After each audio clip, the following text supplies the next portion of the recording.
for all the crowd last night and the good work. We had a good little visit. Ate some seafood. I think we've already thanked all those people, but we did have a gift from the seafood industry in Louisiana. Furnished us some good shrimp that we ate last night, and I want to compliment them, and I want to remind everybody, let's keep our seafood business at home in Louisiana, and I think most of us believe in that and do that.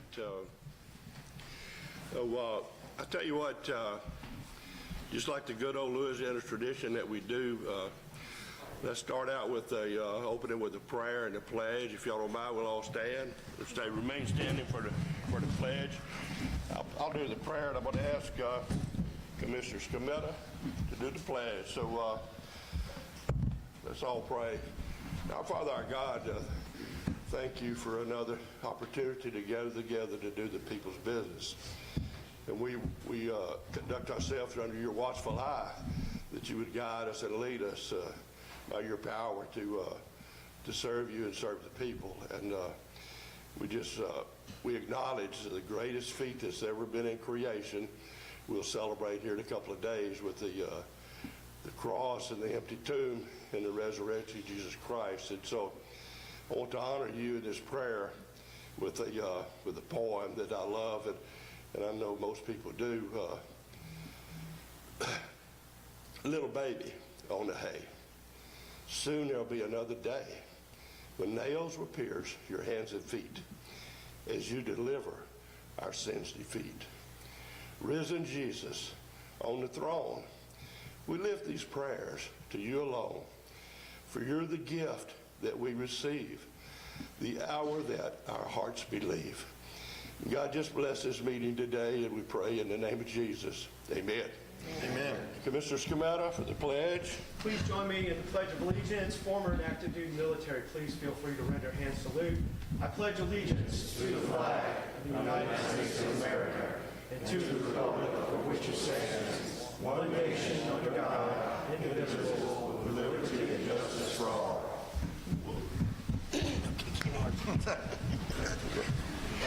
Let's have coffee. Yeah, we got Let's do this a little closer to you. Can't hear you. all righty. I want to say something. Okay, announcements. We'll start out with Commissioner Campbell. I want to thank you for bringing everybody here last night. Very nice. I remember 26 years ago, or 27 years ago, just for the record, I'll be in politics next year, 50 years, 27 years in the Senate, 26 years here. When I ran for the Public Service Commission, I told people that I wanted to move the meetings around the state, that they had meetings only once a month in Baton Rouge, and only lobbyists came, and that's true. I would like to see more people come, but we're doing our best to move around the state. I want to thank Mike for bringing it to Manny, and I understand next month we're going to Lafayette. That's a good thing. And Natchitoches in Christmas, we'll be back in Natchitoches. But when I ran, I had everybody at the Public Service Commission telling me, that won't work, you can't do this, you can't do that. And you see how it's worked great. People, we bring it around to different parts of the state where people who have things to say can come and testify. So thank you, Mike. I think that was a nice thing last night. I appreciate you cooperating and trying to make the Public Service Commission available to the people of the state. The first time I went to a Public Service Commission meeting, I'll never forget it. It was packed in a little room in Baton Rouge, and I asked anybody that doesn't work for a company, please stand up. And there was two people who stood up. My daughter was at LSU at the time, and another lady who watched the Public Service Commission. But everybody worked for companies. That's not a good look, because there ought to be people in here that have no connection to the various companies we regulate. So that's why I wanted to move it around the state and give people a chance to say what they think about the Public Service Commission, good or bad. Let's have it. But anyway, thanks for doing what you did, Mike. It's a nice outing last night, and I hope that we'll have many more. Well, I want to add on to what Commissioner Campbell has said. Each one of us has an event once a year in our district.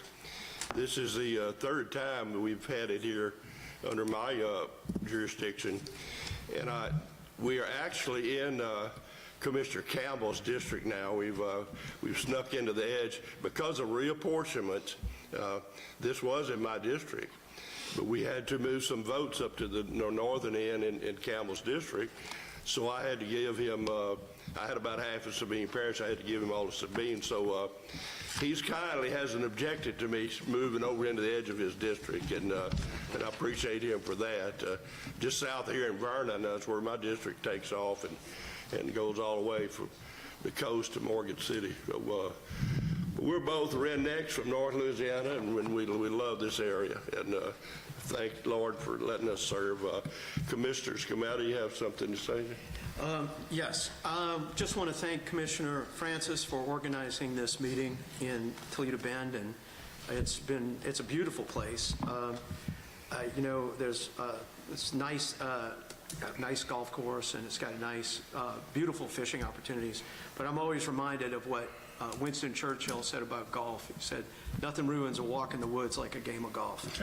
So I did not bring sticks or rod, and just enjoyed the walk in the woods. That's so a good it was very one. nice. That's a good one. Okay. Commissioner Couson? Cousin.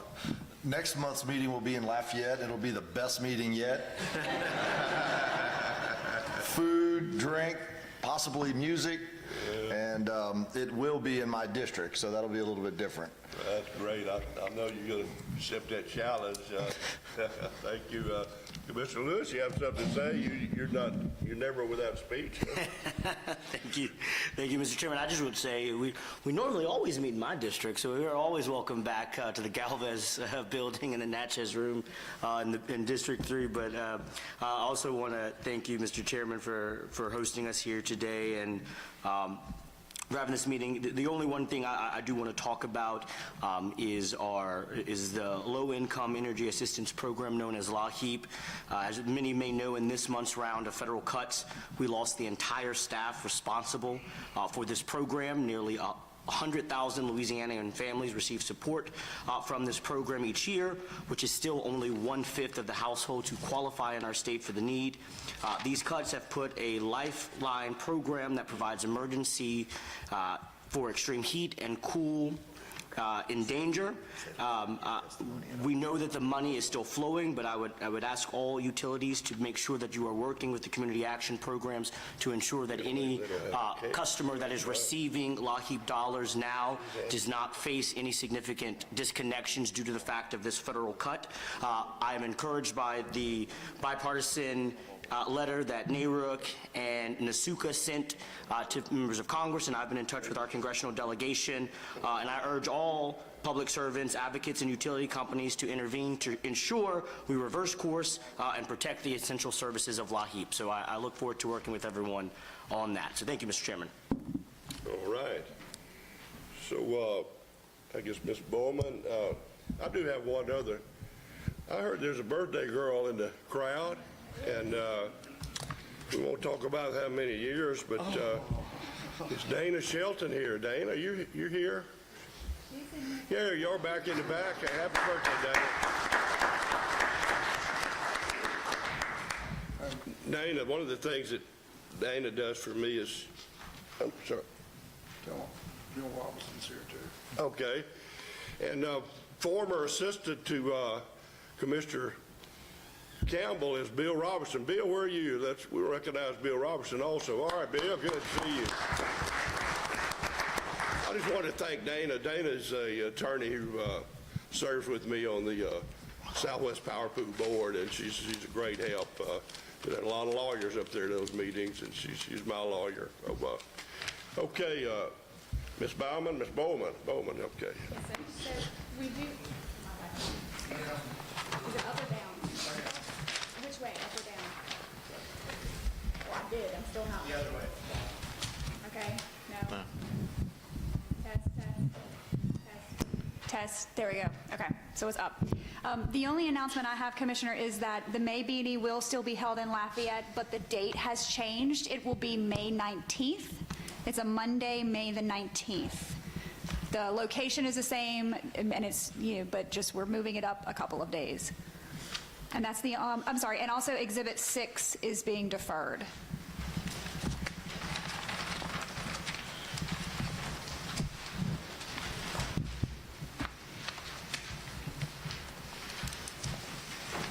All right, well, hearing none, it looks like we need to rock and roll. So moving to Exhibit number 2, which is docket number T37136. This is Kantium versus Rosefield Pipeline Operating. It's a complaint against Rosefield for transportation and terminaling of crude oil as a common carrier without a tariff on file with the Commission at rates that are excessive, and requests that Rosefield pay reparations, refunds, and demands for charges above just and reasonable rates. It's a discussion and possible vote on Rosefield's motion for immediate review of interlocutory ruling and a motion for a stay of proceedings pursuant to Rule 57. Kantium filed a complaint on March 14th of 2024 alleging that Rosefield is a common carrier pipeline subject to the jurisdiction of the Commission, operating without a tariff on file, and is charging Kantium unjust and unreasonable rates. Notice of the proceeding was published in the Commission's official bulletin, and there were no interveners. On May 15th of 2024, Rosefield filed exceptions which, if granted, would result in the dismissal of Kantium's complaint. Rosefield asserted that the Commission lacks subject matter jurisdiction to hear Kantium's complaint, as Rosefield is not a common carrier pipeline subject to the jurisdiction of the Commission, and that Kantium has no right of action to bring the complaint. On June 20th of 2024, Kantium filed a reply opposing Rosefield exceptions, and on July 10th, Rosefield filed rebuttal. A hearing on these exceptions was held on July 23rd of 2024. On December 3rd of 2024, the ALJ issued the ruling on exceptions, denying Rosefield exceptions, finding that based on the record to date, the Commission has jurisdiction over the subject matter of Kantium's complaint, and that Kantium has a right of action to bring its complaint against Rosefield. Rosefield timely filed his motion for review on December 13th, 2024, requesting the Commission reverse the ALJ's ruling and sustain its exceptions. In accordance with the procedures set forth in Rule 57, the ALJ issued the referral of interlocutory ruling to the Commissioners for review. As this is a referral of an ALJ interlocutory ruling, there is no staff recommendation. In order for the Commission to consider this matter, the Commission must first vote to take the matter up under Rule 57, and therefore the Commission can also hear from the parties and ask any questions they may have before voting on Rosefield's motion. We do have several parties who would like to speak. I will start with Rosefield representatives, which is Jamie Watts, Chris, I'm going to butcher that, Capitalis? Capsamalis, thank you. If you two would like to come up. We have other cards, but they look like they're from other representatives of other companies. So if there's anyone else from Rosefield who would like to come up as well. Yeah, so before we take any action, we will have a discussion from both sides of this issue. Yes, sir. It's a very complicated issue. It's in Commissioner Gooshall's district down at Port of Fouchon. He and I both been active in the oil field for several years, and we both admit that this is one that's a little more complicated. It's going to take more than 2 lawyers to figure it out, probably. But let's go ahead. Tell us who you are and why you're here and what you want to do. Thank you, Chairman, Commissioners. Jamie Watts on behalf of Rosefield Pipeline Operating, and I'm joined by the CEO of Rosefield Pipeline Operating, Christopher Jamie, Capsamalis. what's the name of who's the first person you represent? Rosefield Pipeline Operating. Are they, and how are they related? There's only Rosefield Pipeline Operating. Okay, Yes, sir. so you're representing 2 different parties? No, sir. I'm only representing Rosefield Pipeline Operating. That's the defendant in this matter. Okay, so they're a subsidiary of Rosefield, or is it what? That's the whole company? The whole company's Okay, all Rosefield right. Pipeline Got it. Operating. You just need to pull the mic closer. Okay. And Commissioner, can you also pull your mic closer? No, not I will at the time, sorry. And we're here today because Kantium, who brought this complaint, is seeking a regulatory solution to a private dispute that it has with Rosefield. The applicable law is not an LPSC order, but instead it's a poorly worded statute that predates Louisiana's 1921 Constitution that originally gave this body jurisdiction over common carrier pipelines. Now, the ALJ did its best to apply that 100-year-old law to this matter, but made an incomplete and incorrect interpretation. And the result of that incorrect and incomplete interpretation, if this body affirms it, is bad regulatory and business policy for Louisiana's petroleum industry at a time when our state is situated to be not only a player, but a leader in national and global energy dominance. This commission does not have to decide this matter today. Early on in this proceeding, some in this room commented on the need for legislative resolution, given the statute's unclear and outdated wording. And now there are multiple bills pending in the session, which, if successful, would clarify the legislative intent behind this outdated and cumbersome law.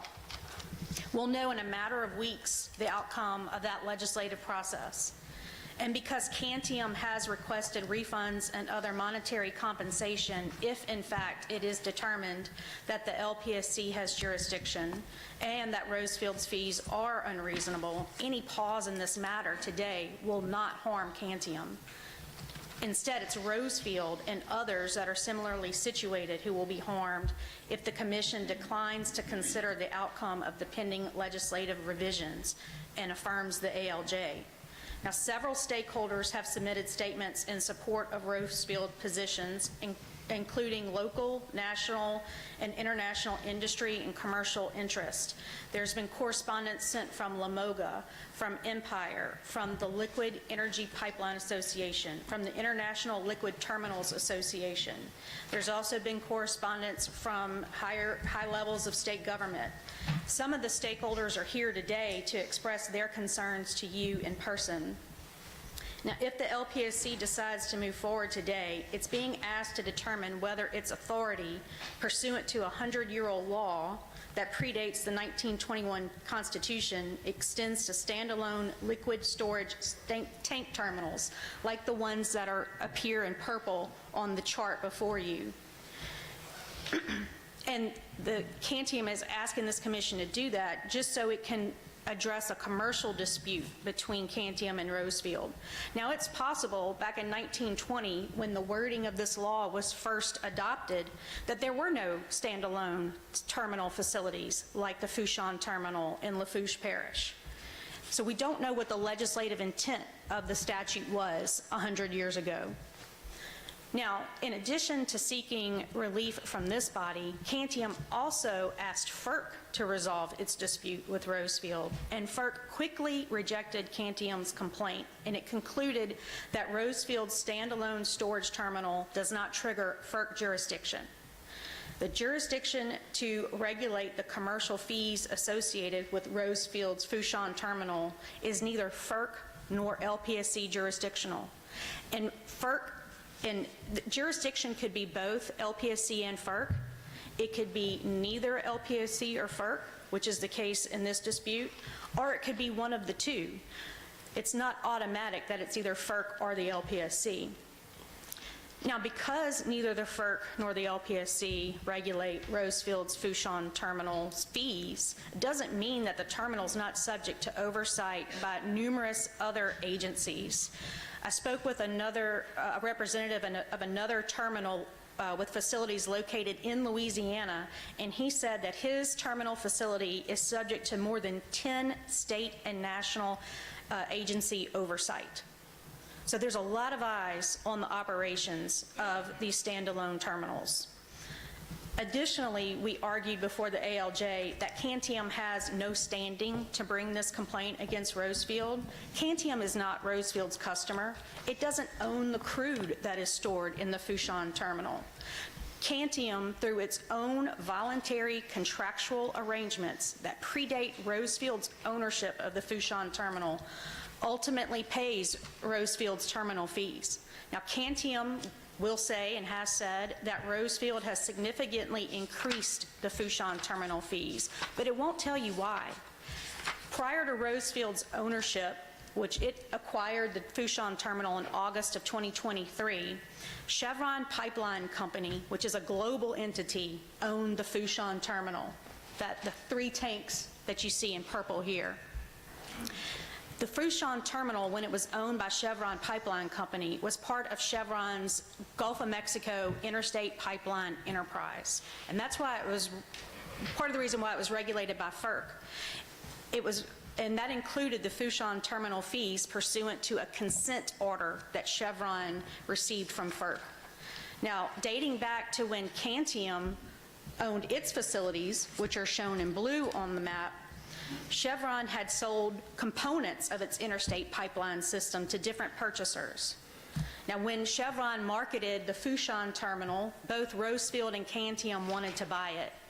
Ultimately, Rosefield's bid was selected by Chevron. When that sale closed in August of 2023, Chevron canceled its FERC tariff, and stakeholders had an opportunity to oppose cancellation of that FERC tariff. No one did. Kantium did not oppose cancellation of the FERC tariff. So after the FERC tariff was canceled, Rosefield issued its non-jurisdictional rate schedule. Now, Rosefield does not dispute that its fees are higher than what Kantium was paying when Chevron owned the Fouchon terminal.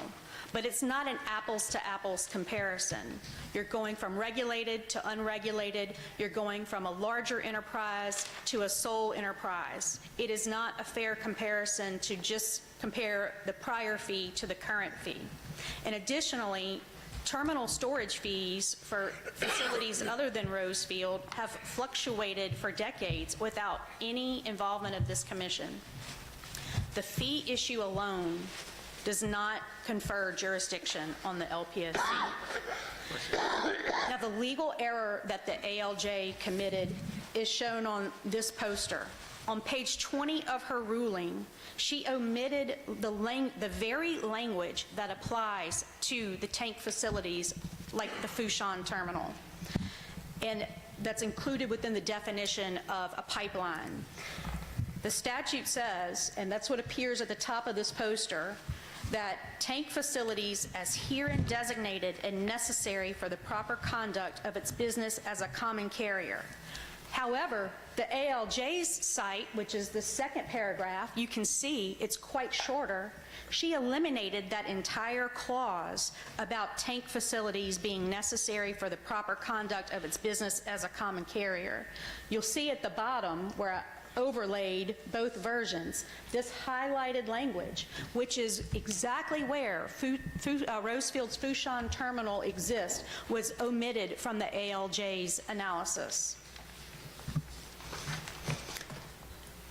Commissioners, regulating Rosefield has impacts beyond its rates and beyond its dispute with Kantium.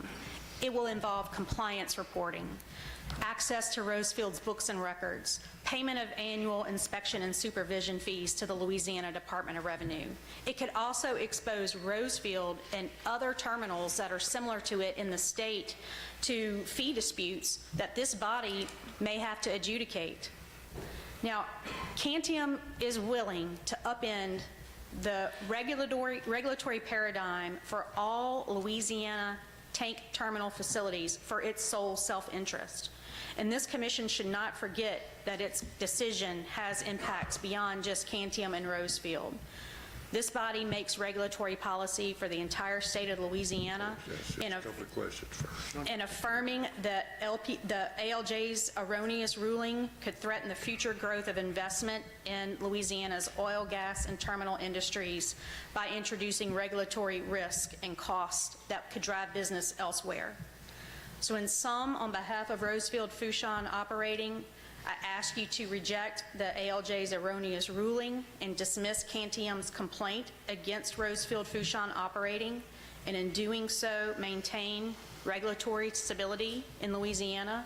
And alternatively, I ask you to defer action until the legislative process concludes. Ms. Watts, let me ask you a couple of questions. Why did FERC drop the tariff, which FERC was actually telling everyone this is what you're going to charge for the flow of oil, right? Isn't that right? FERC had issued a consent order involving Chevron regarding its global pipeline enterprise that included the terminal fees that were part of that enterprise. And when Chevron no longer owned the Fouchon terminal, it no longer needed to be subject to a FERC tariff, and so Chevron, as the party subject to the FERC tariff, asked FERC to cancel that tariff. And FERC gave public notice for any stakeholders to weigh in on that action, and none did, and the tariff was canceled. So the pricing was then left up to the customers shipping and receiving as to what they would charge, is that right? It was left up to the parties, yes. Now, where does that oil come from? Is that in state waters or federal waters? It comes from both state and federal waters.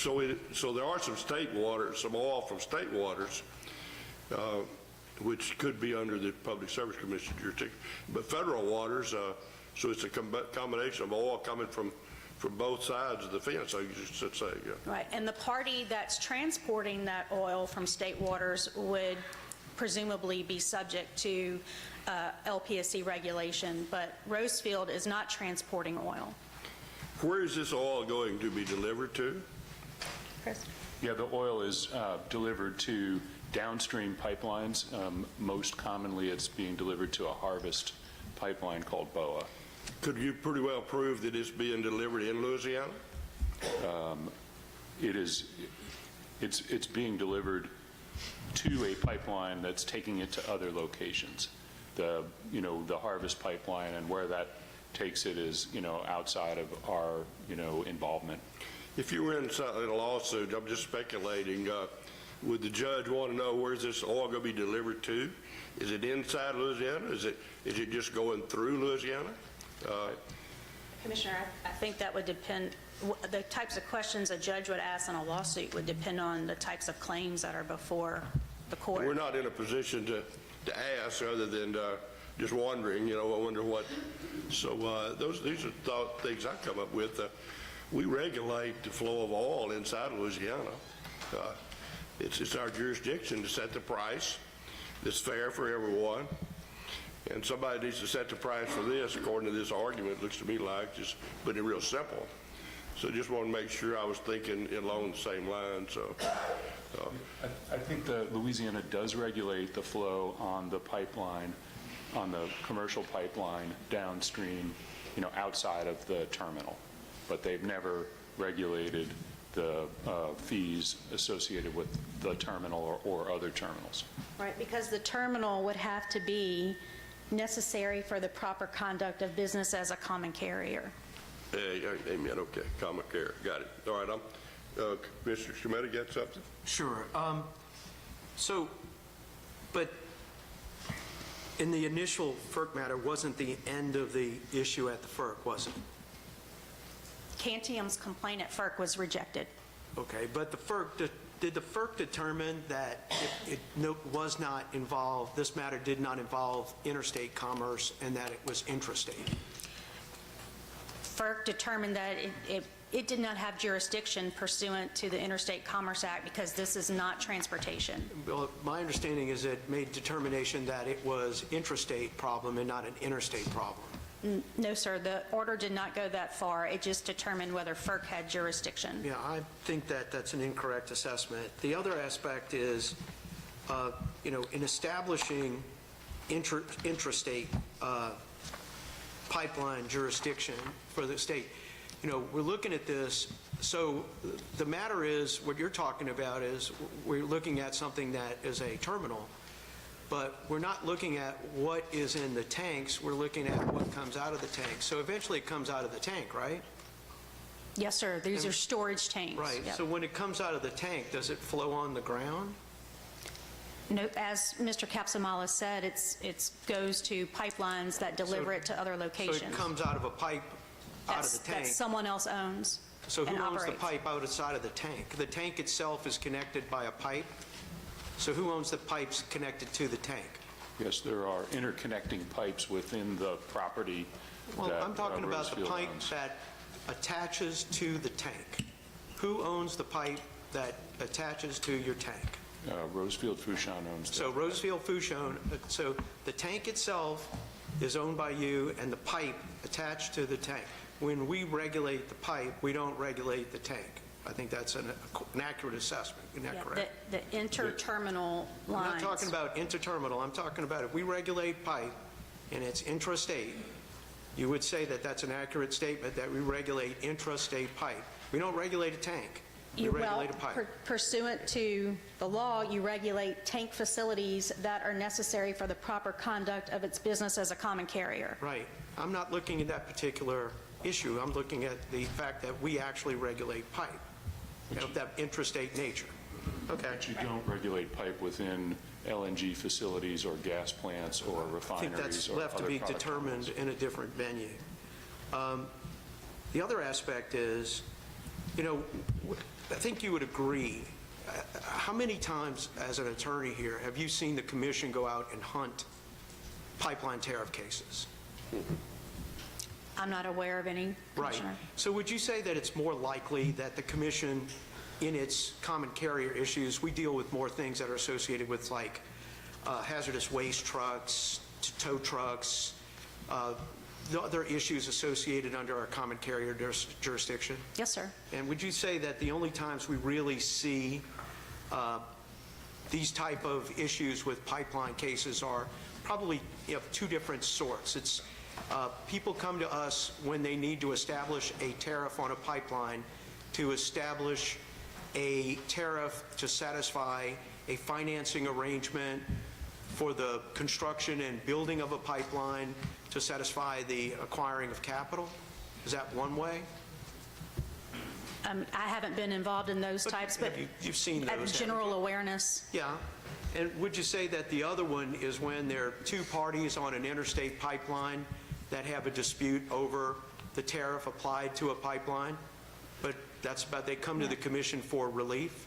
Yes, I wouldn't disagree with that. Okay.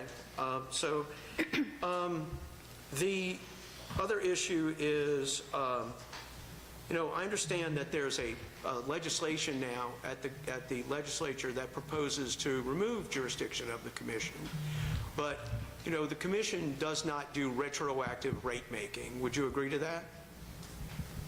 I think as a general proposition, the commission avoids engaging in retroactive rate making. Well, and you know that the FERC doesn't do that either, correct? I can't speak for the FERC. Well, they don't. But the problem would be that even if the legislature did a determination that removed jurisdiction of the Public Service Commission, it cannot apply that law to the rights of individuals or corporations that have existed before that legislation is approved and signed by the governor. Wouldn't you agree that they can't apply things retroactively to establish rights? Well, first, Commissioner, my understanding of the legislation is that it's not removing jurisdiction because, according to the law, the commission currently does not have jurisdiction over terminals, and that's the legal error that we're discussing today. Secondly, the legislation seeks to clarify the language from a 100-year-old statute, and clarifying amendments can be applied retroactively. Yeah, well, I think there will be a lot of disagreement on that particular issue, but the fact is, if that rights are established, it's going to be difficult to remove those rights. And if the rights are established here at the commission may be indeed the proper jurisdiction to establish a resolution of the conflict. Now, for future cases, if your so-called clarification of the jurisdiction of the commission changes, that future conflicts may be established to be resolved through the civil court system, then that may be the way to go. I mean, you're probably right on that. But the real problem is that we don't want to get parties involved in a ping-pong match. Because if the commission doesn't act to resolve the matter here, then it leaves open the pathway for the parties to go to the civil court system. But it also leaves the option open to the judge in the civil court system to say the proper party venue for this initially is to come back to the Public Service Commission to have us act on this because the rights were established. So we don't want you to get into that pathway.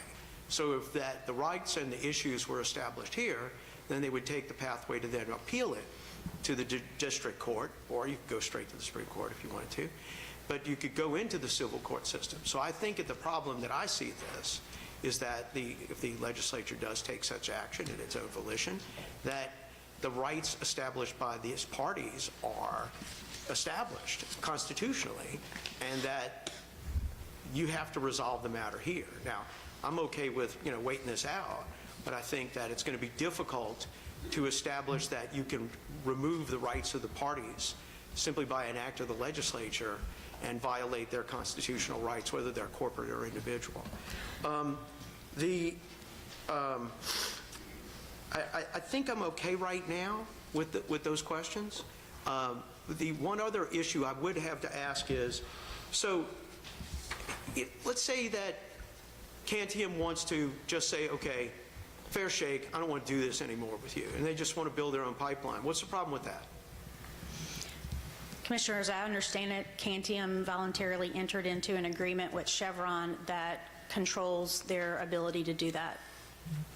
Rosefield's not a party to those limitations. I mean, why can't Kantium just say, we just want to build our own pipeline, everybody's unhappy, let's just, let's all shake hands and walk away from this, because obviously we have a price that was once X, now it's 4 times X, which is evidently the root of this problem is the cost of utilization of the pipeline system. So why can't they build their own pipeline? As I understand it, because they voluntarily agreed to not do so when they entered into their contractual arrangement with Chevron. So it's a Chevron issue and not an issue with Rosefield? That's correct. Well, it's also that some of the agreement with Chevron was assigned to Rosefield when Rosefield acquired the terminal. So you acquired the Chevron rights? That's right. And certain of the Chevron. Are the Chevron rights that you acquired, are these issues of allowing Kantium to build their own pipeline? That is part of it, yes. And so do you have an issue that would, with allowing Kantium to build their own pipeline? We have talked to them about options that would allow them to build their own pipeline. And what would those options be? Well, they've expressed an interest to have an alternate path to market, and we told them we actually have a separate line that we would be willing to talk to them about working through something like that. But also, part of the context is we'd be happy to talk to them about many different, solutions to the problem commercially. Us acquiring this terminal and investing significantly in the terminal has given them options to flow to 3 different locations and multiple different purchasers, and they've benefited from that. And we also invested a very significant amount in buying the terminal, which was based on the context that those barrels were committed to flow to the terminal. So we, that's part of what we bid against other parties to purchase. And so if their goal is to flow elsewhere and not come to the terminal, we would certainly be willing to talk to them about a commercial solution that let them do that. I want to ask the big question. Why did the price go from X to 4 times X? Yeah, so, we set the price based on the current context and based on our analysis of the market and based on the investment that, we made, which was very significant, and we've continued to invest in the terminal, and we've improved the service. And so at the time when that rate was set, years ago when Chevron was the owner and it was part of the FERC tariff, the volumes that were arriving in that terminal were significantly larger. Like there's been multiple pipelines that were destroyed in Hurricane Ida. There's been a very significant decline in production in the area, so the volumes coming into that terminal are significantly less than what they were, at a time when that terminal rate was set. And so, in addition to that, we've also improved, to Kantium's benefit, the options that they have to flow. It gives them operational, flow assurance, and it's also provided them with competitive bidders for their crude oil, where they did not have competitive bidders for their crude oil previously. So there's a lot of factors that go into, analyzing the value of the current context of the terminal. Was the established rate that you're talking about, this 4X rate, was it unilaterally determined by Rosefield? It was determined by Rosefield. So that was not a bilateral agreement. It was a unilateral assessment. It was, yes. So why didn't you just do it 10 times? That's not that wasn't part of our strategy to market and get a return on investment for our terminal. Why wasn't it just X? I'm serious about this because there's a reason you go from there's a reason you go from X to 4X, not 6X, not 3X, not 2X. So I'm trying to understand why you did a unilateral shift in establishing a price on a pipeline tariff, because I believe you can't have a meeting of minds on a bilateral contract with a unilateral establishment of a price. Okay, look, it's a contract, right? So I want to understand why you established that price to do that. Yeah, as I said, I feel like we've created value for the terminal customers in establishing the rate at that level and then providing them with services which are enhanced beyond what they were I'm going to make one getting. comment, and I'm going to hand it off to Commissioner Kusan, but it sounds like you created a value for yourself. So anyway, I'm done. Thank For you. both parties. Commissioner Lewis, you get the next. Thank you, Mr. Chairman. I'm going to start my questions with some basic questions, and I'm going to pick up where Commissioner Scrumento left off. So what would you describe the primary function of the Rosefield facility? Is it storage, transportation? How would you describe your facility? Yeah, it's the main function that it provides is common stock storage, which allows the oil to be delivered to the terminal, come to rest at the terminal, and then be redelivered to transportation pipelines owned by third parties in a way that's more operationally beneficial to those pipelines. So would you, I'm sorry, continue. Maybe I can help understand, but if the way oil pipelines work is if you have an oil pipeline that doesn't go through a terminal, if you put a barrel in one side, you have to take a barrel instantaneously out the other side. It's like hydraulically packed. And so having a terminal in between, two different pipelines allows you to schedule the delivery of barrels. So in this case, we may receive 7,000 barrels a day, and then every third day deliver 21,000 barrels. And so the commercial pipelines that are downstream that deliver, in this case, that's the shipper that we take scheduling direction from. And, they get benefit, and it adds value to the crude. It allows them to transport it in distinct batches that doesn't mix with high sulfur crude, for example, or there's other, benefits. And so that's among the functions that, that common stock storage provides in the movement and of oil. Thank you. I want to go back to the questions or the comments around FERC. So in the Rosefield docket, OR 24500, FERC, and I think Commissioner Scrumento is correct, FERC basically said they lack jurisdiction and declined jurisdiction simply because it does not qualify as an interstate pipeline. So I'm curious, how does that determination not still proceed that the LPSC can have jurisdiction? Because the FERC determined that it did not have jurisdiction because this was not an interstate pipeline does not automatically mean that this is an intrastate pipeline subject to the LPSC jurisdiction.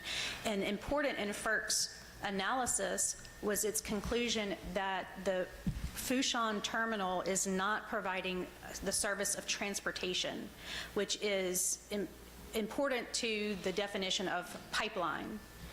And so that's where FERC's analysis stopped. And again, it is not, the lack of FERC jurisdiction does not equate to the existence of LPSC jurisdiction. Well, no, I completely agree with that. They can be parallel, they can be either or they could be neither.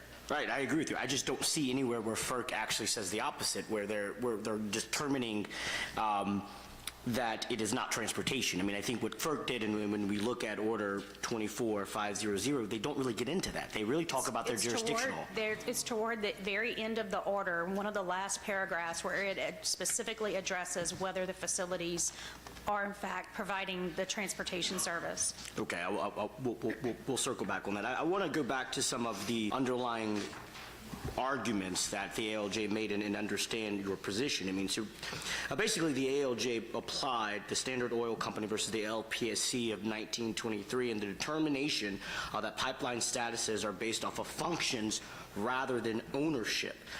How do you find her not applying this precedent correctly in this case? Because the function of the Fouchon terminal facility is storage. It is not necessary and proper conduct for the business of a common carrier. But wouldn't storage facilities can be regulated if they're integral to transportation? If a pipeline enterprise includes a storage facility, then that could be regulated as part of the overall intrastate pipeline complex. This is a standalone storage facility. It does not provide any pipeline services. I appreciate that, but I also let's go back to the other portions in her ruling, which is Coleman versus Chevron, which gives, and the Louisiana Fourth Circuit Court of Appeals expanded the definition of pipelines under the Louisiana law. So the ALJ explicitly cites Coleman to support the arguments that Rosefield's crude oil transfers operations are functionally equivalent to a pipeline and subject to regulation. And so I'm curious how you dispute that legal precedent as well. I dispute that because the Coleman case addressed the rights of eminent domain, which are inherent in a regulated utility or common carrier. Coleman was not interpreting whether or not the facilities were jurisdictional. It was interpreting whether or not the jurisdictional facilities had rights of eminent domain. So it's distinguishable from the facts in our matter. Okay, thank you. And so when in your counter-argument and rebuttal, you relied on Tesorso and TE products that were arguing that the loading and offloading activities do not constitute pipeline transportation. However, these cases involved private use SERP lines, whereas Rosefield's transports crude from third parties, making this argument, I think, not applicable. Why would that fall using that? Why would you use that as a way if it's not a private-to-private enterprise that the way that that case that you cited in your rebuttal is? Commissioner, I'm sorry, I'm not following your question. Yeah, so I'm saying, so you argued the misapplication of FERC precedent, and you used Tesorso and TE products too, and you were arguing that the loading and offloading activities do not consist as a pipeline transportation. However, that case involved private lines, whereas you are transporting crude oils for third parties. So I'm trying to make how you are reconciling that as part of your argument. Rosefield Fouchon Terminal does not transport oil for third parties. It stores oil for third parties. So there's the distinction. So the distinction you're basically saying is there's no transport facilities within Rosefield. That's correct. Okay. My next question for you is, and Commissioner Scametta started to hint on this, Rosefield has increased the rates for Kantium by 270% since acquiring the facility. I know you went into that, but I'm really curious on any other comments on how do you justify this price increase without competitive alternatives for crude transportation? Chris? Yeah, as I mentioned, I think the service that we're providing is significantly enhanced versus the service when the previous price had been set.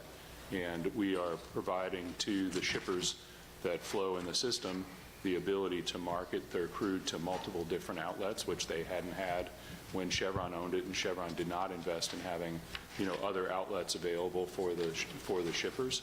And we've doubled the capacity that's available, within and we have plans to continue investing in improving the capabilities of the facility. Commissioner, I could add to that. Perhaps a comparison or an analogy is if a regulated electric utility sells a generation facility to a private purchaser who then bids the cost of, or the price of that energy and capacity into a market. The commission no longer has jurisdiction over the price that facility may be charging. It's market-based. Yeah, thank you. I'm going to go really, to one of the points that was being made about opening the floodgate of regulation. And I think Commissioner Scametta is absolutely correct that we're not out here. This is not a rulemaking. We're not changing this kind of unprecedented legal argument that I've been hearing. And I know in our conversations there was a list provided of who we think would be coming under the LPSC if we upheld the ALJ's ruling. And looking through that list, there were at least 5 other regulated common carriers that were provided by you all that are already regulated subject to the PSC. And so I'm trying to figure out how do you distinguish yourselves from these entities that would create this regulatory uncertainty that has kind of been the talking point thus far. And Commissioner, that list, when provided, was described as preliminary, but it also was described as being terminals that we're aware of that are located in Louisiana. We did not claim that they were not regulated. We just gave a list or an example of the volume of potentially impacted parties. And Rosefield isn't suggesting that the commission is going to go after and seek disputes to adjudicate, but certainly if there are entities similarly situated to Kantium and they see that now the rates that they're paying to similar terminals could be regulated, then perhaps they will avail themselves of the commission's jurisdiction to confirm whether their rates are in fact just and reasonable. Okay, thank you. And the last question that I have for you is, I know we've talked and the request has been about a legislative fix, and I understand that, but I'm curious, why should I even consider that as a determination? What's before me is not whether or not the legislature retroactively or retrospective changes a pending statute. I have a pending case before me, and I'm very curious on why I should even take the legislative items and instruments as a valid point in this discussion. Sure, Commissioner. So one of the unusual things about this matter is that there is not an LPSC order other than one that adopts the statutory provisions for regulating common carriers. And so we're in the legislature, or we're dealing with legislation from the get-go because the commission itself did not make its own rule about regulation of common carriers. It deferred to the legislation. The legislation, the verbiage is from 1920. The commission did not have authority to regulate common carriers in 1920. It didn't have that authority until a year later when the 1921 Constitution was ratified. So there is an absence of information about legislative intent. Like I mentioned earlier, we don't even know if facilities like the Fouchon Terminal existed in 1920 when that verbiage was adopted. And so the reason that pending legislation is relevant to this discussion is that we have a very cumbersome legislative pronouncement. The ALJ, doing the very best job, misapplied the language. And I mean, you can see clearly what she omitted from her analysis. So, and again... But on that point, she did cite the entire statute, other places in the ruling. I know, but not in her analysis. But it was already stated, so I don't think... I think that point's a little misguided, where she didn't omit statute. What she did is when she administered her analysis, she summarized the statute, which we have seen in legal proceedings multiple times, but I hear where you're going with that. She summarized the very clause where this dispute lives. But she also cited the statute. So, I mean, I just wanted the record to be clear that she didn't completely eliminate portions of the statute in her analysis. Her analysis just summarized the statute, not in its entirety, but the ruling does have that in the background summaries of the proceeding that we have in front of us, correct? Correct. Okay, thank you. So the only thing I would say, Mr. Chairman, I'll wrap up, is that this is an interesting case, but I do think we have to protect the LPC's jurisdiction. I do feel strongly that the letters that we have received from the Attorney General and some of the threats that we've heard from the governor about changing our jurisdiction or adding commission members is unacceptable. And I hope that that is not a strategy of Rosefield to use outside agitators as a way to bully us into making a decision. I think we have enough of a legal basis, enough of things to do, and I would hope that going forward, no matter what we decide today, that we keep these matters before the commission and not use the outside politics to try to determine the facts of this case. And Commissioner, thank you, Mr. Chairman. if I may quickly Yes. respond to that point.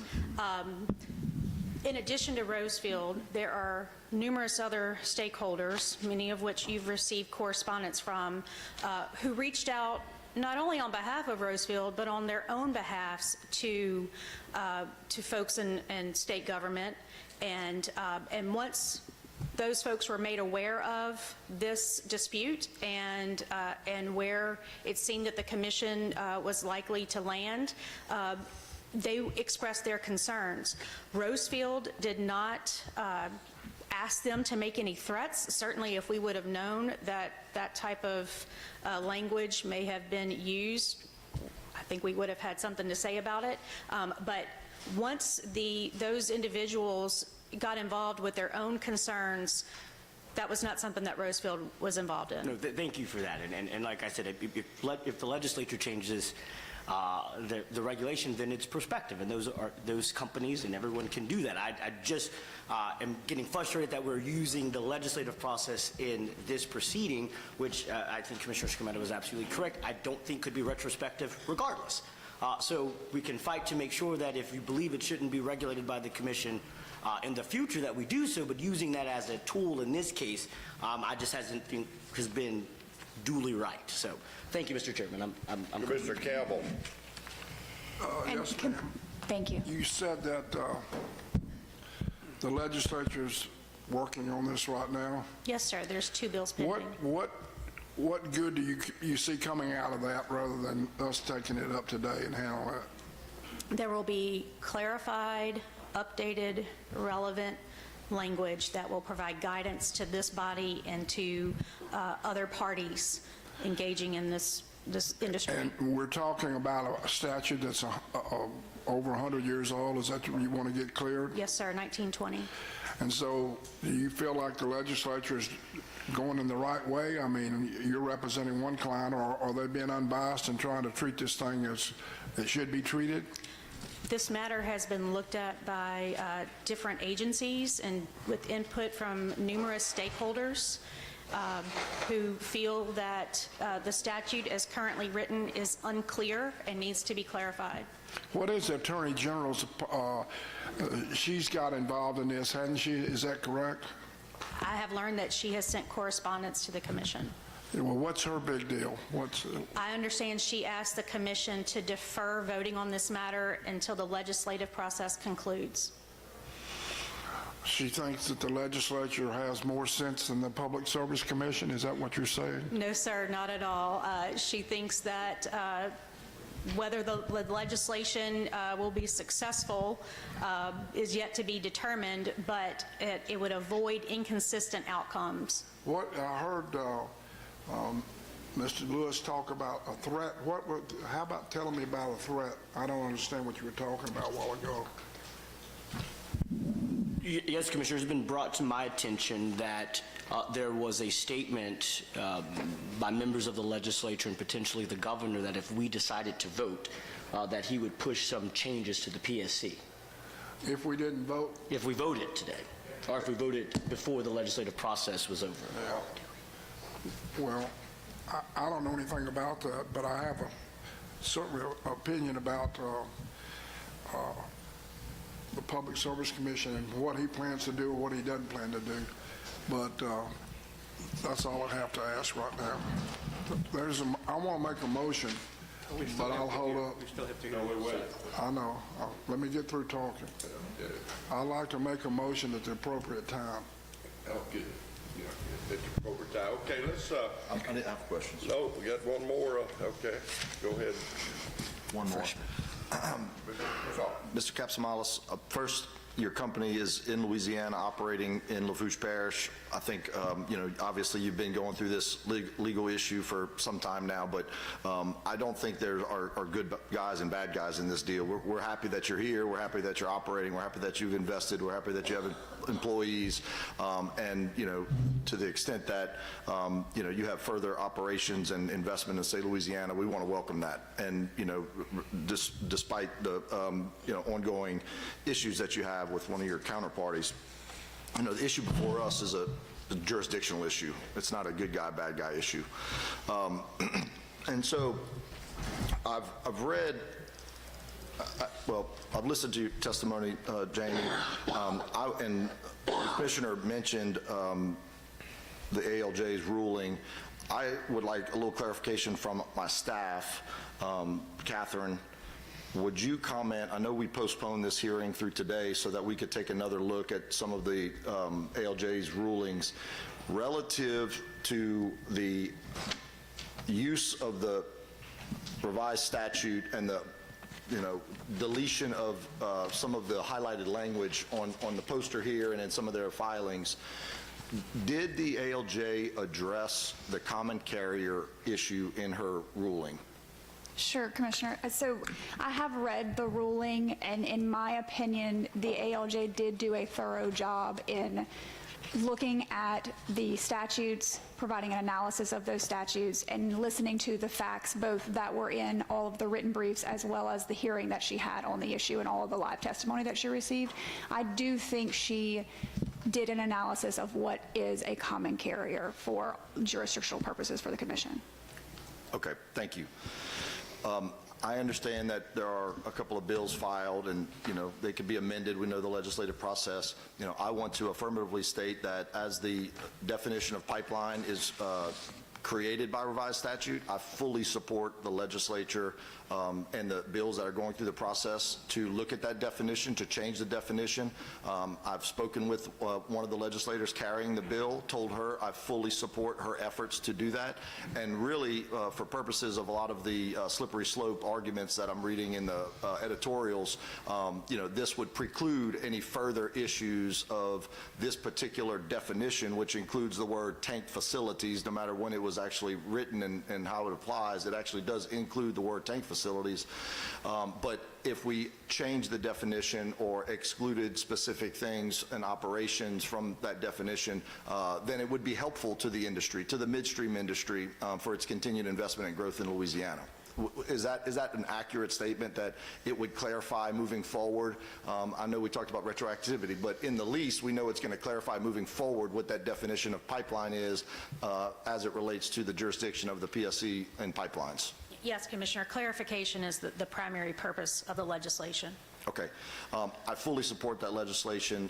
Being one of the floor leaders for the oil and gas industry over my nearly decade in the legislature, that's an important part of this whole component, is that, yes, we're dealing with jurisdiction here, but there's a, overall perspective that we have to look at, and I do appreciate that the comments made from third parties, some maybe more agitating than others, but I don't remember you saying that about third-party agitators, by the way, on other issues, but in this case, I'm glad we're looking at a global look at it, so that we can continue the investment in the oil and gas industry.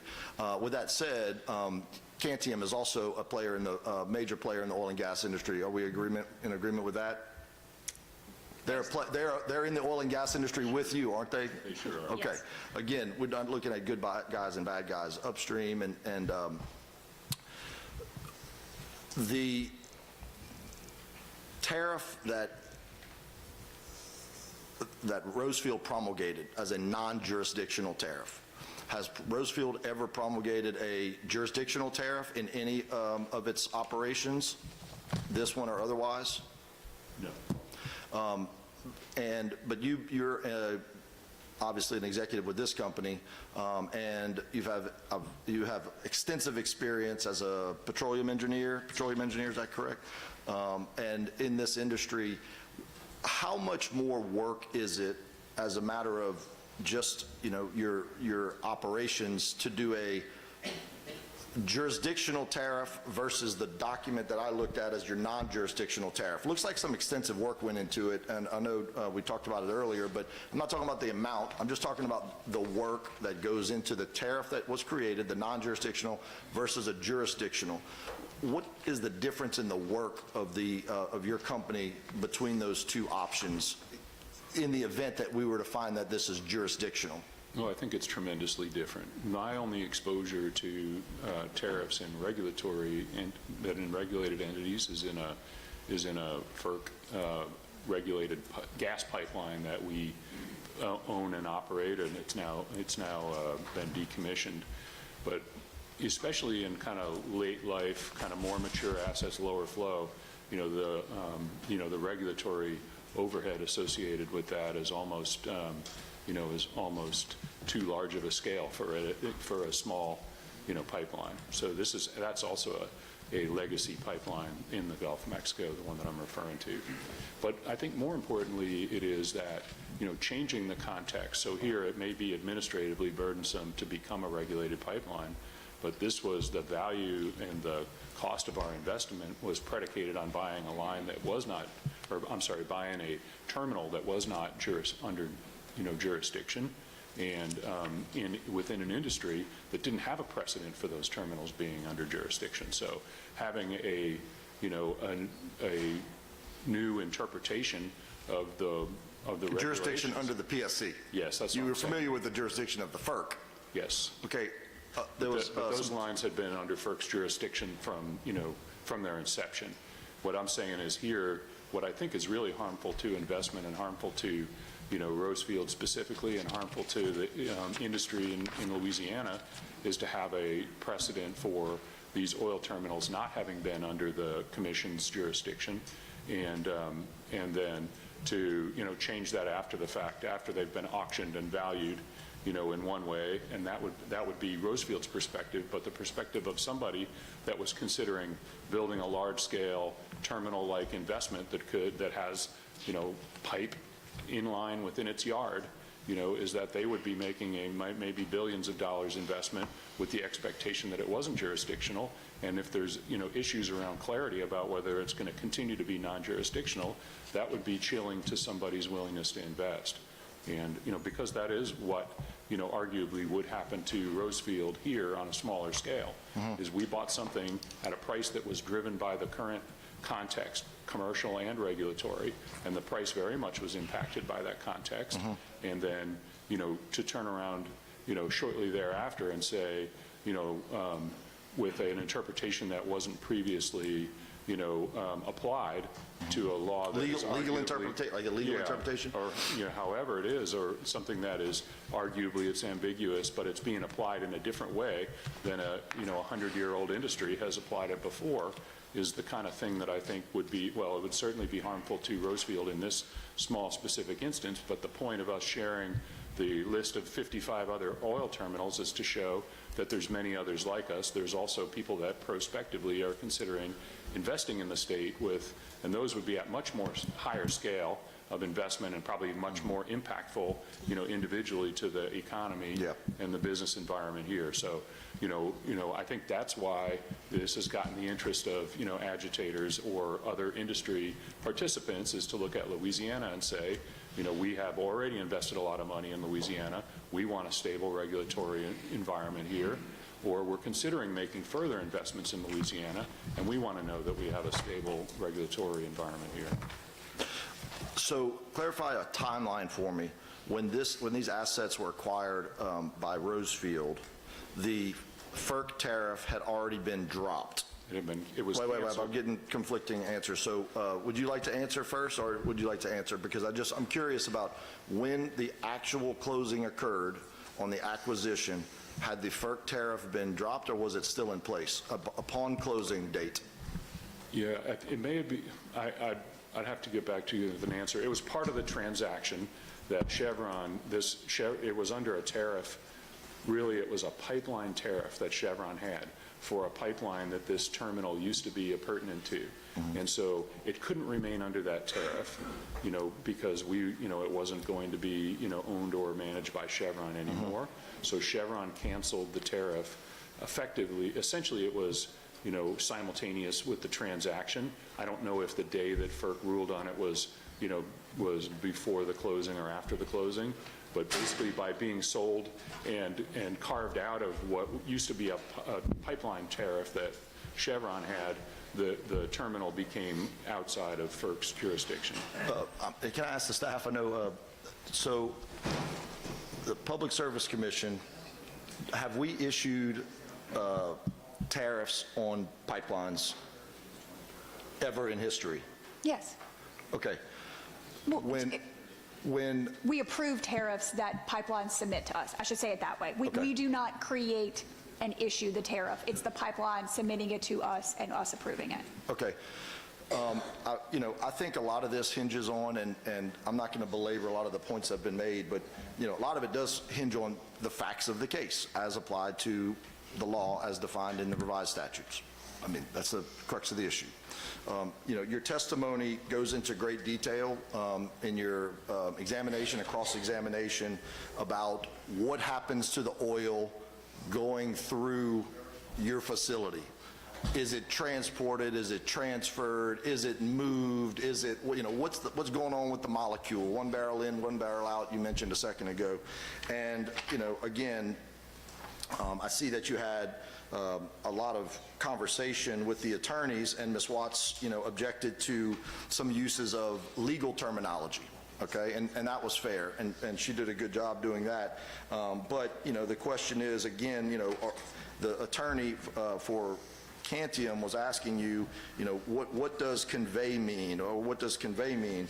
And we finally got to a point in the testimony when you accepted what, I accept that it says that, which was the facility, your facility, you're aware, are you aware in Rosefield's filings that Rosefield stated that it facilitates the movement of crude oil through its facilities? I accept that it says that. And I believe that maybe was in the FERC application or objection, but it was in some filings that you made. You were accepting that it said that, okay? And I'm not going to go into whether that's what you believed or not. But I think that language in that conversation about the facts of what's happening with the molecules of oil is important to the jurisdictional issue that we have here.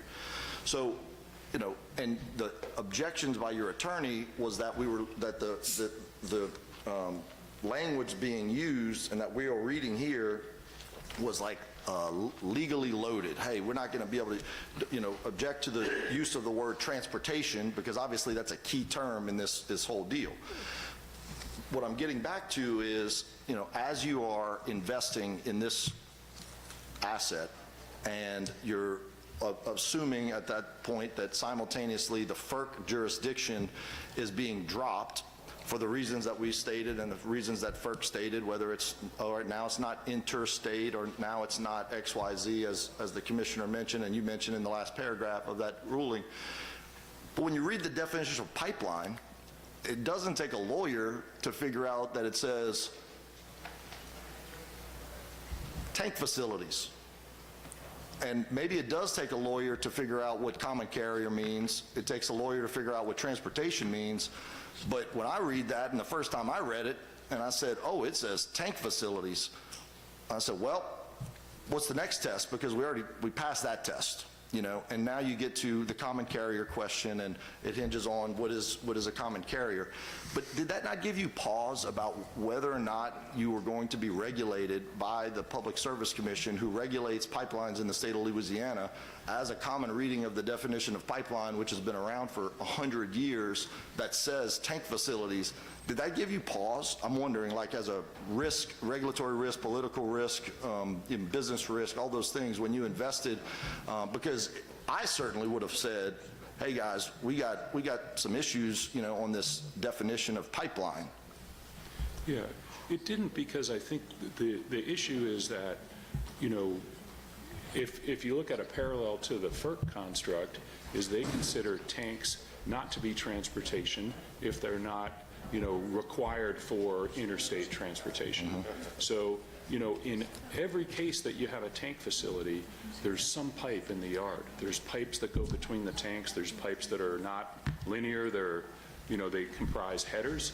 So it's kind of like, and then if you dive into, there isn't clarification in the code that I'm aware of in Louisiana, but if you dive into the, into the FERC's treatment of it, where it's been treated, a lot more extensively, they consider these types of lines, based on a variety of different character tests, to be terminal transfer pipe and not pipelines, and they draw that distinction for this very purpose. So the very purpose is to say that you have tanks here. Every single tank in Louisiana has some pipe, and so if you got a bunch of lawyers to corner me and start trying to get me to, argue about what the definition of a pipe is and why is it not a pipeline, is it a pipe, is it in a line, and we can play that game. Yeah. But the important thing is that if I'm going to get cornered, or everybody that owns a tank in Louisiana could get cornered and have to, argue about what's the definition of a pipeline, because we don't move, oil from tank to tank in buckets. I'm not,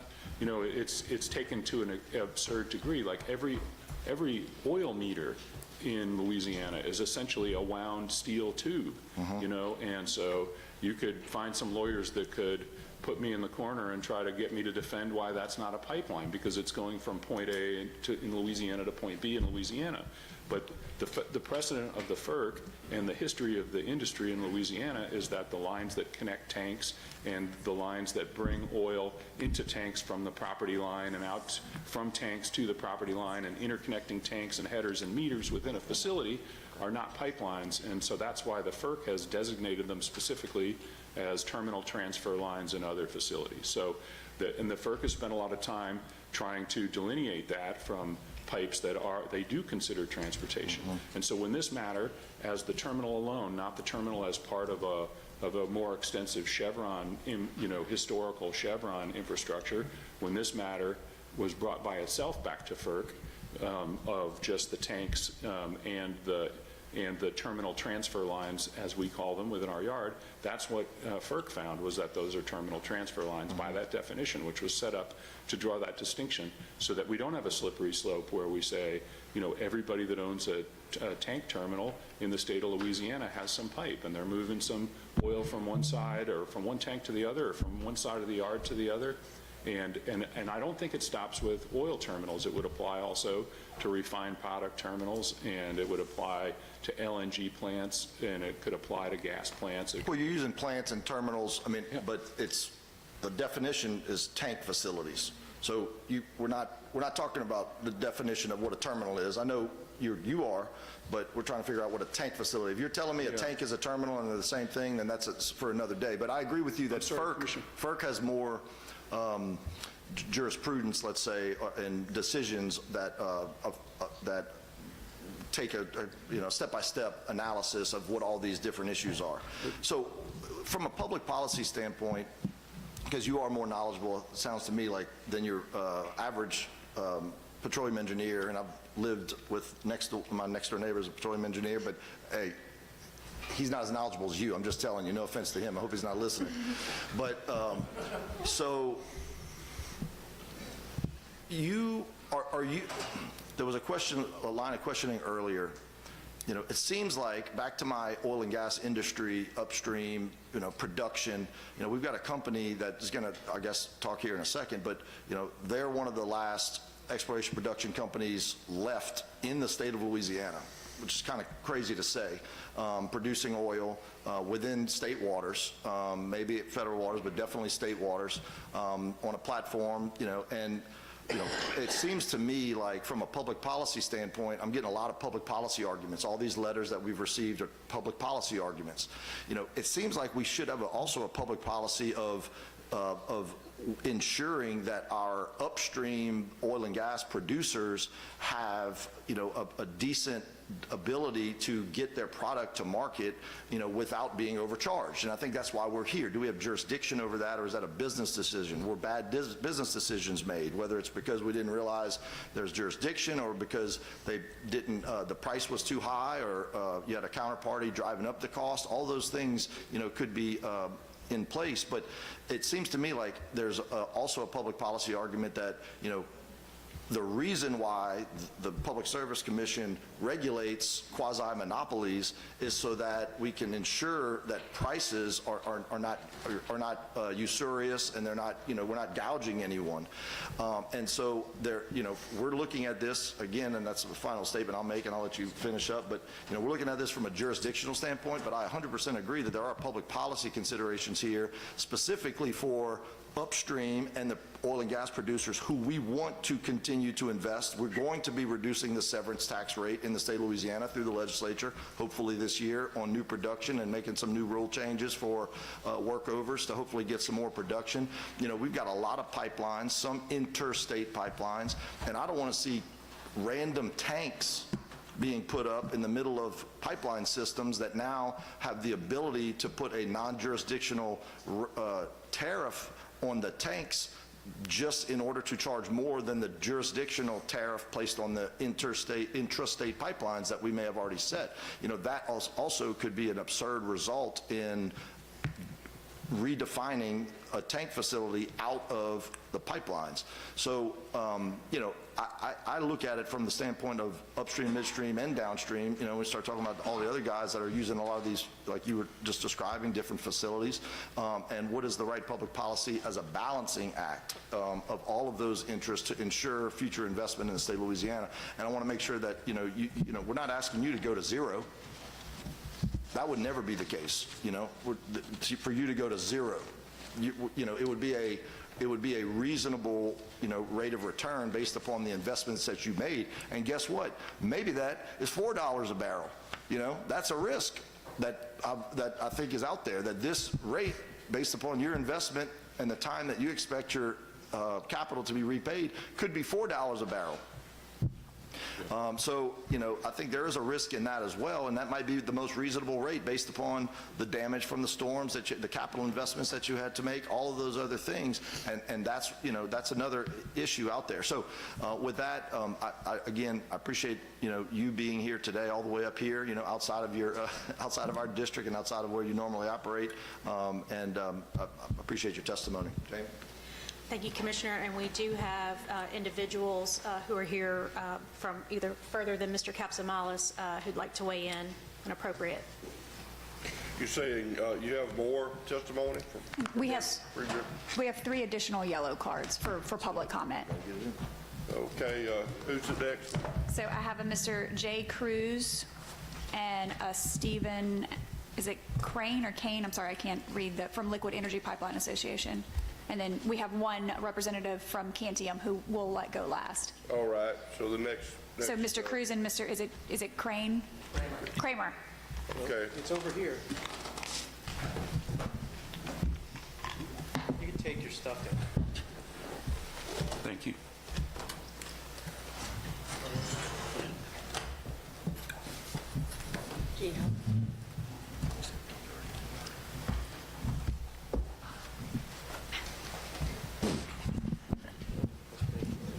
Uniform of the day. Just Okay, please go ahead. introduce yourselves for the record. Just please introduce yourself for the record. Yeah, I'm Steve Kramer. I am Senior Vice President and General Counsel of the Liquid Energy Pipeline Association. Good morning, and thanks a lot for giving me an opportunity to provide some brief remarks this morning. Our association represents the interests of oil and other liquid energy pipelines that transport crude, refined products, and other energy liquids throughout the country. And these pipelines also own terminal facilities all over, but importantly here in Louisiana. And needless to say, as you can imagine, the recommendation from the administrative law judge has gotten the attention of our members. They're quite concerned with the broader implications of this recommendation by the ALJ for, you know, to extend state regulation over facilities that were never contemplated by them to be regulated in the manner suggested by the law judge.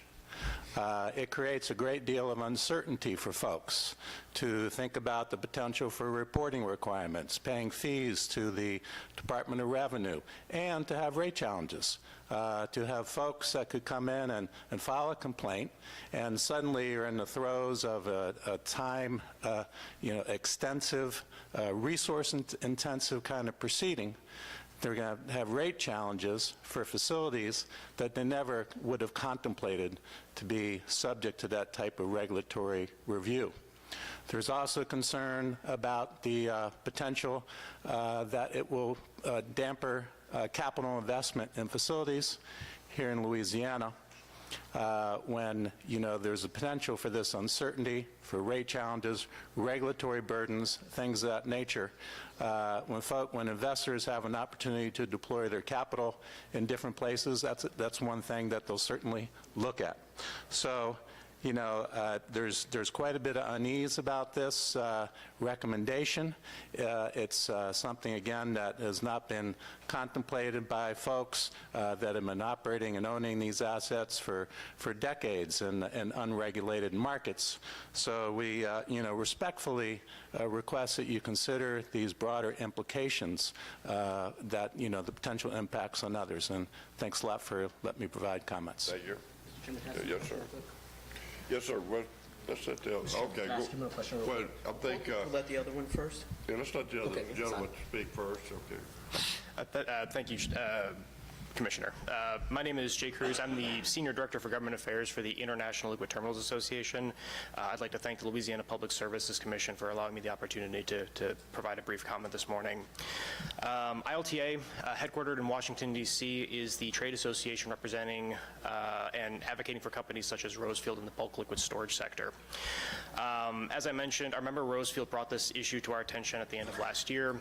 After discussing this case amongst our Louisiana-based membership and exploring the potential consequences for the outcomes, it was decided that ILTA would attend this hearing today to support Rosefield. In short, ILTA and its membership find LPSC's actions to be irregular. We believe that the ALJ's ruling will allow the LPSC to now regulate all terminal facilities for hire in Louisiana, a level of oversight LPSC has not historically had. Likewise, the LPSC siding with Kantium would open all common carriers to having their terminal fees being challenged by shippers and any interested third parties. Both outcomes will have a profound effect on the movement of bulk liquid products within Louisiana. Again, thank you to the LPSC for allowing me to comment this morning. Okay, I think Scametta got out ahead of you on this. Just one quick question for both witnesses. You heard a lot of the testimony, I guess, today from the parties so far. Do you support the unilateral application of the cost of using a pipeline? The parties, in this case Roosevelt, they stated what the cost to use the service is without any negotiation back and forth on this. They told them what they're going to have to pay for it. So are you supporting that concept of utilization of a service? Is that they're going to be able to tell them what they're going to pay for it without having a give and take on establishing the price of utilizing that whatever the thing is? I would say there's always a lot of factors that parties to a transaction need to consider. Evidently not in this case. So there was a unilateral determination of the cost of utilizing the thing. So there was no bilateral meeting of the minds on this. Are you in favor of that? Again, I would assume that Rosefield, like any operator, is going to look at a whole range of factors in setting the rate that it charges a customer, and it's going to depend on a lot of different circumstances about the value added of the service that they provide. Yeah, is that a yes or a no? I was just checking. I can't speak to the specific, meeting of the minds between the two parties. So I guess that's you don't know. Right? I'm sorry.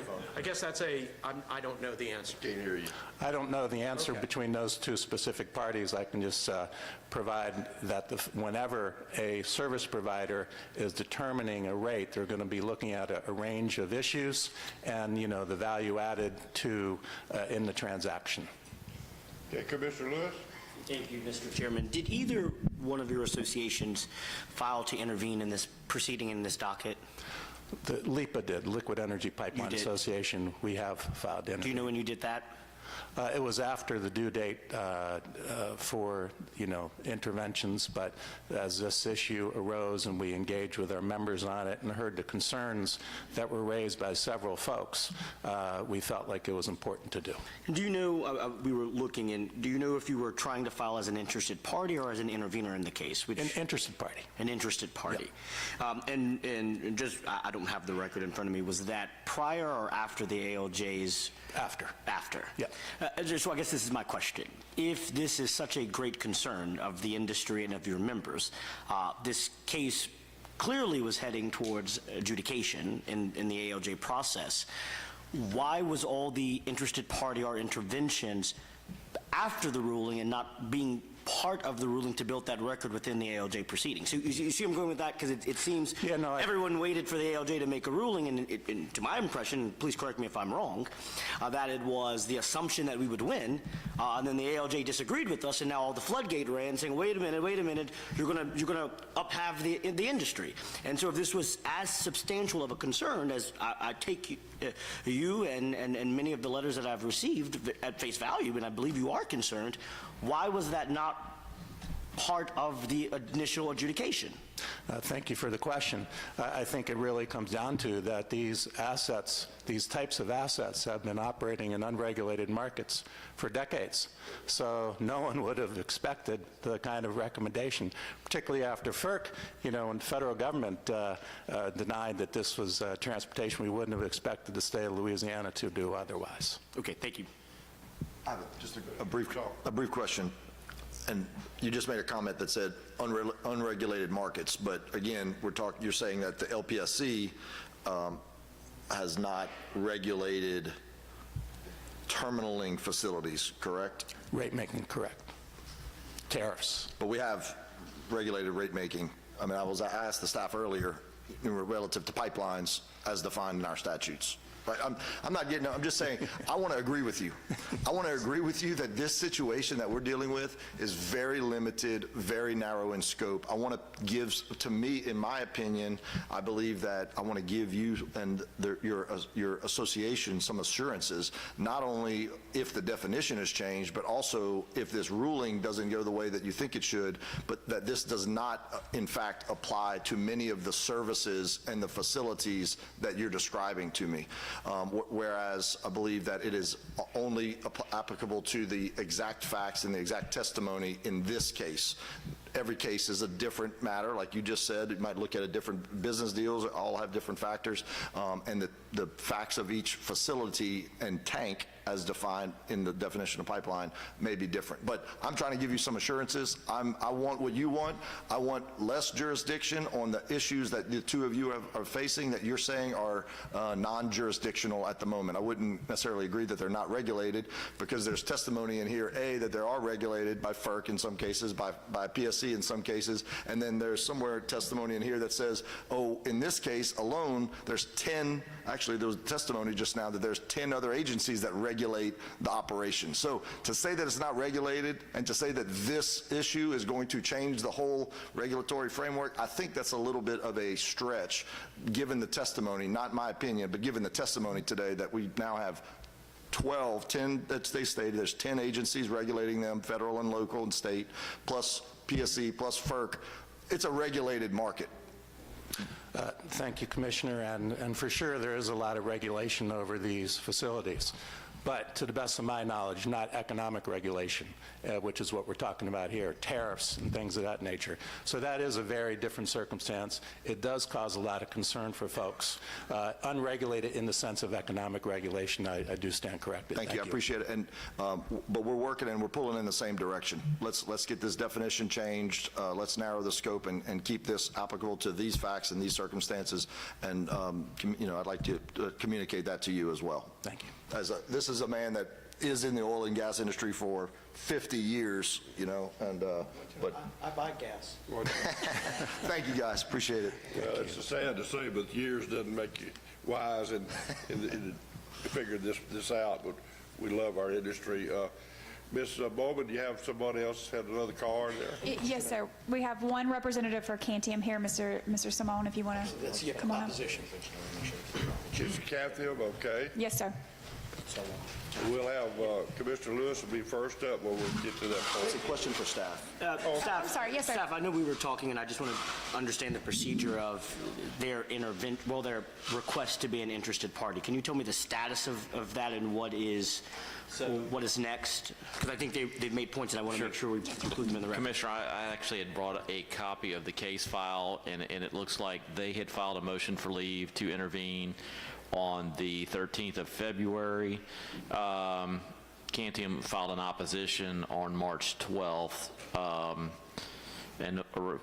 So that's what's pending right now, but typically under Rule 57, when the ALJ has a ruling of any sort that's been appealed to the Commission, they take the position that it's no longer in their hands, it's in your hands. So likely, the reason there hasn't been a ruling on that request to intervene in the opposition is because this matter's in front of y'all. Now, you have primacy, so you could rule on that as well. If that's your choice, you could rule on their intervention / request for interested party, which is a little bit different than full intervener status. Okay, great, thank you. To the staff, Brandon, to the extent that we take this issue under advisement, I would just like to keep that as part of our procedures that we need to vote on that are pending, so that you know, we don't that it's written out, so we don't have to remember it. Okay, go ahead. Let us know who you are. Thank you. My name is Matthew Simone. I'm here with my colleague, Kelly Perrier. We're both on behalf of Kantium LLC. I'm outside counsel and general counsel of Kantium LLC. I know we've had a lot of testimony and discussion this morning, so I will try my best to be brief. Every lawyer says that, but I'm really going to try this time. Let me just start off with what the real issue here is. It's a factual issue. Is Rosefield's facility in the business of transportation or terminaling? The fact of the matter is that it's in the business of transportation. It's not a terminal. The ALJ heard extensive testimony and briefing on this topic, looked at the statutes and said it's a pipeline. It transports pipeline from one spot in the state to another spot in the state of Louisiana. They found that the tank did nothing but act as a pass-through. There was no terminaling going on that facility. You also heard Mr. Katsoumalis today even talk about it. He said that this had a FERC pipeline, that it's a small pipeline. Again, it is a pipeline that moves oil from one spot in Louisiana to another, which fits directly within our statutes. And there is no distinction, as you might find in FERC somewhere, about a smaller pipeline. The statute that was, I believe, put in front of you does not talk about diameter, size, distance. You don't have to have a 200-mile pipeline to make it under LPSC jurisdiction. It doesn't have to be a 30-inch wide pipeline to be under FERC under LPSC jurisdiction. It has to be a tube made of steel, which conveys oil from one point to another for a third party. In this case, that's Kantium. Let's talk briefly about the history of how this facility came to be. Chevron owned the whole thing, the production, the movement to its facilities. It changes its mind. It wants to sell off parts of its business because there may be some more advantageous commercial reasons to go somewhere else. So Kantium buys those facilities that are having production in federal and state waters. It's moving its product through Chevron's facility next door. Okay? Chevron has the FERC tariff still. Chevron then sells the asset to Rosefield, and then all of a sudden you have a situation in which Rosefield pulls the tariff and says, I want you to pay from 67 cents to about $250 a barrel. It's a humongous increase. Every barrel is now up 4 times. Now, what's important there, what didn't happen, there was no improvement, no change of service on behalf of Rosefield in favor of Kantium. Kantium's not getting a better deal here. They're not getting a better service. The same service, which was movement of their oil from point A to point B, remains the exact same as it did when Chevron owned it. The only difference now is that you have a tremendous increase in price. Again, let's look at what is going on in the facility. I'm going to start before what happens in Kantium's facility. They produce oil. That oil then goes to Kantium's facility. Kantium is the one who does the dewatering, does anything it needs to do for its oil. That oil then goes through a pipeline owned by Rosefield. It passes through a tank. The pipeline then goes outside of that tank, still owned by Rosefield. Then Rosefield's pipeline goes under a canal, owned by assumingly a third party. Then Rosefield's pipeline connects to an interconnection to a third party. What's important here is not so much what's done, which is the transportation of crude oil, but what's not being done. And what's not being done are terminaling services. There's no storage. I think this is a humongous point. They kept talking about storage. In their tariff, they discuss if there is storage of this oil, that is then going to be a separate contract between the parties that will be paid separately. If there's a storage fee that we were paying, we wouldn't be talking about $2.50 a barrel. Instead, we talk about per day, per month, per week, whatever it may be. That's storage. That's what a terminaling does. Terminaling may also, they talked about commingling of oil. I understand that. I began doing oil marketing cases, in which learned all about when oil from different spots comes into one tank, one's a better quality, one's a less quality. You measure that out, find out what's the difference of value. And some people get added value, some people get lesser value. But in any event, there's always some type of value added in a terminal storage. Here, that doesn't happen. The same oil is the same molecule as it goes in, as it comes out. No change whatsoever. Now, I believe one of you asked about, well, why did you enter this contract? Well, we entered into this contract with Chevron. Rosefield now is our obligee. So, I'm sorry, yes, obligee. So at this point, we have to go through them. There's no other way around it. There's a contract that says we must. Now, what's important is that contract talks about that this service is, Rosefield is a common carrier. It talks about the rate must be a transportation tariff. That's what we want to pay, a transportation tariff through Rosefield's pipeline. And the statutes are meant for this situation. When crude oil cannot go through a pipeline regulated by LPSC at a fair rate, we have the ability, as a substantial interested party, to come to you and say, help us. Help us get our crude oil to market. Because right now, we have no other way to do it. We don't have it physically, because there's no other way to move this oil.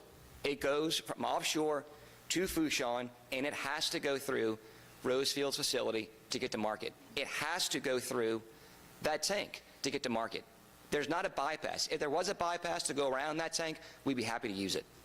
But instead, that tank is a necessary and integral part of this process. And again, that follows the exact language of the statute.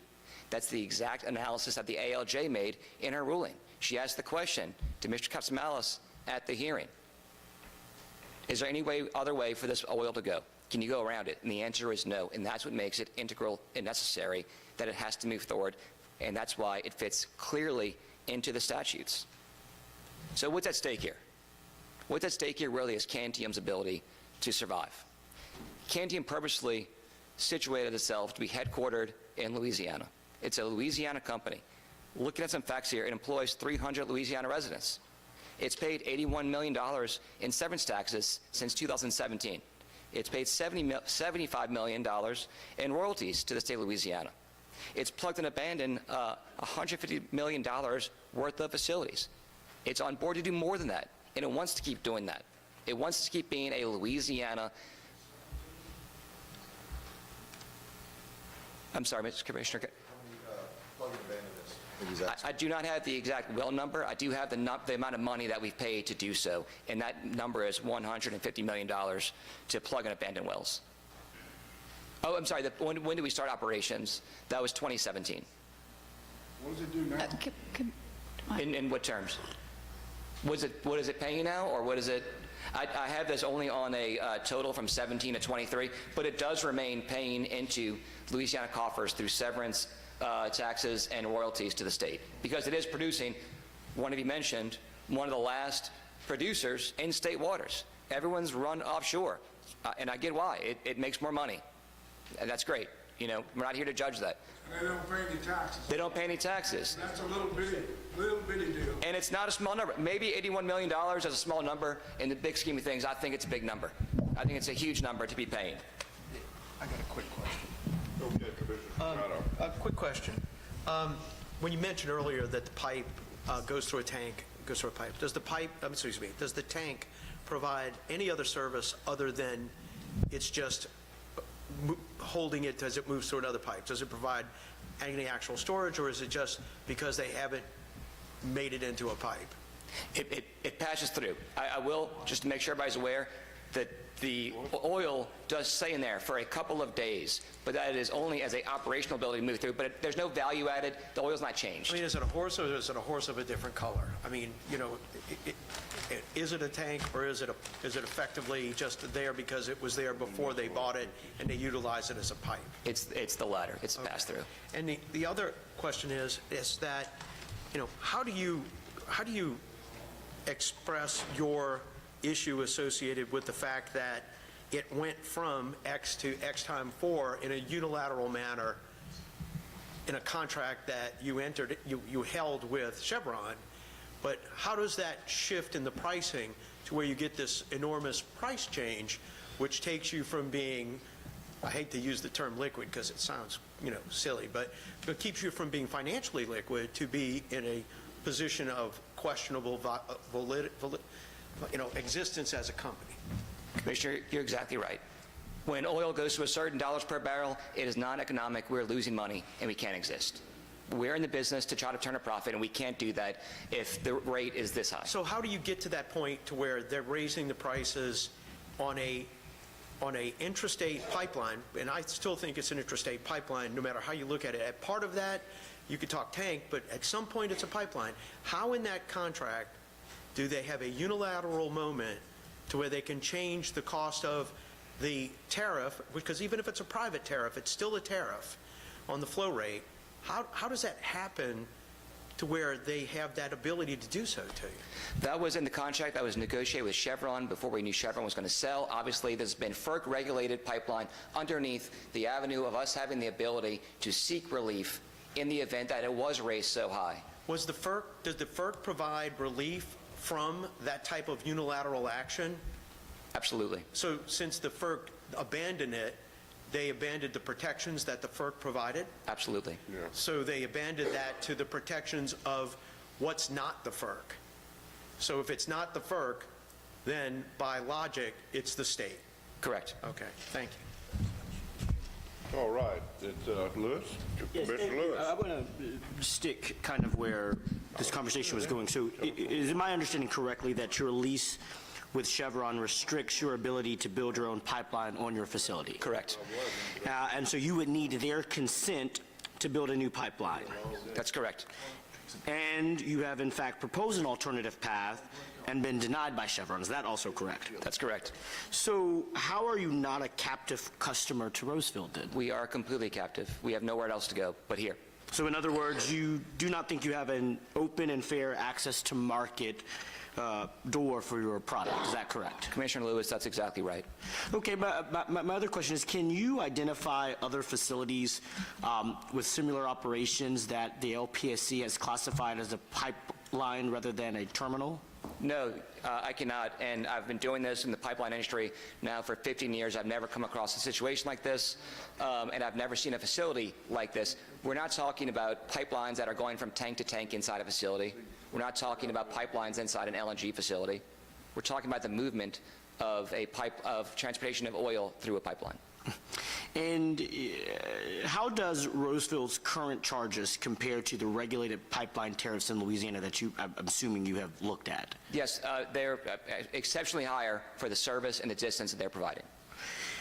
My last question is, has Kantium entered into negotiations with Rosefield over a transportation rate, and if so, what was the result of those conversations or negotiations? We have attempted, and they have gone nowhere. We have been told this is the price. And so your position is you have no alternative transportation options, and if no options exist, how do you then impact your negotiating power and pricing exposure? We don't. We have none. Okay, thank you. All right, any other questions? Okay. Did we cut you off? Did you have more to say? Let me check really quick. I think that was it.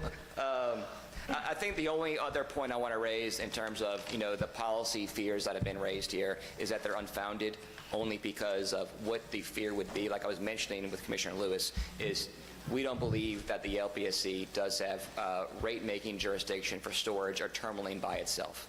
That is a different avenue. If you're talking about when oil is brought into a terminaling facility and then brought out, what goes on inside that storage facility is quite different than's happening here. That's why I think that those policy arguments really don't apply. And I think, Commissioner Kuzan, to your point, that's not what the LPC is trying to do. It's trying to look at this as a one instance of fact and find that this fits underneath the statutes and that you're not trying to expand your jurisdiction. And from the standpoint of where you started, which is you're one of the last exploration production companies in state waters, based in Louisiana, from the public policy standpoint, can you just comment on, what does it say if we don't act? What does that tell future producers that also are looking at our severance tax rates, which are about to drop if the legislature gets their way this year. And I believe the administration is supportive of those efforts to reduce our severance tax rate to be more competitive with our neighbors, which is all a good move for the exploration production industry. What does it say if we don't take action in this case for the existing companies? Because I always say we do a lot to attract businesses to the state, but we need to keep them here too. And so I already made a comment to the midstream and to Rosefield. We want them to stay. We want them to invest. We want them to invite more of their partners over here to bring in business. But at the same time, you're a part of that process as well in the industry. Can you comment to that and what you would be looking for in your client? And perhaps this is her turn to speak on behalf of the entity, but what does it say as a public policy matter? Should we not take action? It allows what the statutes were meant to stop for the past 100 years. It allows anybody to go buy any piece of a pipeline. You can even go buy a small piece, and you put a tank on it. And that allows producers then to be held captive, like we are right now, to be able to say, you can't move your oil unless you pay our unfair rate, because we want it. That's the reason we want it. And it's not just producers, by the way. This is going to apply because this statute doesn't apply just to crude oil. It applies to every liquid hydrocarbon that's being moved through a pipeline. So that would mean that we're talking about LNGs in the future. Everyone knows that LNG is a great situation. If you're moving liquefied natural gas through the state, I can then stop that from going through and put up a number that's incredibly high. We know the economics for LNG. That would be the thought, that you can then stop those projects from happening by only buying a small, say, 1,000, 2,000-foot pipeline on it, and then make a rate that would say that the LPSC cannot regulate it because it moves through a tank at some point. Even our existing refineries that are moving their products or need some type of ethylene, propylene in a liquid form that's going to go and do feedstocks up and down the river. Same issue. So it's not limited to only, it is going to affect producers. It's going to affect the potential for producers to want to have economic ability to do so, but it's going to go past that as well to all of our oil and gas industries. Anyone that's using liquefied hydrocarbons is going to be faced with this same opportunity where somebody could step in and shut it down by giving a price. And they can make a price 4 times, Commissioner Scametta, 10 times if they want. Whatever the rate's going to be, they get to make it up. And that is nothing but chill, not just crude oil producers, but producers that need any type of liquefied petroleum. And I want to turn it over to Ms. Perrier. Before you hand it over, yes, I will say, I can understand the concerns of the terminals if the tank's at the end of the pipe.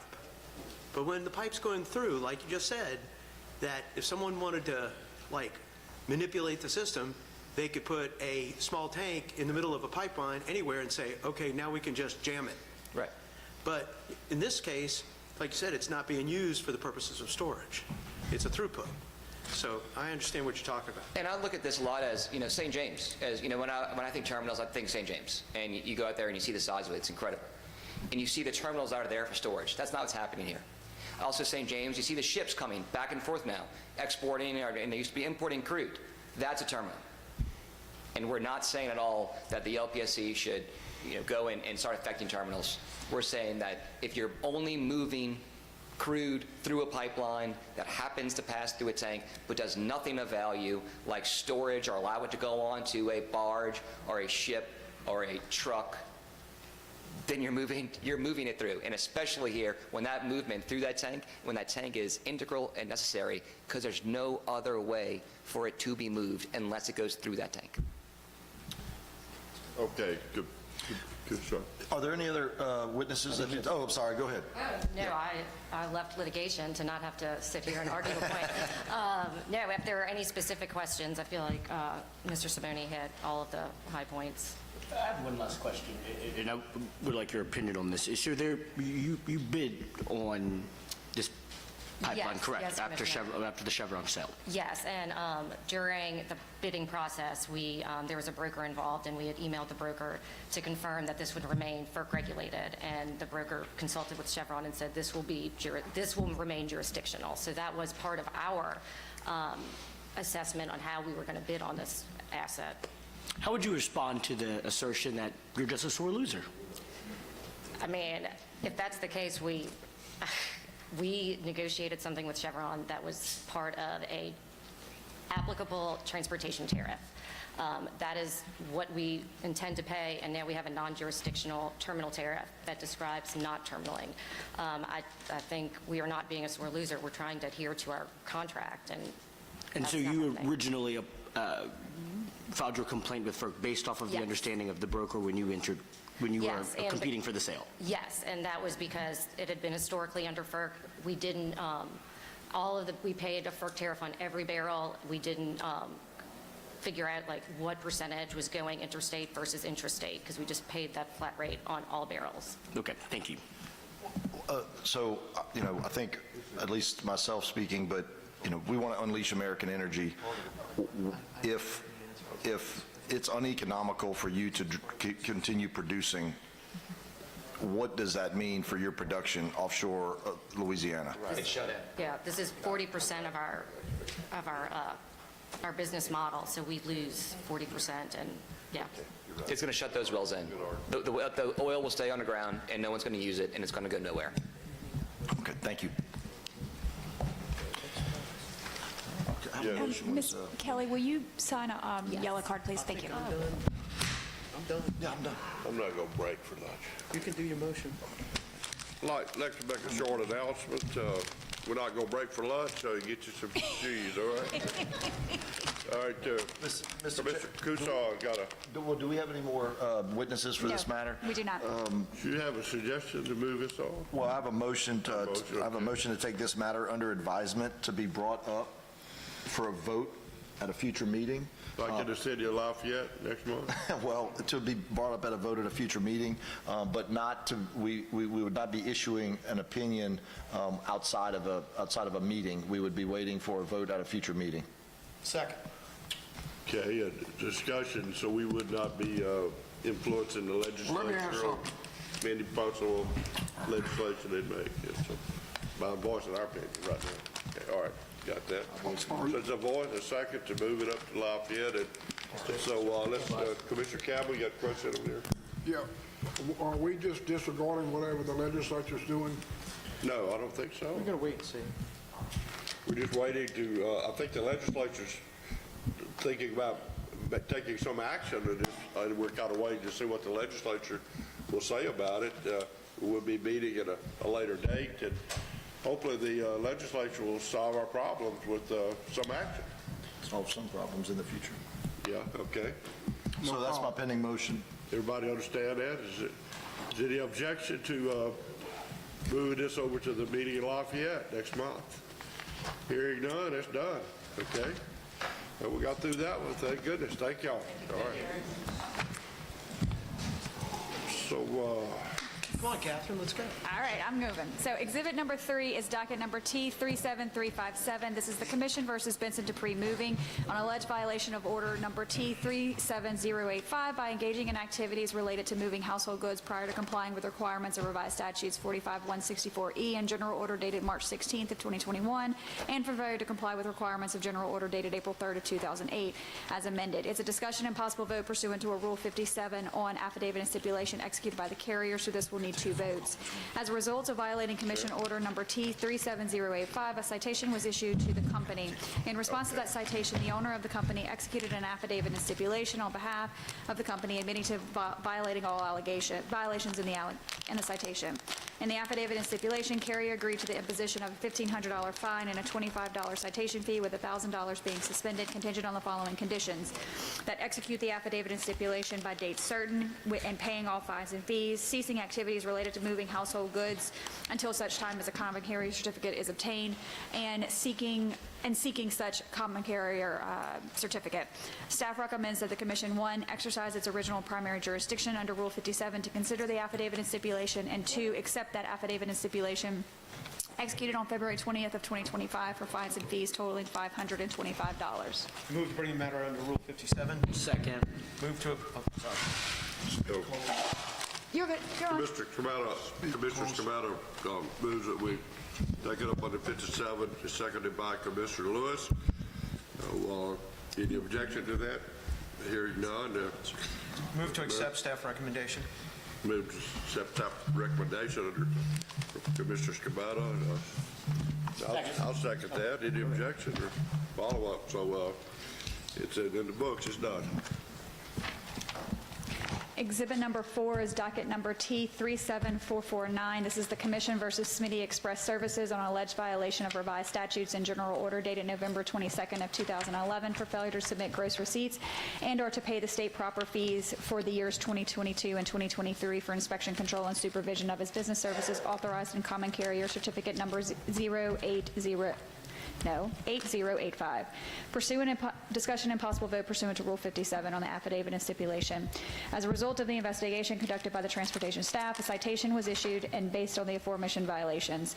In response to that citation, the owner of the company executed an affidavit and stipulation admitting to all of the violations, and in that affidavit and stipulation, the carrier agreed to the imposition of a $500 fine and a $25 citation fee, with $250 being suspended contingent on conditions of not violating the revised statutes for 3 years, providing copies of all of the inspection and supervision returns to the Commission, and agreeing to pay all the fines and fees as stipulated in the affidavit. Staff recommends that the Commission exercise the original and primary jurisdiction under Rule 57 to consider the affidavit and stipulation and accept the affidavit and stipulation executed on March 6 of 2025 for fines and fees totaling $275. Move to bring the matter up under Rule 57. Second. Commissioner Scabata makes a motion that we take this up on Rule 57, seconded by Commissioner Lewis. Any objections? Hearing none, it's under Rule 57. Move to accept the staff recommendation. And Commissioner Scabata moves that we accept staff recommendation, seconded by Commissioner Lewis. So it's done. Number 4 is in the book. Exhibit number 5 is docket number R35462. This is the Commission's rulemaking to research and evaluate customer-centered options for all electric customer classes as well as other regulatory environments. It's a discussion and possible vote on Entergy Louisiana's motion for Commission guidance and consideration. This proceeding was initiated through a notice of proceeding issued by the Commission on January 9th of 2020 after a directive from then Commissioner Green. Staff was directed to research customer-centered options for all electric utility customers and to recommend a plan for how to ensure those customers are the focus in Louisiana. The docket was also designed to consider any proposals not already being addressed in other dockets, as well as other options that may mitigate increased rates for Louisiana ratepayers. The proceeding was published in the Commission's official bulletin, and 30 stakeholders intervened. After numerous rounds of discovery and requests for comments, as well as multiple technical conferences, the Commission issued General Order dated August 1st of 2024, which accepted staff's final Phase 1 report and proposed final rules filed into the record on June 7th of 2024. The General Order promulgated rules regarding annual reporting obligations for electric utilities, periodic reporting of utility companies' outside attorney and consultant expenses, renewable energy credit values, sleeved power purchase agreements, and directed all utilities to submit filings related to green tariff options. On December 30th of 2024, staff filed its Phase 2 report, and on January 24th of 2025, and in response to staff's Phase 2 report, Entergy Louisiana filed its motion for Commission guidance and consideration. The motion suggested that the docket has successfully completed its stated objectives and has run its course. Therefore, Entergy is requesting renewed guidance from the Commission as to the future of this docket. A notice of reply period was issued by staff, and 10 stakeholders filed responses. Staff makes no formal recommendation, as this is a policy decision, and if the Commission is going to vote on this today, we do have 2 cards for... Move to hold this matter over for 30 days until we meet in Lafayette. Okay, we would I'll second. exhibit number 5 suggested about to be moved over to Lafayette. And I don't know, Campbell's got a second on that. Anybody else got anything to say about that? We're going to have an overload in Lafayette next month, so bring your lunch bucket. Okay. So hearing none, looks like it's easily moved over to Lafayette. So some people call that kicking the can down the road. Is that what I hear? Okay. Okay, number 6, exhibit 6. Exhibit 6 is deferred, and so we're moving to Exhibit 7. Exhibit 7 is docket number S37488. This is American Broadband Holding Company, Cameron Communications, Cameron Telephone Company, Elizabeth Telephone Company, and LBH. It's a request for approval of non-opposition to issuance of guarantees and pledge of assets as security in connection with debt incurrence by American Broadband Holding Company. It's a discussion and possible vote on staff's report and recommendation. On January 24th of 2025, the companies and the regulated subsidiaries jointly filed this request pursuant to the Commission's General Order dated March 18th of 1994. seeking the Commission's non-opposition to the regulated subsidiaries providing guarantees and granting security interest in their respective assets and mortgages on their real property in connection with financing obtained by the regulated subsidiaries' indirect parent, and all of the direct and indirect subsidiaries as guarantors. The request was published in the Commission's official bulletin, and no interventions were received. Based on staff's review of the request submitted in connection with the proposed transaction and the analysis of the 18 factors, staff recommends that the Commission express its non-opposition to the proposed transaction. Therefore, staff recommends that the Commission expresses non-opposition to the request, including the conditions contained in staff's report and recommendation, which was filed into the record on March 20th of 2025. Move to accept staff recommendation. Moved by accept staff recommendation by Commissioner Scametta, seconded by Commissioner Crusoe. Is there any discussion or opposition? Hearing none, number 7 is approved. Exhibit number 8 is docket number U36992. This is Northeast Louisiana Power Cooperative's application for an increase in rates, including interims for the establishment of an emergency fund. It's a discussion and possible vote on an uncontested stipulated settlement pursuant to Rule 57 of the Commission's Rules of Practice and Procedure, and so this will need 2 votes. On September 29th of 2023, Northeast filed its application, which was published in the Commission's official bulletin with no interventions occurring. The Commission authorized NELPCO's current interim rates in order number U36992 in January of 2024. The order authorized NELPCO to increase its rates by the full base rate relief sought in this proceeding, which was approximately 12%. Staff reviewed NELPCO's application and accompanying testimony and exhibits and conducted discovery, and on July 1st of 2024 filed its direct testimony and staff report. Thereafter, the parties engaged in settlement negotiations, and on April 4th of 2025, NELPCO and staff entered into an uncontested stipulated settlement. The major terms of the settlement are that NELPCO is authorized to increase rates in the amount of approximately $3.1 million in annual revenues in order to achieve a tier of 1.76. They're also authorized to implement a rider to fund an emergency reserve fund at approximately $300,000 per year on a per customer basis until NELPCO achieves 15 days of operating expenses as requested. Staff recommends that the Commission exercise its original primary jurisdiction under Rule 57 to consider the stipulated settlement and accept that stipulated settlement, which was filed into the record on April 4th of 2025. I'll make a motion, we bring this up on the Rule 57. Second. We have a suggestion from Mr. Campbell to bring this up on Rule 57, seconded by Commissioner Scametta. Is there any objection? Hearing none, we'll take it up under 57. I would make a motion that we take the uncontested stipulated settlement of the Commission pursuant to 57. Okay, we got a motion from Commissioner Scametta, and I'll second that. Is there any opposition or discussion? Hearing none, Exhibit 8 is approved. Exhibit number 9 is docket number U37074. This is SWEPCO's application for approval of a revised renewable energy credit tariff pursuant to order number U35324. It's a discussion and possible vote on an uncontested stipulated settlement. On December 19th of 2023, SWEPCO filed the instant application proposing a revised REC tariff, which expanded the voluntary rider options available to customers. Notice that the application was published in the Commission's official bulletin, with Walmart filing a petition for late intervention, which was unopposed. After several rounds of testimony by staff, Walmart, and SWEPCO, the parties entered into settlement discussions, and on March 21st of 2025, the parties entered into an uncontested stipulated settlement. The major terms of that settlement are that SWEPCO's revised REC tariff submitted as part of its testimony filed November 8th of 24 shall be implemented upon approval by the Commission, and there are parameters in place should the expenses for implementation of the revised REC rider tariff exceed the revenues generated by the REC rider tariff. SWEPCO shall also submit an annual report of the subscription rates and revenues derived by the use of the REC rider tariff. Staff recommends that the Commission approve the uncontested stipulated settlement filed into the record on March 25th of 2025. Okay. We accept staff recommendation. Second. All right, there's a motion by Mr. Campbell and second by Mr. Scametta. And is there somebody with SWEPCO here to come up and hopefully we're this close to Shreveport? Anybody with SWEPCO like to come up? It's the big guns. Yeah.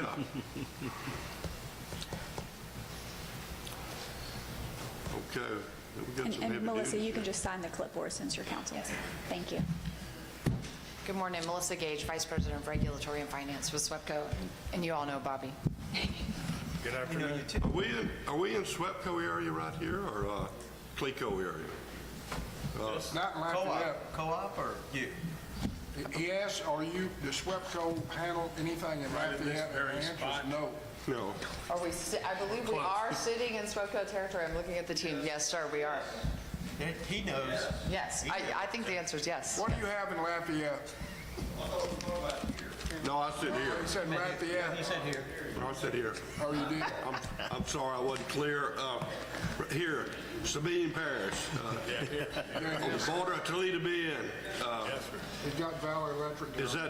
This is the old Valley Electric Co-op, which was purchased by SWEPCO. Correct. So you're keeping the lights on here in this building, right? Okay. Hair, skin, and hide. Lots of big, tall pine trees falling on our lines, right? Okay, right. Lots of trees.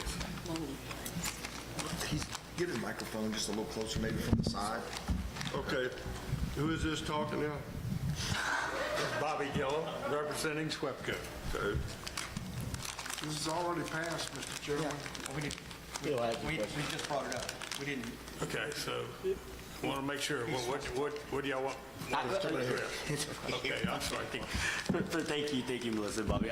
First, I want to applaud you both for thinking through these different ways to cater to your different customer types. I mean, I think this proposal shows a very thoughtful and considerate need for your current customers and also for your potential customers. I also have read and really appreciate the work that you did to satisfy Walmart's needs that they requested. I know they are a big customer, and them in contributing to new renewables could go a very long way. So I just have really two quick questions for you with those comments in mind. So with these final four options, are you confident that these can help you diversify your portfolio and get some new low-cost resources deployed? Yes, sir. I mean, the purpose of this tariff is to be able to offer these REC credits to our customers so that then they can make the demonstration for their own renewable efforts. And so they're able to use this rider to do that. But this is, the rider is using our existing renewable assets. Thank you. And the last question I have, could you commit to reporting, or at least working with me on the program's successes and the effects on bills and generation decisions? Certainly, we can do that. Well, thank you. Like I said, once again, I appreciate the work that you did on this, and I'm in support. Thank you. Okay, any other discussion? Sir. Oh, come on, nobody got anything? Okay. I think y'all keep up the good work and keep the lights on and pass all those tests. You know, we have, what's the name of this? Sadie Safety. Sadie Safety, yeah. We're going to be watching that real close. And I don't think there's any opposition to this motion and second, so looks like it's a done deal. You've got your wish. Thank you. Thank you. Exhibit number 10 is docket number U37225. Bobby, sign the clipboard. Docket number U37222. It's Jefferson Davis Electric Cooperative's request for approval of a revenue adjustment, establish of a formula rate plan, continuation of its storm rider with modifications to its terms and conditions and associated rate schedules for an interim relief. It's a discussion and possible vote on an uncontested stipulated settlement. On May 31st of 2024, JDEC filed the instant application, which was published in the Commission's official bulletin with no interventions. At the October 24 business and executive session, the Commission approved JDEC's request for interim rate relief. Following discovery on the application and accompanying testimony, staff filed its recommendation on November 21st, 2024, and on December 13th of 2024, JDEC filed correspondence indicating it agreed with staff's recommendation, subject to a clerical error clarification. Subsequent, JDEC and staff executed an uncontested stipulated settlement, which was filed into the record on January 17th of 2025, with the major terms being as follows. JDEC is authorized to implement an increase in rates to achieve an additional approximately $7.2 million in operating revenues, which would provide an opportunity for JDEC to achieve an MDSC of 1.90. It's authorized to adjust all rate class fixed billing components as proposed in its request. It's authorized to implement a formula rate plan with a 3-year term, utilizing an MDSC bandwidth with a band of 1.8 up to 2.0, and it's authorized to continue to utilize the storm rider authorized in order number U36442 with modifications to reduce the mills from $5.65 per kilowatt hour, with proceeds to be provided to CFC as good faith interest payments on its ELOC until such time as that is no longer necessary. Staff recommends that the Commission approve the joint stipulation filed into the record on January 17th of 2025. Nope, no. I had one. So we're entertaining a motion in a second. Is your district? I'm sorry. Exhibit 10. Oh, yeah, I'm going to make a motion that we accept staff recommendation. Second. And seconded by Commissioner Scamata. Any discussion or objection here? Hearing none. Number 10 passed. Exhibit number 11 is docket number U37422. It's Clico Power versus Southwest Louisiana Electric Membership Corporation's complaint alleging violation of the Louisiana Revised Statute 45-123 and Commission's General Order dated October 6, 2005, which is a 300-foot rule order. On October 31st of 2024, Clico filed the instant complaint pursuant to the Commission's order, and notice of the complaint was published in the bulletin with no interventions. Slimco filed its answer on November 12th of 24, and the reply testimony was filed on January 17th of 25. After engaging in written discovery and depositions, the parties notified the tribunal at a status conference on March 27th of this year that Clico, Slimco, and staff had reached a stipulated settlement resolving all issues. On April 2nd, 25, the parties filed the Rule 6 packet containing that settlement, which Slimco acknowledged and does not challenge Clico's exclusive right to provide electric service to Southland at the Highway 103 East site in Washington, Louisiana. Further, Slimco agrees to cease all efforts to provide permanent services to that project. Staff recommends that the Commission accept the uncontested stipulated settlement filed into the record on April 2nd of 2025. Motion to accept staff recommendation. Second. Seconded by Commissioner Scamata. Any objection or suggestions? Hearing none, Exhibit 11 is approved. Exhibit number 12 is docket number U37483. This is Beauregard's application for an increase in rates, approval of formula rate plan, including modifications to standard terms and conditions, and for interim rate relief. It's a discussion and possible vote on that interim rate increase and tariff pursuant to Rule 57 of the Commission's Rules of Practice and Procedure at the request of the Chair. On January 14th of 2025, Beauregard filed the incident application, which notice was filed in the Commission's official bulletin with one intervention by former General Manager Brian Zelenek. Beauregard is requesting the authority to implement an interim base rate increase in the amount of 40% of the overall requested base rate increase effective June 1st of this year. Beauregard has indicated in their application that should this interim rate increase be approved, the monthly bill for a residential customer using 1,250 kilowatt hours would increase $3.42. Beauregard requested pursuant to Section 501 in the Commission's General Order dated July 1st of 2019 to implement these changes to its tariff related to the high load factor and the high load factor air separator plant. The request to consider coincide with the company's transition from Louisiana Generating and LLC to 1803 Electric Cooperative for power supply and delivery. At this time, staff has not had an opportunity to fully review the application. Staff recommends that the Commission exercise its original and primary jurisdiction to take up Beauregard's request, and while staff does not make a formal recommendation regarding the request, staff recommends that if the request is granted, that Beauregard file proof of applicable bond requirements with the Commission, be required to file an updated tariff indicating the interim rates, terms, etc., with the Utilities Division within 30 days of the order approving the interim rates, and Beauregard cannot begin charging the interim rates until proof of the applicable bond requirements and updated tariff have been provided to and approved by staff. Chairman moves accept it under Rule 57. Second. And second. And the Chair moves to approve it. Second. The second and discussion. Commissioner Lewis, you got some questions? Yes, can I have Mike or Kara, please, real quick? In this Beauregard co-op is in my district, over 40,000 meters, and it's got a nice little customer base on commercials, like a lot of the co-ops. So it's a really growing area north of Lake Charles, all up through there. Got a new manager, Mike Vitar, and but I've had my eye on you guys. So far you're doing pretty good.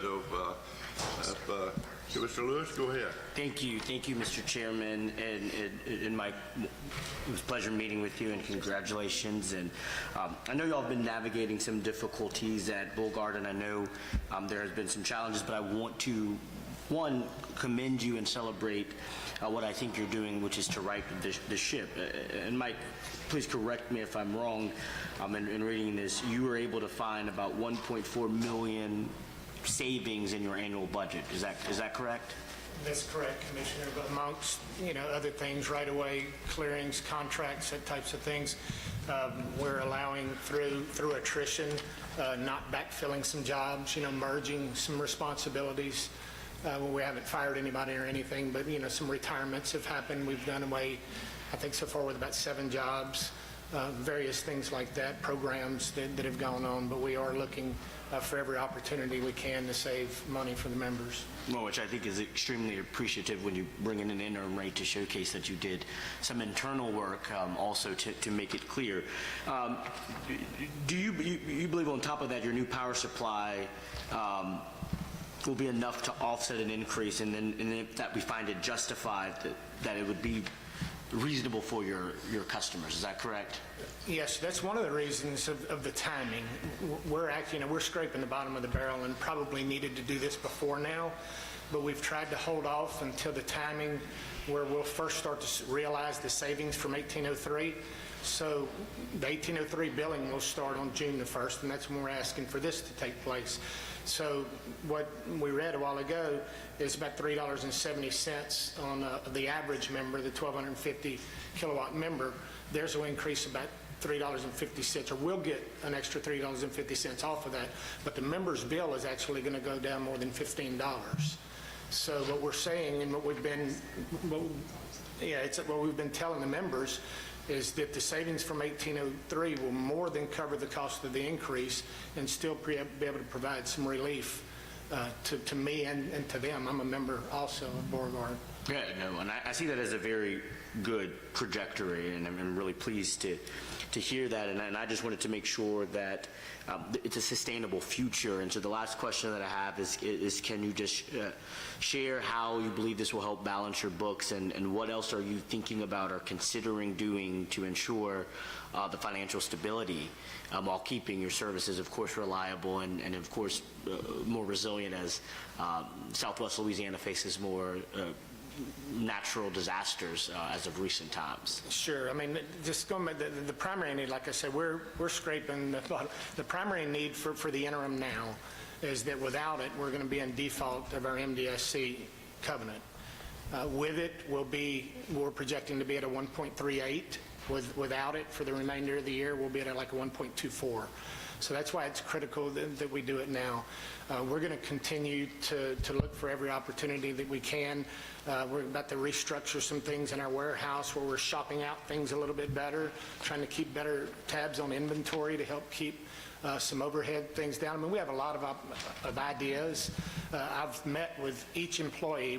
At the time, we had like 125. I met with each of them one at a time, and the last question that I asked each one of them is from the 3 goals that we have, which is safety, reliability, and cost to the member. If you were CEO for one day, what's the first thing you would do? And we've made a list of those things. We've actually implemented some of them. We've gotten some good ideas from that, so we're going to continue to do those things and do everything we can to try to keep the costs low. We've started a brand new reliability team looking at the SAIDI and the safety numbers. We have excellent data gathering systems. I mean, I haven't seen any better in the state. That data has really not been used for great purposes other than just reporting to you guys. Our engineering team has taken that data now and has analyzed it, picked out the top 10, or the bottom 10, if you will, the 10 most prone areas, looking for engineering solutions to try to improve them. I mean, I think we got some exciting stuff going on. No, great. I mean, that's great to hear, and I'm really excited about your leadership and the fortitude of the work that you did before asking for an interim increase. I know I've become a little bit of a stickler around here, but around those. But I truly appreciate that you came in and said, "Hey, look, I looked internally.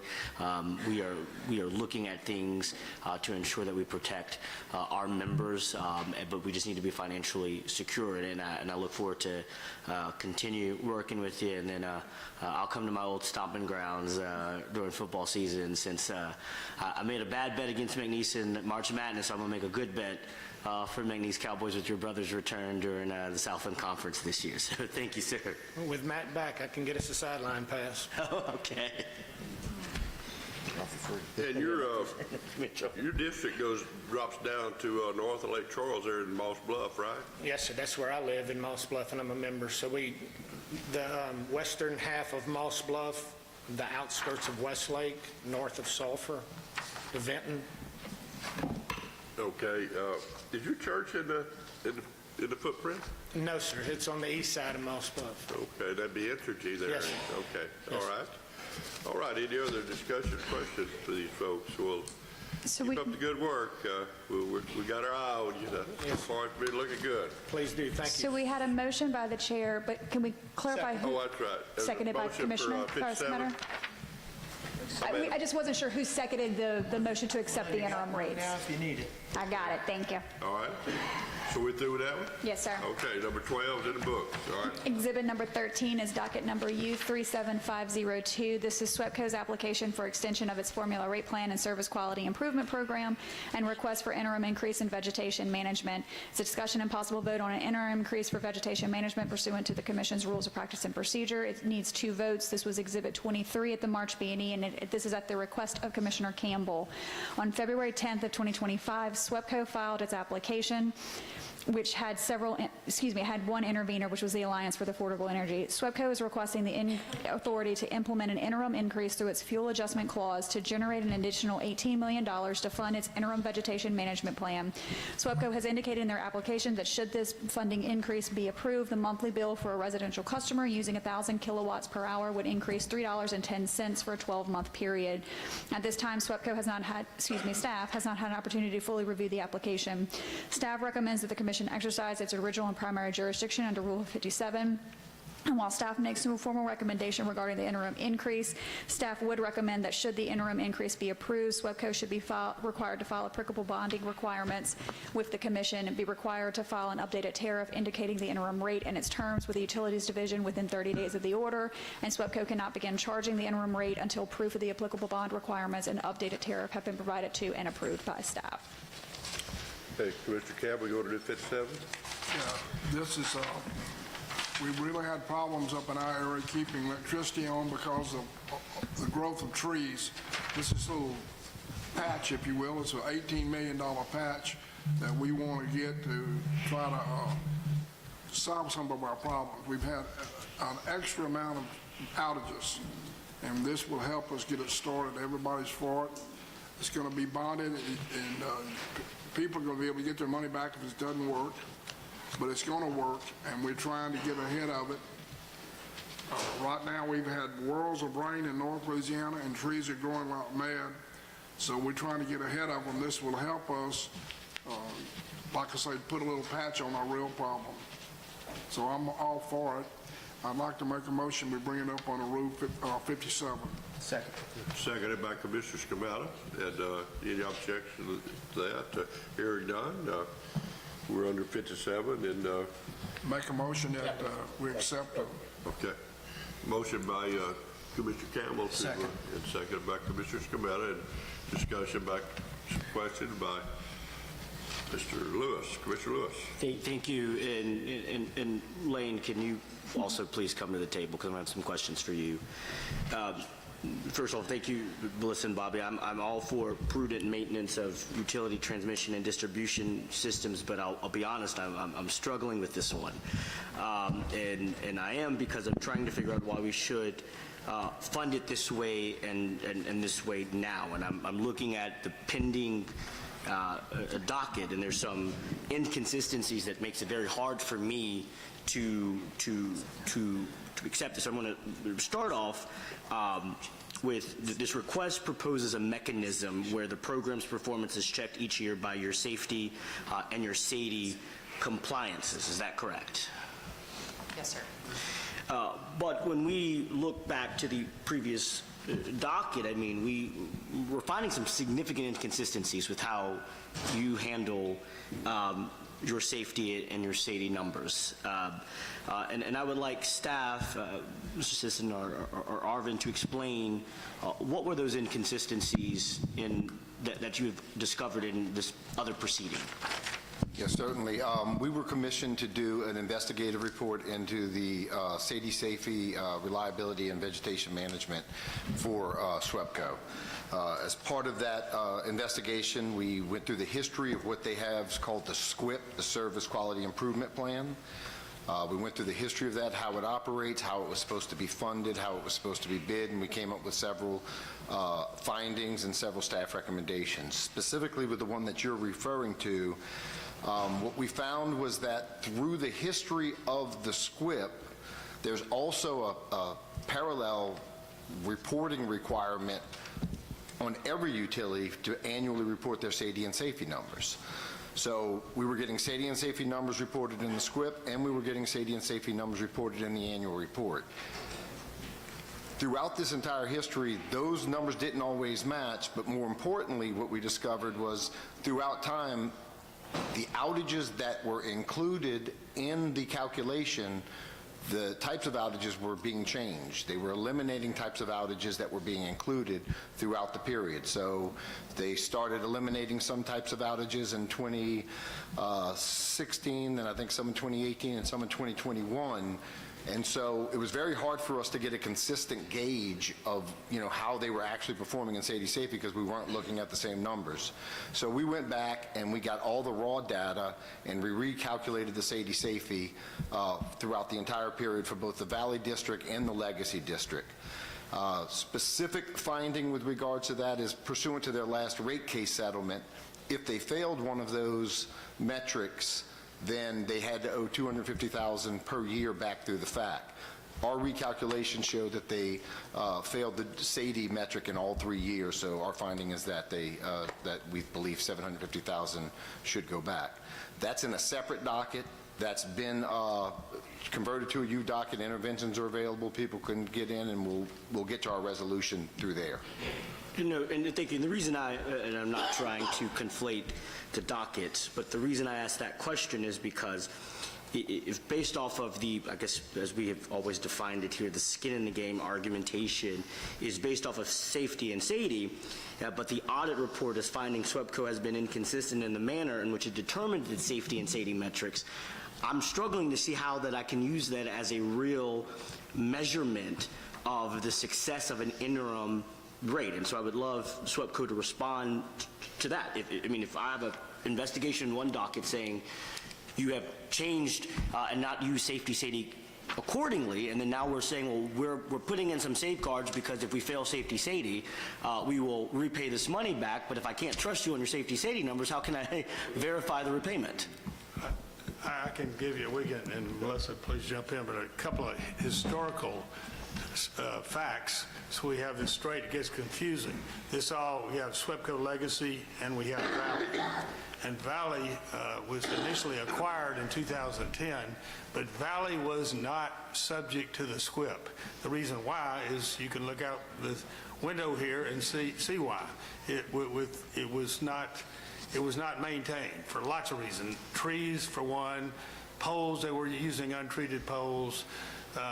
They really didn't have a veg program at all, so everybody recognizes it was not ready and needed a lot of work. So it's not even a part of SQIP until 2023, but it is now. It is now. So can I ask you a question on that, Bobby? But in the investigation from 2016 to 2020, SWEPCO overcollected at least almost $4 million via the FAC for the Valley District vegetation work that can't be sustainable with contract payment data. So while I appreciate that, there's still evidence that when you even collected money for vegetation management for the Valley District, there's no data to back up what you did. Well, this is an interim report. We're working closely with Lane and his team as well, and are still providing and collecting and providing additional numbers. And we've done that again recently. So that docket is still underway. We agree with that. We're going to move forward and cooperate with staff on that docket. But there are some different issues. There are some different issues that arise to the timing. And also, I will also say different orders apply. There's different language in orders that our people are trying to comply with. And the SWEPCO SAIDI numbers, SAIDI safety, SWEPCO legacy, are different than the Valley SAIDI safety numbers by quite a substantial difference, I understand. So we're working on all of that to meet the needs and improve. But there are different rules that apply, including in a January 23 order. So our people apply that in calculating safety. So that there is a basis for these applications and interpretations, but we are working with staff to try to get all this resolved. And Commissioner Lewis, if I may, the $4 million that you're referencing that was in Mr. Sissing's report, we understand there's a disconnect between the dollars that we showed him in a discovery response that went through our fuel charge associated with the $8 million per year in the Valley, and then the data we provided him that was specific to outside services contractors. Yes. Go ahead. Okay, but since he issued that report, we have been able to provide him some additional information where he can track exactly what went through the FAC and demonstrate that those were for outside services. And there were, I will tell you, there were, I believe, maybe 3 years where we didn't spend the full $8 million a year that the commission had authorized. And in each of those years, we credited customers through the fuel over-under recovery to ensure that they did not pay a dime more than we spent on those outside services. He has not had time to review that. I understand he's really busy, and we provided it to him late. But that's the answer on the $4 million. Thank you. And Elaine, any... No, that's accurate. They provided it to me towards the end of last week, and we were getting the meta testimony put together. I haven't even opened the file. Let me see if I can shine a light on this. I just have one more question one more question. I don't fundamentally doubt that a budget increase is warranted, or certainly I want to see preventative measures being taken to prevent higher cost recoveries. As you know, we opened a proceeding that I push for on safety, and reliability. This is an extremely important issue to me, and I would like to see the budget of this $18 million, especially since in the interim, reviewed in the full context of the other 7 programs and strategies that you have utilized to address reliability. I'm not against reliability, I'm just not 100% confident. Vegetation management is the only metric, especially when we're looking at improving reliability according to the safety and SAIDI score. So while I know our staff hasn't fully reviewed this proposal and there's still conversations going on with the new report, I just think there just should be more time assessed of that report and what it suggests about the program holistically for reliability improvements. And so that is why I am not confident in this $18 million at this moment. Not that it won't be, but I think there's more work to do to ensure that vegetation management is the true source of the reliability issues, and that some of these other programs that you are proposing may have more merit for more impact. And so that's where my concern is coming from. I still want to work with you all, and I look forward to the other pending docket and case and then the current work on the SWIP, but I just wanted to kind of contextualize where I was coming from with that. Yes, certainly. And I'll tell you, while vegetation is the leading cause of our outages, there are other issues, as you're noting, and we are doing a lot of other measures that are already underway, and we will continue to do, like our pole replacement program. We're putting DACR out on our circuits. Our team is doing a lot of different things to try to improve reliability, but this vegetation is just one piece that has remained static for a decade now, and we need this incremental funding. Thank you. Just for the record, I've been very critical of SWEPCO, very critical, but they've been very open. When working with the Lane session, they agreed. I'm the one that put them under a special investigation that they're doing right now. They asked for $18 million for a little Band-Aid, but it's a big Band-Aid, but it's not as much as the total package is going to be. So I support this because I think they're doing their best. And Lane's not giving them anything. He's holding the light on them, and I appreciate that. We want SWEPCO to do a better job, and they're trying to do a better job, but they need $18 million here to start it. It's going to be bonded. If it doesn't work, people get their money back. So, I mean, it's a lot of safety involved. So I would make a motion that under Rule 57, I think we already got that. We do. Yes, sir. Yes, sir. Yeah, we're under the regular. And then go ahead and accept the $18 million for interim rate relief. Second. Or work. We got, okay, a second, we're still under discussion. Let me ask you, you said something about you underspent like $4 billion. Was that about correct there? No, it's an amount far less than that, but there was a mismatch between our numbers that we presented to Mr. Sisson that came out of one system that was our accounts payable system, and actually the dollars that were booked to that work order and went through fuel. But I will tell you, there were 3 years that I'm going to ballpark it at, over the course of 3 years, perhaps $1 million wasn't spent for various reasons. There may have been, we had a plan to spend the $8 million, and a storm came through, and those crews had to go work on something else, and so we just didn't quite get to the $8 million. In each of those years, it was an amount, a few $100,000. All right, well, that's one thing I was curious about. So you could move vegetation management money over to storm recovery?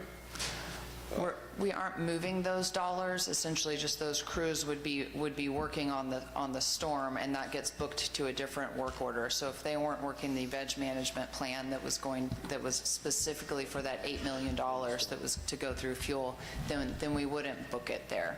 And I'll tell you, and there are some years, in the years that it wasn't under, we spent over $8 million, but we didn't surcharge customers for those dollars. The company just had to eat those amounts over $8 million. Storm damage qualifies for vegetation control, then, right?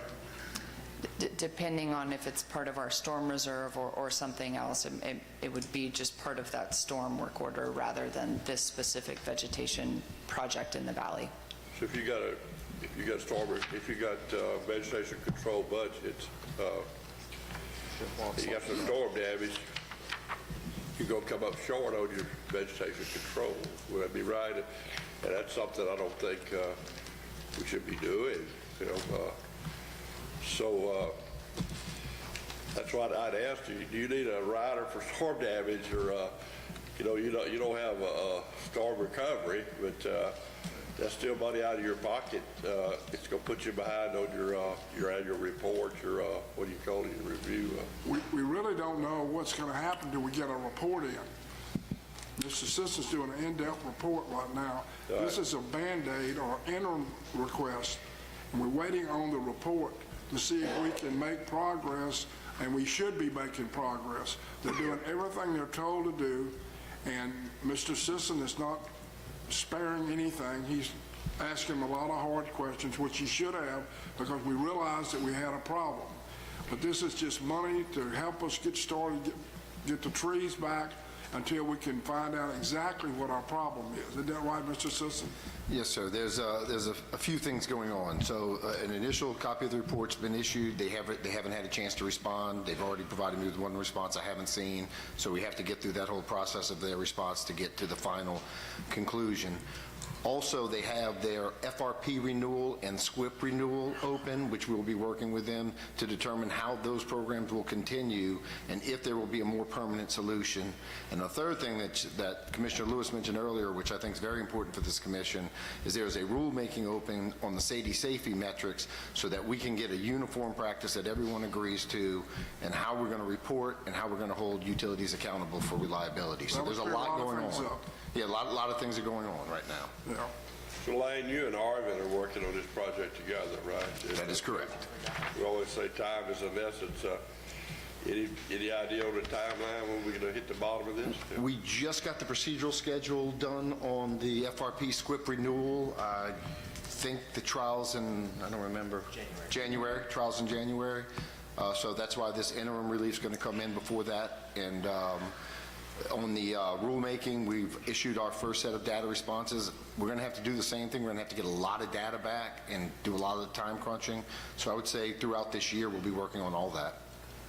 Sound like SWEPCO is going to be the poster child for management vegetation. Clarity. Yeah, at one point, in addition to you're all correct, the veg, we're looking at hardening and resilience, and that's all a part of the overall continuing package. Are y'all so y'all be challenging CLECO and HRG on their reports, how well they're going to do? Okay. Well, we sure got your eye on them, and appreciate y'all. So we have a motion and a second. And yes, a lot of discussion. There is already a motion and a second. What's that? There is already a motion and a second. Yes, that's what I'm saying. I'm sorry, I wasn't clear. We do have a motion and a second. And discussion, is any objection? Anybody? No, I have an objection. I don't have discussion. Roll call vote. Okay, roll call vote. Commissioner Campbell, how do you vote? Yes. Commissioner Scametta, how you vote? Yes. Commissioner Cusall, how you Yes. vote? And Chair's yes. Commissioner Lewis? No. No, okay. 4-1. All right, so that's done with that one. What we on? 14. Thank you. Yes, sir. So exhibits 14 through 17 are very similar to one another. The first is Exhibit 14 being docket number U37537. This is Concordia and Grid Alliance's application for qualification of certain assets as transmission facilities, approval of the transfer of Concordia's transmission facilities to Grid Alliance, and the Commission's determination of Grid Alliance as an independent transmission company, subject to the Commission's jurisdiction. This is a discussion and possible vote to retain Stone Pigment via solicitation. At the December 14th business and executive session and renewed at February 21 and October 24 B&Es, Stone Pigment has been retained by the Commission to actively participate and provide oversight to the markets, planning, and other activities within MISO, OMS, and ERSC. Stone Pigment has provided consulting services in numerous stakeholder forums for MISO as well as litigation matters at the FERC. Concordia filed this application, and based on Stone Pigment's assistance of MISO matters, it was staff's opinion that Concordia's application is substantially related to those matters that Stone Pigment has assisted with in the past. As such, staff solicited Stone Pigment for a proposal to assist in the review of Concordia and Grid Alliance's application. And based on that solicitation, Stone Pigment gave their ongoing Based on that solicitation, Stone Pigment provided a proposal of $49,000 in fees and $2,500 in expenses. So staff recommends that the Commission retain Stone Pigment for $49,000 in fees, $2,500 in expenses for a total budget not to exceed of $51,500. Motion that we retain Stone Pigment for a fee of $49,000. I'll second. Got a motion by Commissioner Campbell, seconded by Commissioner Lewis. Is there any objection, discussions? Hearing none, it's approved. Exhibit 15 is the same docket number U37537. This is discussion and possible vote to retain United Professionals Company. Given the same services that Stone Pigment is providing as outside counsel, UPC is providing the same services as outside consultant related to MISO and OMS and ERSC matters. Therefore, staff solicited UPC, who provided a proposal of $47,500 in fees and $2,000 in expenses, and staff recommends that the Commission retain UPC for $47,500 in fees and $2,000 in expenses for a total budget not to exceed of $49,500. I make a motion that we accept Make a motion, we the motion, accept the staff's recommendation by Commissioner Campbell, second by Commissioner Cusall. Any discussion or objection? Hearing none, 15 passed. Exhibit number 16 is docket number U37538. This is Southwest Louisiana Electric Membership Corporation and Grid Alliance's joint application for qualification of SLMCO's assets as transmission facilities, approval of the transfer of those assets to Grid Alliance, and Commission determination that Grid Alliance is an independent transmission company subject to the Commission's jurisdiction. It's a discussion and possible vote to retain Stone Pigment via solicitation under the same guys that we just discussed. Stone Pigment provided a proposal of $49,000 in fees and $2,500 in expenses, and staff recommends that the Commission retain Stone Pigment for $49,000 in fees, $2,500 in expenses for a total budget not to exceed of $51,500. Makes a motion to accept staff's recommendation. Seconded by Commissioner Cusall. Is there any discussion? Objection. Hearing none, 16 is in the books. You think it's in the room?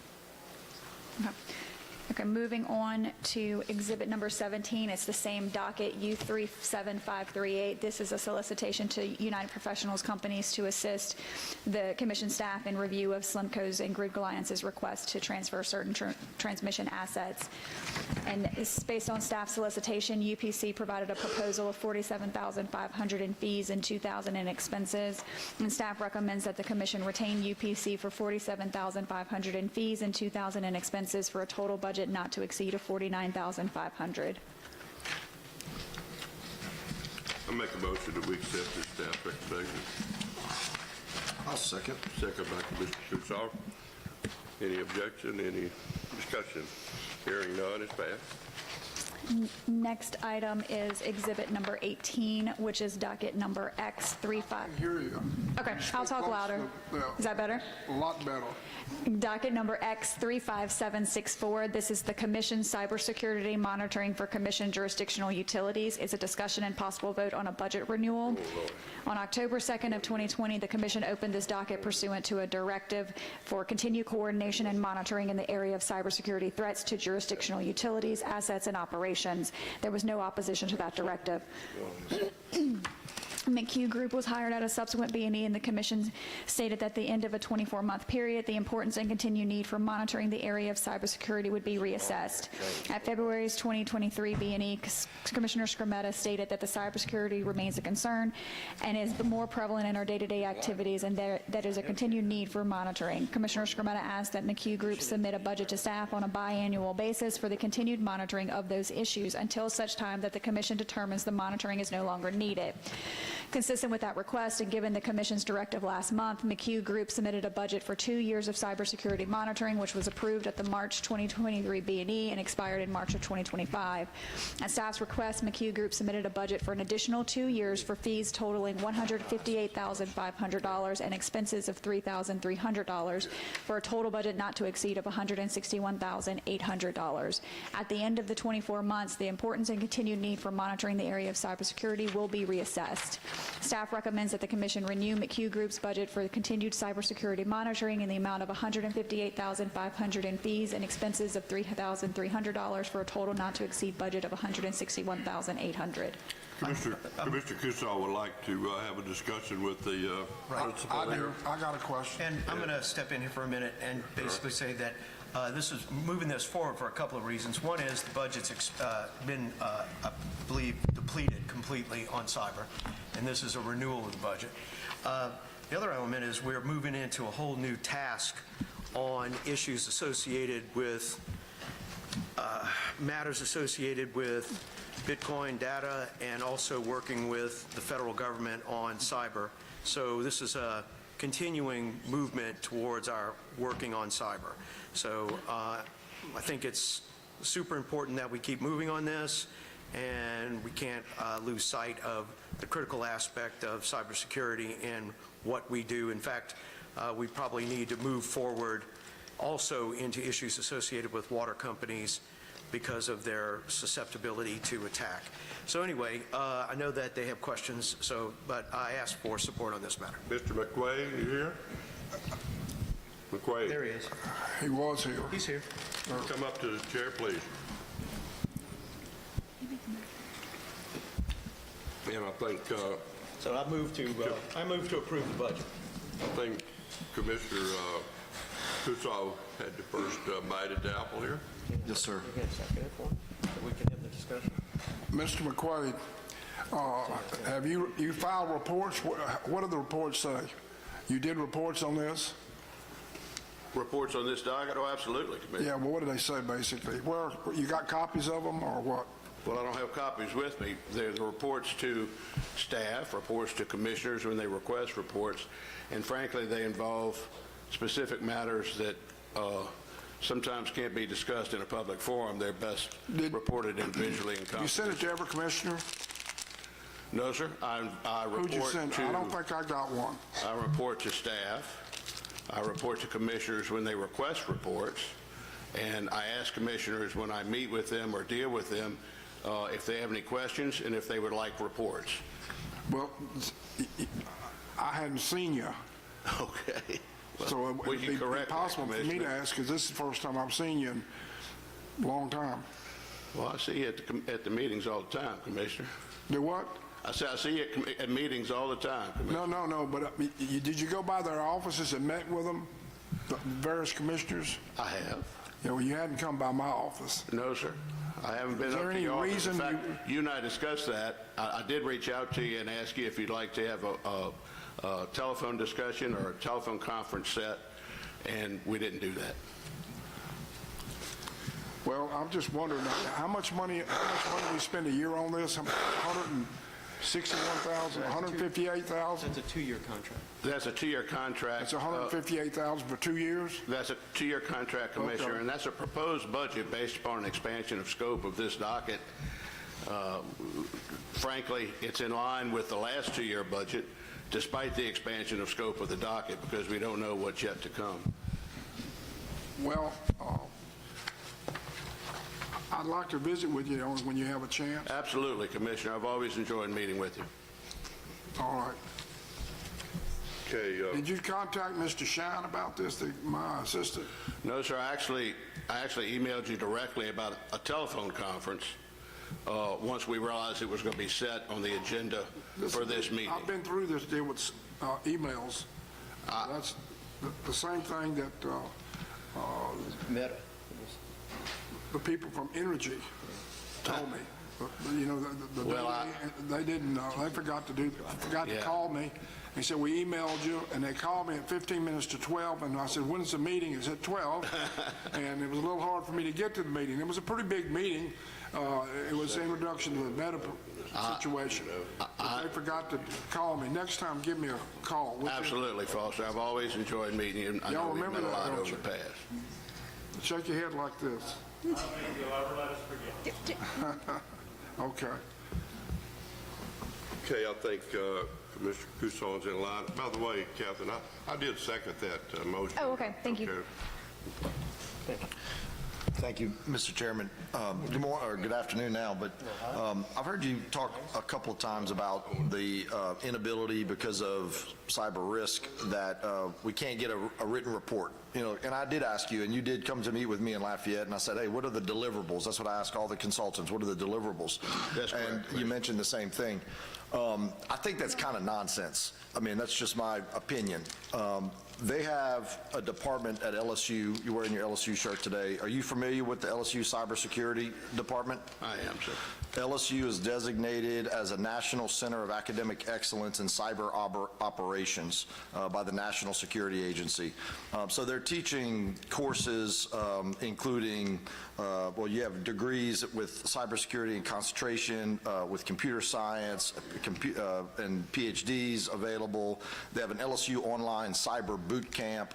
I don't know if I'm going to be able to take a cyber boot camp, but you could give me a cyber boot camp because but that's what I want, and that's a deliverable. Yeah, and so I'm not just asking if we're going to even consider this today. Sure. I believe it is a charge on you to give us written deliverables about the status of cybersecurity. You can do that. If they can do that in a course to a bunch of college students without breaching national security issues in agreement with the National Security Agency, I have zero understanding of how we can't do that to the Public Service Commission that gets disclosed some of the most sensitive financial and economic information that the state of Louisiana has to offer without signing NDAs, because it is understood that it is private information, and we're going to, we're not going to jeopardize our regulated utilities for disclosing anything. Sure. So, I am at a loss that we can't get deliverables to us underneath something that is vitally important. And I do agree with our Commissioner Scametta, and I wasn't here when this engagement originally started, and I would have done it back then, that we need not just education, but we need action in the Public Service Commission relative to cybersecurity. So what is your commitment about a deliverable, about education, about action under the Public Service Commission's regulatory framework relative to cybersecurity that we can turn around and assist our regulated utilities with to protect the state of Louisiana and the United States of America from the standpoint of the Public Service Commission from cybersecurity acts? Because it seems like it's lacking right now. Commissioner, I'll be happy to answer that question. I'm happy that you answered it.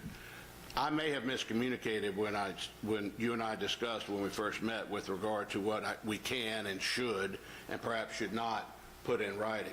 I've communicated and reported directly to Lauren, to whom I report on staff with regard to cybersecurity matters that are a matter of public, that have been released to the public and so forth. It's simply a matter of good practice to not communicate issues that have not been made matters of public by way of emails that are subject to Freedom of Information Act requests and so forth. So you may remember when we met, I asked you and intended to ask the question in this manner: to what extent do you want me to report to you? Do you want me to bother you? Do you want to get your feet under you for a bit and so forth? It was my understanding that you were going to wait in that regard rather than me just start pestering you with reports. So I'm more than happy to share reporting.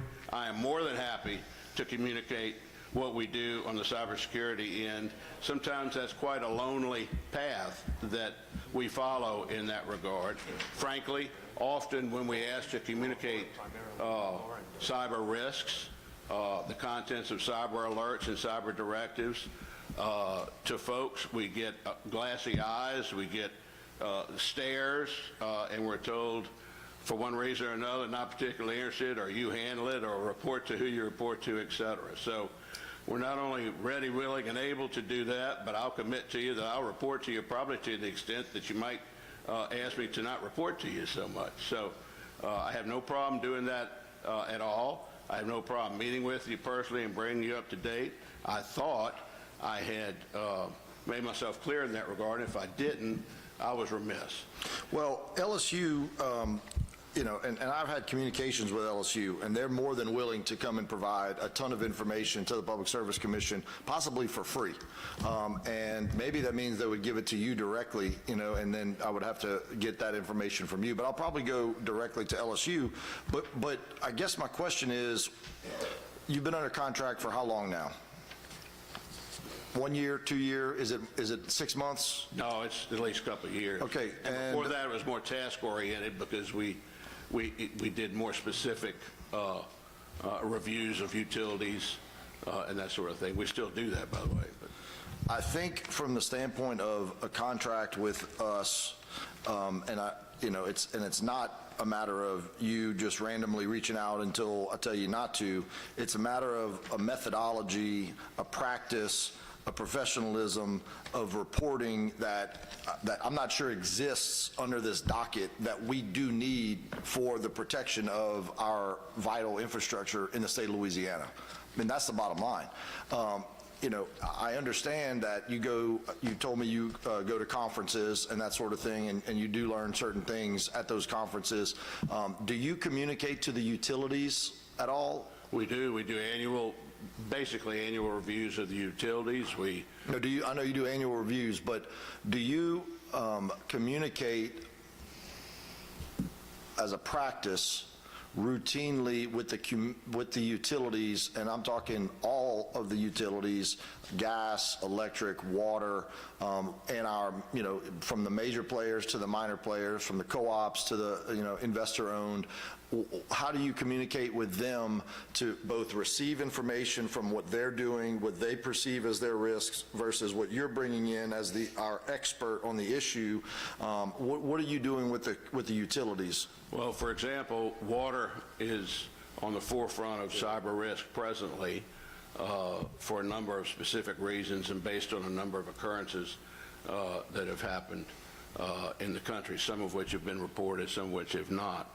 So we're in the process of preparing, I hate to use the word audit because people cringe when we use that, but a review by letter and by correspondence that we've already started preparing and working with Lauren on, and have met with Lauren with respect to this correspondence to see what cyber defenses they have, what protocols they have in place, because as we know, some water companies don't even have computers. Some are quite sophisticated, and there are resources available that we can help shepherd to them to make sure that some of the things that have happened in other areas of the country don't happen. So that's something that's in the works as we speak. So, staff, do we have a chart, when this contract was originally signed, and I haven't seen the contract, but does it list the things that we're supposed to be receiving? And, how can we amend that to ensure that we're getting the most up-to-date, reliable, accurate, data delivered to us about cybersecurity I'm not talking about specific risks, but I'm talking about a primer. I mean, we're up here, we just need a primer of what's going on. And so I'm not done yet. So, but I'm also asking what the contract says that we were required to get. Ms. Evans? Lauren. Catherine Lauren? Catherine Lauren, do you have something? Lauren Evans on behalf of staff. Commissioner, when this first started, it was more focused on monitoring just general principles because we kind of needed a stepping stone to start. And Mr. McQuaig and I did meet with all of the IOUs, several water companies, the gas companies, to kind of get a sense of where they were, what they had in place, stuff like that. Over the years, Mr. McQuaig does send me like a monthly update on things that he's been working on and who he's been meeting with. If you want to create a more structured plan on what we return to the commissioners, I think that would be a great idea. We just haven't had that much direction on what was wanted from commissioners. But I know that I am more than happy to do that, and I'm positive that Mr. McQuaig is as well. So, go ahead. A couple of things. First off, And Commissioner, you're... I'm sorry. Okay, Thank well, you. I'm just being a little soft-spoken. Sorry, I have to put it closer. The way this all began, just as a refresher on this, about, I would say, 6 or 7 years ago, at a NARUC meeting, the FBI brought us in, and I'm just going to speak as narrow on this as possible. FBI met with a select group of commissioners at NARUC, invited us over to FBI headquarters, brought us into a skiff, and explained to us sort of the interpretation of how they were going to apply InfraGard, but also pointed out that the FBI's jurisdiction ends at the state line, and that they maintain cybersecurity issues through InfraGard and associated with pipelines, and I'm not going to get into any details about that, and also issues of transmission, but they don't monitor issues associated with water, issues associated with power plants, and they said that relies on what our states and state commissions going to do. And we began this task of trying to work with the National Guard for the development of a fusion center, which the original aspect of the Fusion Center, and working with one of the previous adjutant generals, we went off on a little bit of a tangent, but we're working now with the new adjutant general, Freelo, on how we're going to interplay the cyber staffs of the various utilities and interplay them with the State National Guard Fusion Center is one of what Mr. McQuaig is working on. But I think one of the things we can do, and I think should satisfy Commissioner Kusan, is as we all have our executive assistants are signed into NDAs for the purposes of executive session, that the executive assistants can be read in through Lauren in a direct path of receiving the reports. And then if the commissioners wish to have, reports directly from you, they can do that. But I think there is a giant difference from what LSU provides, which is in an educational context, to a actual element in the field of activity of what's really going on in the world of cyber and cyber attack, cyber defense. So as a primer, I don't think it's a problem to get something that's very basic together. And when I say basic, it's going to be extremely basic. We can get that in one day from LSU. But the continuing issue of cyber activity and how it is happening is a much more complex construct of interactivity between how we work with us, the National Guard, the FBI, and other agencies on pulling together data and facts, and how the staff interacts with the utilities. And some of them have their own cyber divisions, like a lot of the electric utilities have their own cyber divisions. That would be part of the report, Right. like, So they can- like, can I get a report that tells me what's at the utilities? That's not private data. No, well, actually, some of it might be. On that part, what I would recommend on anything that is interpretive as being sensitive, that, Scott, you would go in person, make the report, and that I would try to retain custody if it's not requested to be remaining in custody of the commissioner. Because at this point, we try and protect data, right? and if it's not need to protect it, then let go. But if it's something that's hypersensitive, explain to the commissioners what it is and, protect it. But at that point, if Lauren wants to go with you or Lauren doesn't need to go with you, it's up to you. But I do think that this is one of those, it's the squirreliest part of what's going on in the world of the Public Service Commission, only because it's the only one where we're fighting against an outside enemy. And so, like I said, this is something that develops every day into something new. And like I said, we were just talking about water. Water is the new forefront of cyber attack. And like I said, the electric utilities have really worked hard on this, but unfortunately, the danger of the water attacks are obviously water is the only commodity of a utility that people ingest.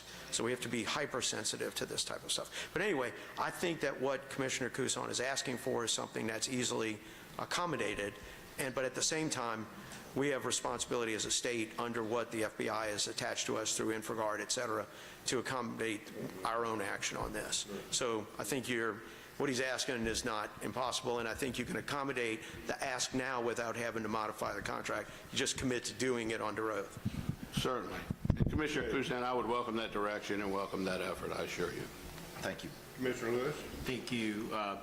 Scott, most of my questions have already been answered, but I do have a question. When we extended your contract in the March 2023 B&E, the request was $68,750. This request is $161,800 for a 2-year contract. Can you explain to me why there's about almost $100,000 increase? I'll be happy to, Commissioner Lewis. What happened then was there were basically two budgets. One was for, with respect to the cybersecurity docket specifically. The other was for cross-consulting on other dockets. And what was happening is there were cybersecurity issues that were coming up on other dockets.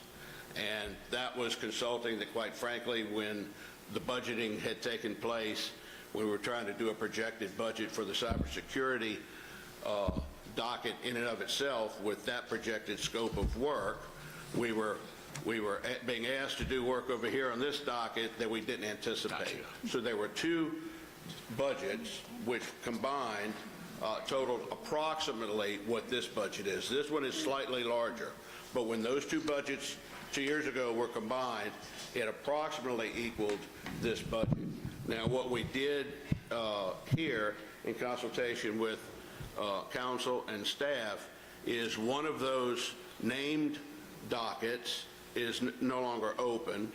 One is, and quite frankly, I suggested that the easiest thing to do would be to just, if there's any cross-consulting needed on other dockets, we would consider it as part of the main cybersecurity docket and handle it in that manner. I would also suggest that some of the extension or expansion of the scope of work that's anticipated in the cybersecurity docket, to be blunt, was not taken into account with regard to this budget, even though, from what we understand, it may occupy quite a bit of time. So we tried to be quite conservative with regard to the renewal in a couple of different ways. Thank you. Staff, Lauren, can you walk me through Sure. some of that history as well on these dockets? I remember that, but I'm yeah. A little tweak. So this budget, Mr. McQuaig was right. When we renewed his budget in 2023, there were two separate buckets. One bucket was for the continued monitoring, what we're voting on today. The other bucket was for other dockets. And part of what we agreed to is that every 2 years he would come in, we would reassess the need for continued monitoring, and then he'd submit a budget. So that's the basis of why we're here today.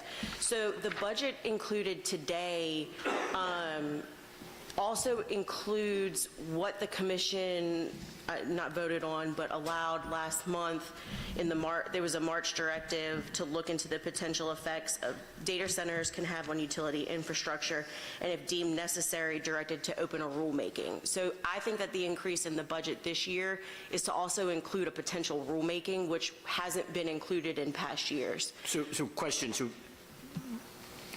Well, since that's a different docket proceeding, are we saying we did a direct solicitation? Or, I'm trying to follow that last piece where you said about I know we opened a new docket just a few months ago, especially on AI, which I think is extremely important. So I'm trying to see how we threw that in this one. In the directive, it says this should be done in connection with our current cybersecurity monitoring docket. So when we said that there was for us to look into this additional component and to potentially open a rulemaking, it was in connection with this docket. So we're just making the connection with the same hire. Because it may be that we don't need to open a rulemaking. It's just giving staff the authority to open one if we decide it's needed after our initial review. Right, but would this preclude our ability for a future RFP? And the reason I'm asking that is because data centers are an extremely important topic. They are growing. This is a topic that's being looked at across the nation. I mean, and so I don't want to preclude ourselves from, if we have a pending data center, I'm pretty sure we have more coming, about if we're looking at a data center rulemaking on cybersecurity, do we still have the opportunity for other counsel at that point? That's what I'm trying to make sure, because I don't want to lock us in this position. Absolutely. And just a reminder, Mr. McQuaig is our consultant, so we always have the opportunity to issue an RFP for counsel. Also consultant, I mean. But in the same vein, if we want to look at anything in particular regarding data centers, I don't think that the contract with him today would preclude any further investigation, as it just depends on its link to cybersecurity. And like I said, we have those two buckets, and I don't want this budget today to include other dockets. I think he would come in, if we decide to open another docket and we would want to retain his services for that docket, he would come in with a specific budget, because I would want all of that to be separate so we don't lose guidance on what we originally set forth. And I'm sorry. Oh, no, please go ahead, Catherine. If I can just clarify one thing. Ms. Evans is absolutely right. But just to clarify, I guess, a little bit, so what Mr. McQuaig is being hired for today is his continued cybersecurity monitoring, but also, based on the directive last month, is to kind of start digging into, is there a concern with data centers, and should we look at proposing rules and open a rulemaking? So it's that initial, should we do this, not open the rulemaking Mr. McQuaig is already hired. So she's right. We could absolutely move forward with a request for proposal at a later date should we decide we need to go in the direction of an actual rulemaking and actual rules. Got you. Thank you. And Mr. McQuaig, just last quick question. That now that we've merged this bucket, have you exhausted that budget in the second bucket that's now being added to the monitoring bucket?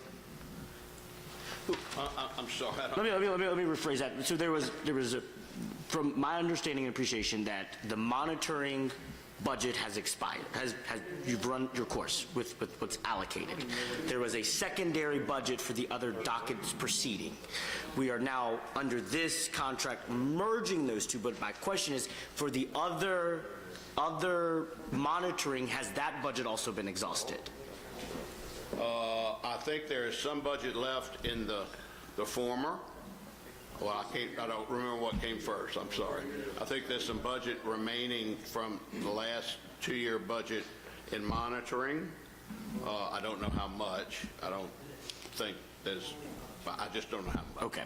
And this is super nuanced, but I want to make one clarification. Please. This docket, the budget that you're voting on today does not include work in other dockets. What I'm saying is, if we needed him for other dockets, he would be allowed to submit a budget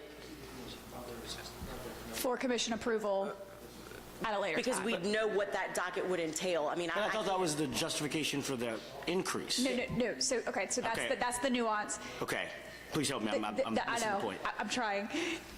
The increase in we're going to call it the general budget, the monitoring budget, is to also help us determine should we move forward with a rulemaking proceeding associated with cybersecurity. So that's the increase from the docket of It is March. not an increase for quote, additional dockets. Gotcha, okay.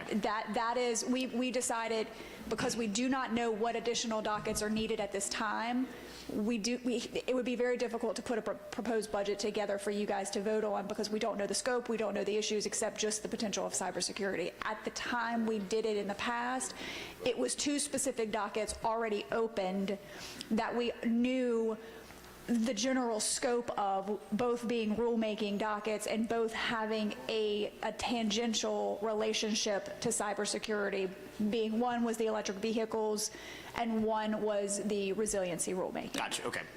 Does that help? Yes, no, you see where I'm sorry, Mr. McQueen. Commissioner Lewis, and just to make sure that we're clear, what I was referring to with respect to additional consulting were the ad hoc questions. Gotcha, yeah. From additional dockets. I've had commissioners call and say, can you help me with this? What about that? With respect to a docket that's not affiliated formally with this docket, and we're happy to help in that. No, thank you. I was just trying to follow all the numbers. I understand. One closing request. So within 60 days, do you think that we can get at least a plan in place of what this docket that we're approving today looks like? Well, I'm talking to staff as well. Oh, I'm sorry. Since you were kind of deferring to her as far as what we're going to plan to do, I'd like to see something about a plan in place on, because, you know, I mean, you can do the quick math, this budget divided by 24, I mean, that's if you're looking at it from a lawyer's time, you know, if I'm putting $6,000 worth of work a month into something, I'm working my tail off. I'm working my tail off for a client. And so us being the client, I would like to see the value, and I also want to ensure that we're leveraging all of our resources, just like all of us have done, you know, on various issues, you know, electric issues, water issues. You know, we go and listen and, present back to our clients and so on and so forth on what we're learning before we even get into the details.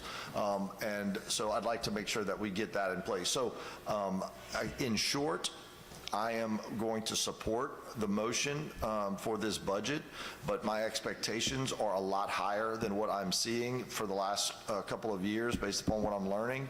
And this is one of the most important issues that we're facing right now, and it's one of the most important things to the people of Louisiana, our constituents as well. This isn't an abstract.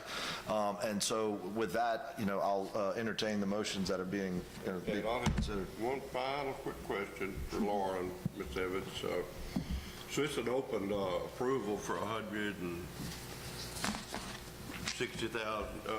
Do you receive the bills that approve each bill that she has? I do. So if we're wondering how much money we're spending and what's been spent on, you have the record of that. You're in charge, responsibility for that. That's good. So in closing that, is there any objection to approving this? Hearing none, you're back on the payroll. Move to take a 10-minute break. A 10-minute break. To be a line at the Come on up.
come back on the record, Catherine? Okay. I don't think we took a motion to go off, but Yeah, I think we're good to roll. Exhibit number 19 is undocketed. I'm sorry. Yes, sir, I'm speaking into it. Exhibit number 19 is undocketed. It's reports, resolutions, discussions, and votes. We do have a report from Louisiana Water Utilities Operations of the French Settlement Water Company assets, and we have Mr. Aaron Accardo here. Do we have? They're there. Okay. Mr. Scametta had requested Yep, it'll be a quick report. a little quick report from the water well. Okay. I actually have a couple of quick questions for you. First off, when did y'all take possession of it? When did you take possession of French Settlement Water? My management team. When did you take possession of French Settlement Water? I got closer to the mic. April 1st, 2024. Okay. In the last year, what have you done to do changes in the system? Because I'm getting some complaints that nothing's really happened, but I want to know if anything really has changed. Sure. In the interest of sparing the commission time and me reading the 25 plus or minus project list that was distributed to each of your offices late last week, I'll just summarize. I'll give a brief overview. Okay. So when the first thing that happened was Southwest Water Company and Corix merged on April 1st of 2024, last year. The management team that was managing French Settlement Water Company was from Texas. That moved to me and our local team in Louisiana. So that's your number one improvement, is just having a local team that's got a... I'm talking about physical improvements to fix the system, Absolutely. not management, et cetera. So kind of what have you been up to? So our first task was to really treat it like an acquisition, a brand new acquisition. So our team went in and assessed the infrastructure itself. The main problems that we saw were inadequate wells. We've got wells that are under capacity, some that are offline. We've got pipe main that's at the end of its useful service life. And we've got old AC pipe in the ground, asbestos concrete pipe in the ground, and very, very high iron and manganese issues. And so our immediate focus was, critical needs, wells. So we acquired 2 pieces of property within the last year. Engineering is underway for both those wells. And we've got Griner well drilling that's online. Got about an 18-month wait time for that deep of a well. That's the kind of the long pole in the tent, if you will. In addition to having those wells moving, we've undertaken a pretty progressive main replacement program. We started with the asbestos concrete pipe for obvious reasons. It's 50-plus years old and very, very fragile. And LDH is monitoring that for any health issues. How much pipe have you replaced? I think around 2 miles at this point. It's still underway. How much pipe do you have to replace? Do you know how many miles? In total, or just asbestos concrete? Well, let's just say in total. I'm not sure. Of what you need to replace. Well, how much of asbestos pipe do you need to replace? I will tell you this, Commissioner. The main replacement program will probably take us about 10 years in total. Okay. I'm estimating just in order to balance the rate impact and cost of investment. So is it 10 miles, or is it 100 miles? Is it 200 miles of asbestos pipe? We'll be done with the asbestos pipe replacement program by the end of this year. Okay, so that's probably less than 10 miles then? Yes. Okay, all right. So that the rest of the system, do you have to replace the rest of the system? Eventually, yes. It's also at the end of this. That's not a critical factor? It is critical. Okay. We're moving from essentially lots and lots of leaks in the old PVC pipe. All right. So what else have you accomplished in the last year? We had to immediately convert chlorine gas system to liquid chlorine. That's just really a big safety factor to get our employees and any bystanders away from a potential leak, because it can kill. Again, I can read through the high-level list if you like. We've run down a first attempt to install filtration, granular activated charcoal units there. Looks like that's not going to work. We just simply don't have the footprint to implement a permitted backwashing program to get those GAC units filtering out the iron and manganese. So we're sequestering more, but the real fix, the real solution for that is going to be to drill wells between 2,800 feet, 3,200 feet. So the only people you can find to dig a well are 18 months There are two well drillers in Louisiana that are, in my opinion, qualified to do that, to go that deep. And then with the issuance of so much ARPA funds in the environment right now, these well drillers are backed up. How deep you got to drill? 2,800 to 3,200 feet to get past the iron and manganese issues that most shallower wells are experiencing. And that's the iron and manganese, it's iron and manganese? Yes. So the green sand filters aren't available to you for the iron? It's not that they're not available. It's essentially, if you've got, and I'll just use this as an example, if you've got a well that's pumping at 100 gallons per minute, it takes about 700 gallons per minute to implement a backwash. So you've got to have a very sizable reservoir to hold all of that backwash and to permit that backwash. We don't have the footprint or land available near the site, adjacent to the site, to implement something like that. That makes the GAC unit not a viable option. So what does LDEQ say about your, I'm sorry, LDH say about your water quality? We're not, the iron and manganese is not a regulated, it's a secondary contaminant. It's not regulated, so it's an aesthetic issue. That's what's driving the majority of the complaints. And if I can back up a moment, I can talk a little bit more. Back when I took over management here, one of the first things I did was meet with who was then the interim mayor, Jeremy Idell. I believe you've met with him before and spoken with him. Interestingly enough, the number one issue that he and the customers were experiencing was not water quality issues. They're very, very used to that. That's been going on for many, many years. It's wastewater. No, we don't control wastewater there. We deal with the wastewater there, right? Correct. It's mostly septic there, or is it septic, or is it another system? There are a lot of septics or on-site wastewater. Is there any centralized wastewater system there? We have separate company, Utilities Inc. of Louisiana, actually serves 3 subdivisions that overlap with French Settlement Water Company. So you have some centralized sewer. So you do have some sewer system there? In 3 subdivisions. It's a very small overlap, about 80 customers. And what's the status of those systems? The wastewater systems, they're in good shape. They're fine. No problems with LDEQ from them? No. Or the customers? No, not in those subdivisions, on the wastewater You get side. mixed messages from folks. But anyway, so I think the big issue is about these wells. So, but you had a year so far. So was the original time frame 18 months, or was it 18 plus 12? Well, originally when we engaged Griner, that's the contractor that we're using, I think we were looking at about a 12-month wait time. Now, we had to acquire land, do our diligence on that to find the proper piece of land where we could drill a well and interconnect it with the existing distribution system. That took us, we were actually pretty fortunate, it took us 3 or 4 months to do that.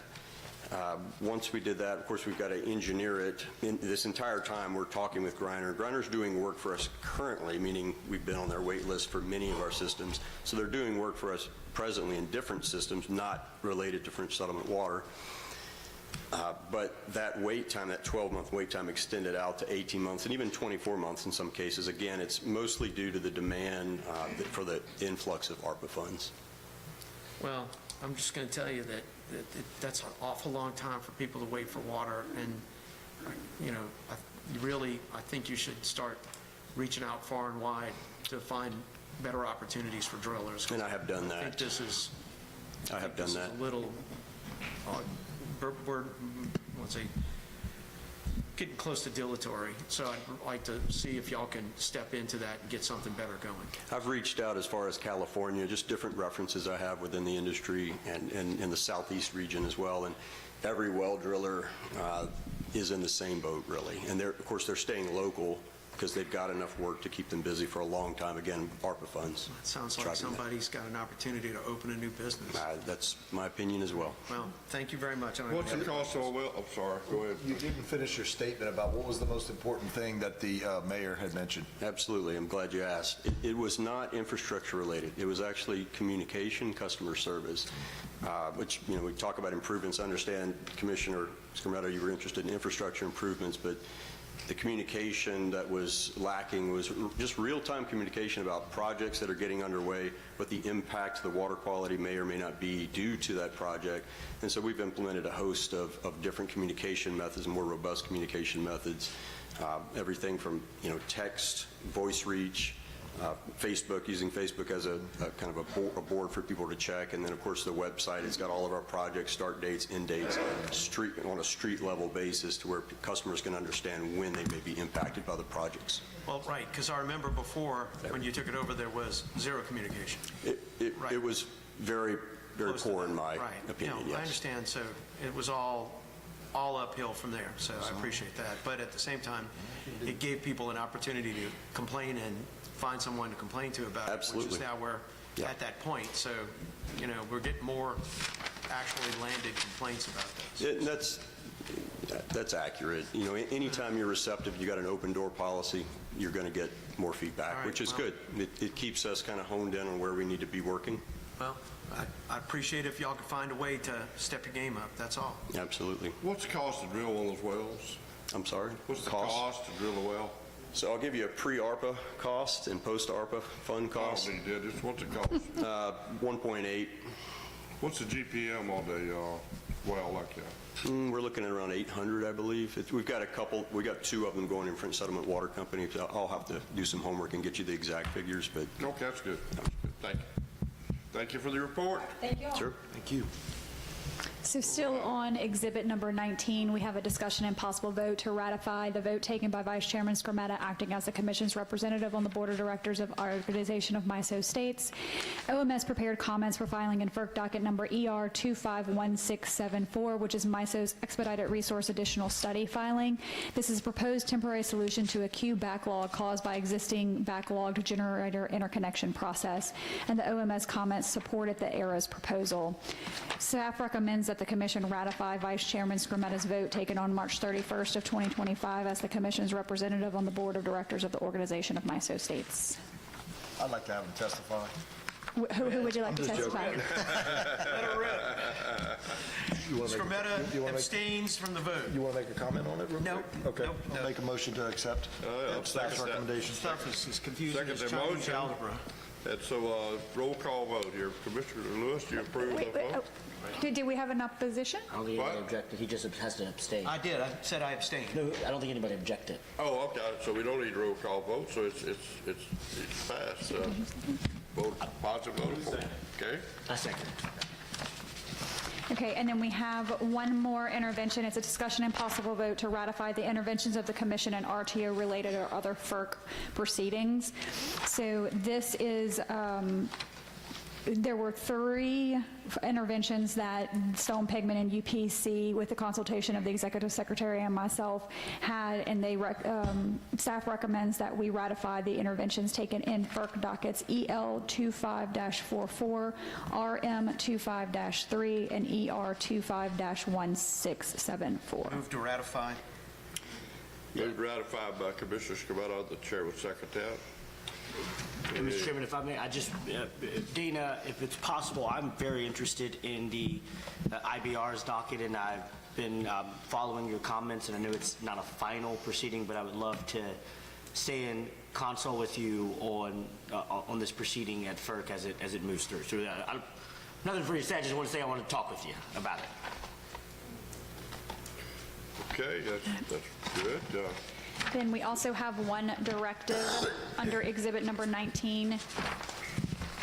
It's a directive to staff to open a rulemaking regarding customer energy usage data, and then this is at the request of Commissioner Lewis. Thank you. As we know, we've talked about this with demand response, energy efficiency, and some of the programs that come out of the IRA, the Inflation Reduction Act, the Bipartisan Infrastructure Act, about access to usage data. We know data can be used for various purposes in multi-tenant homes, commercial properties, and being able to access this data opens the door for grants and loans with the EPA and the DOE. But there have been barriers that have limited the ability of building owners energy service providers and customers themselves to identify these savings opportunities or participate in some of these programs or initiatives to accurately benchmark the efficiency of their energy usage. Last year, I authored a resolution in the Environmental Resources and Energy Committee at NARUC that was approved by the Board of Directors, along with Commissioner Jamal Hudson from the state of Virginia, the Commonwealth of Virginia, urging state commissions and jurisdictional utilities to assess and seek to remedy these issues of data management. Also, for the past 2 years, we have seen the Louisiana legislature have legislation directed at utilities, or as this year, directed at the commission to address these same concerns. So to review these gaps and help all customers better control their usage, I believe that the commission can do more to allow for safe, accessible communication for these existing data. And so I have the following directive to staff. Sure, and Commissioner Lewis's directive is direct staff to open a rulemaking to evaluate current utility practices related to customer energy usage data across jurisdictional electric and gas utilities. This review should include the types of usage data collected and maintained by utilities, current procedures for customers and authorized third parties to access that data, utility handling of aggregated data requests for multi-metered properties, and whether rule changes are needed to support consistent, secure, and standardized access to customer data for the benefit of the grid and the end user. Further, staff is authorized to seek outside assistance if determined necessary to assist in this rulemaking. Thank you. I expect, and I enter or proposing this not with any final policy proposal. The rule making may just be for utilities to have a process and procedure. I'm not convinced that it has to be standard across it, but I think this question has continued to come up from the Louisiana legislature. NARUC has talked about it, the White House, EPA, and the DOE as well, and so I think it's imperative that the commission get ahead of this question and work with all utilities and property owners to find a solution to ensure they have access to their data. I would like to ask Commissioner Lewis's permission to defer this directive to the Lafayette meeting so I could understand it a little deeper about exactly what we're trying to do with staff. Would that be okay? Yeah, I'm fine with that. All right, so we'll just bring this up in Lafayette along with the other stuff. We'll have a full day and just help me see a little bit better exactly what you want the staff to do, please. All right, thank you. I want to note that just so that we have some direction, I'd like to dig into privacy concerns. I know when these issues came up at the legislature, privacy was one of the #1 issues that sometimes killed the bills. And so as we discuss this with our staff over the next month, I'd like some information on how that might be impacted. And Commissioner, I would tell you the ERE committee, along with myself and the White House and EPA and DOE, hosted a webinar for all NARUC commissioners and utilities on this about maybe 4 or 5 months ago. Which White House?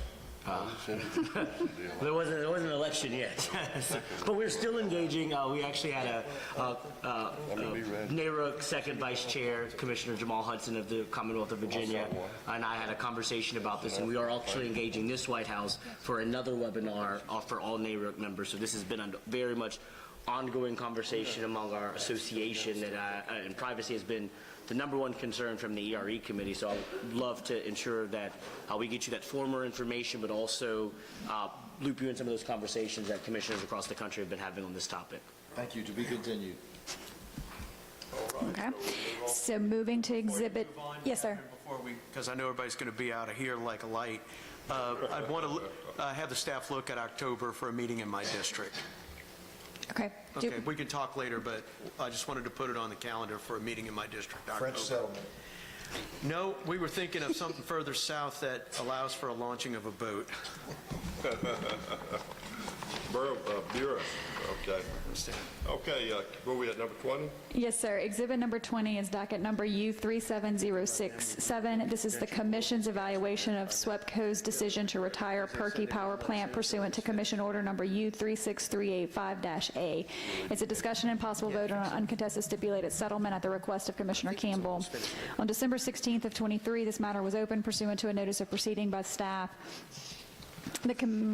Following discovery and the filing of testimony, SWEPCO and staff executed an uncontested stipulated settlement, which was filed into the record on March 7th of 2025.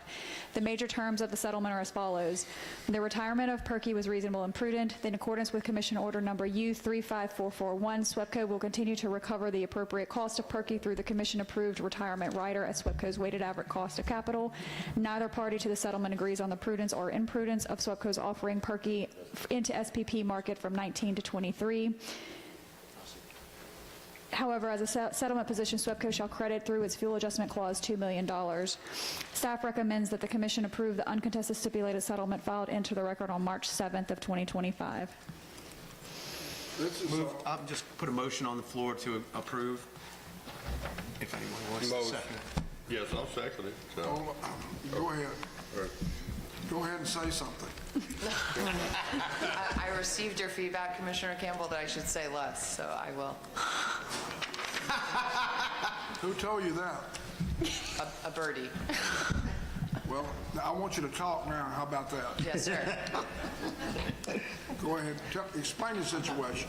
Okay, so we back in 2020, the company did an analysis on the Perky plant, whether or not it was prudent to continue running that plant, and that analysis demonstrated that closing the plant would actually save ratepayers between $740 million to $1.2 billion, just because it was no longer economic to continue running the plant. Where is the Perky plant for people who don't know? The Perky Besides plant. the little birdie.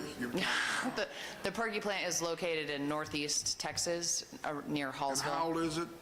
It opened in 1985. It's inefficient now. It is no longer efficient given market prices and gas prices and all of the forecasts that are. Do you have any idea what that plant costs when you built it? That is a good question. I know that the remaining value on it on a Louisiana jurisdictional basis is about $65 million, but I do not recall the original cost. Mr. Gillum, you have anything to say about this? That you're for it? Yes, sir. It was a solid fuel plant over in East Texas, as Melissa just said, and it has reached the end of its time, and that's what the study showed, and we followed up with staff to pursue that, and staff looked at it carefully and did their discovery, and that includes Lane and his team and Jonathan Berg, and decided, and we reached an agreement, this was the best way to proceed for ratepayers going forward. This is uncontested, the settlement, correct? Yes, sir. Correct. We have a complete settlement, yes. I'll make a motion that, do you have to bring this up on Rule 57 or it's not? No. You do? We already have a motion and a second, so we're ready to go. Okay. I would make a motion that we accept the uncontested stipulated settlement. Second. Okay, Commissioner Lewis. Thank you. Could you explain why you didn't look at securitization of the stranded cost of this asset? Shut up, Ken. Because the plant is allocated across our 3 jurisdictions in Texas, Louisiana, and Arkansas, we would have to securitize in each state individually, and it's just not cost effective to do that. That makes sense. And who, can you tell me about this transition task force and just like who participated in it and what have been the results of those efforts? Yeah, so we had a team at AEP that worked to make sure that all of the employees at the plant and the community, that we were working with them through the closure of the plant to ensure that we were helping them transition to other jobs within the company and helping the community as best we could. And I think we did have good results from that. We can provide your office with a whole lot of other materials that we have from that whole process. Great. I was just curious on how you constructed that and did that, so thank you. Does the company plan to? That was all provided and considered to staff. Staff looked at the whole package. Does the company plan to replace the plant with a new modern plant at any time? Yes, sir. We currently have an application pending in front of the commission to build a new. What fuel will it use? Natural gas. Combined cycle natural gas? This one will not be a combined cycle. It'll be a combustion turbine. What will be the megawatt output? It's 225 megawatt units for a total of 450 megawatts at that site. Why don't y'all have Brad at the table to get a little TV time about the rest of it? I thought he was here. He's sleeping. Make a motion to adjourn. All right. Okay. And there will be a I second. got a question for you. Where's the little birdie at, man? Remind me about that, okay? We won't talk much more. There will be a second plant over in East Texas too. So it's on a pending docket in front of y'all now, the Hallsville docket. So we'll be back in front of you talking about new facilities and plants. Okay. All right, thank y'all for your report. Do we have to approve the vote? Oh, that's right. You said, are there any objections? Yeah, I didn't hear any objection. Any objection? None. Hearing none, what is 20 is flying? Aye, we approve it. Exhibit number 21 is docket number R31106. This is the Commission's rulemaking to study the possible development of financial incentives for the promotion of energy efficiency by jurisdictional electric and gas utilities. It's a discussion and possible vote to end the statewide energy efficiency program authorized in Commission General Order dated April 24th of 2024. Efforts are underway to develop the statewide program, including the retention of Aptum as the Commission's administrator and recently Tetra Tech as a statewide EMB contractor. Over the last several months, discussions have been had regarding the various ways to achieve energy efficiency. Chairman Francis's focus is provide the most energy savings at the least reasonable cost, which in his opinion is achieved greatest through the Commission's public entity program. As such, Chairman Francis moves that the Commission cease working towards a statewide energy efficiency program, including providing written termination of its retention of Aptum and Tetra Tech. And the chair further directs staff to publish a set of energy efficiency rules that pertain solely to a public entity program. The rules should require participation by the electric and Group 1 gas utilities, shall allow industrials to opt out and consider other options. Staff shall publish these rules within the next week to allow stakeholder feedback in time for a vote at the May B&E. We have some people that... Yes, sir, there's four. I'll put a motion on the floor. Well, let's hold up till we, let's get our discussion going before we... So we'll do the two... Hang on a second, Catherine. I'm Yes, just going sir. to put a motion on the floor so we do the discussion. All right, motion's on the floor, okay. So if Ms. Burke from the Alliance would come up and Mr. Anderson from Cal Power Your motion, Coalition. I'll second. It was his motion, I'll second. Yes, yeah. Okay. I made the motion and he seconded, okay. Thank you, Commissioner Smith. What's the motion? She just What read she it. just read. Oh, I see. All right. Do you want me to reread it? Yeah, would you mind? I thought you were just reading the docket. Yeah, as Ms. Burke and Mr. Anderson come up, I'll reread. So the chair moves that the Commission cease working towards a statewide energy efficiency program, including providing written termination of its retention of Aptum and Tetra Tech. The chair further directs staff to publish a set of rules that pertain solely to a public entity energy efficiency program. The rules should require participation by the electric and Group 1 gas utilities, shall allow industrials to opt out and consider other options. Staff shall publish these rules within the next week to allow stakeholder feedback in time for a vote at the May B&E. Ms. Logan, thank you for your patience here on the long meeting. I Okay. appreciate the opportunity. All right. Logan Burke for the Alliance for Affordable Energy. In this moment, residential utility bills are unaffordable for hundreds of thousands of people in our state. And Entergy alone had over 150,000 disconnections last year. So, why would the Commission consider ending the only program residents and businesses have to manage their bills and keep the lights on? You heard from the legislative auditor that our households use over 46% more electricity per household than the average American. Sure, it is hot and it is humid, but that is not the driving factor. It's because we are decades behind on addressing energy waste. And so it doesn't matter how low the rate is if we're just throwing our money out the cracks around our doors and windows. The auditor also pointed out that this Commission is taking steps to address high energy bills through this efficiency program. The rational thing to do is to address the waste. The right thing to do is to ensure people have the tools they need. So why would we stop this effort in its tracks? We've been talking about this issue and delaying action for over a decade. So when will we acknowledge that what we've been doing isn't working? Right now, federal LIHEAP funds are uncertain, as Commissioner Lewis pointed out at the beginning of the meeting. And that was the only government program available to help residents both pay their bills and invest in weatherization in their homes. So is now really the time to reverse course on a mature energy efficiency program and throw the work in the garbage can before this program can even be born. An energy efficiency program is not a mandate that every person in the state must reduce their energy use. In fact, the rule that you currently have in place isn't even a mandate to utilities to run a program. It is a low-cost resource to allow people to reduce their energy use if they want and offer help to people who couldn't otherwise weatherize their homes so that every kilowatt hour gets put to good use. And businesses in Louisiana who are struggling as a result of the costs of businesses rising, utility bills are some of the most manageable marginal costs. If a company has the tools to do so, to manage those bills, and no business wants to throw money out the door, efficiency programs can help businesses survive.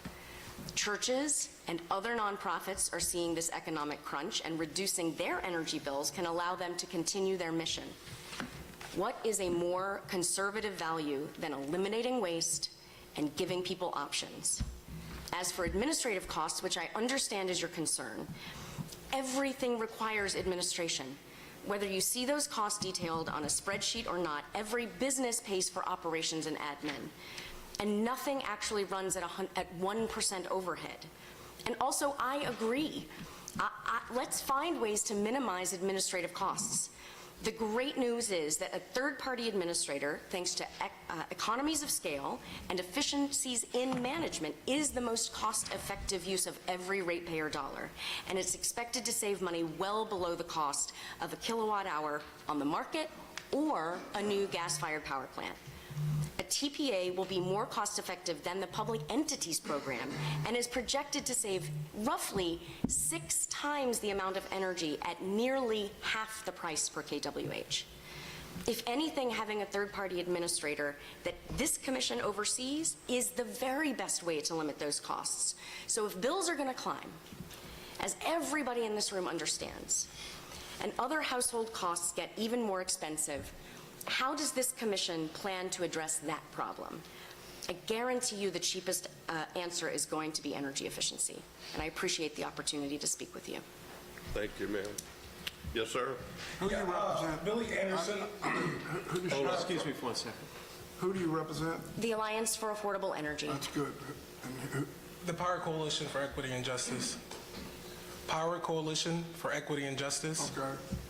Yeah, just I take it y'all are against this. Yes. Just to discuss briefly just about the cost.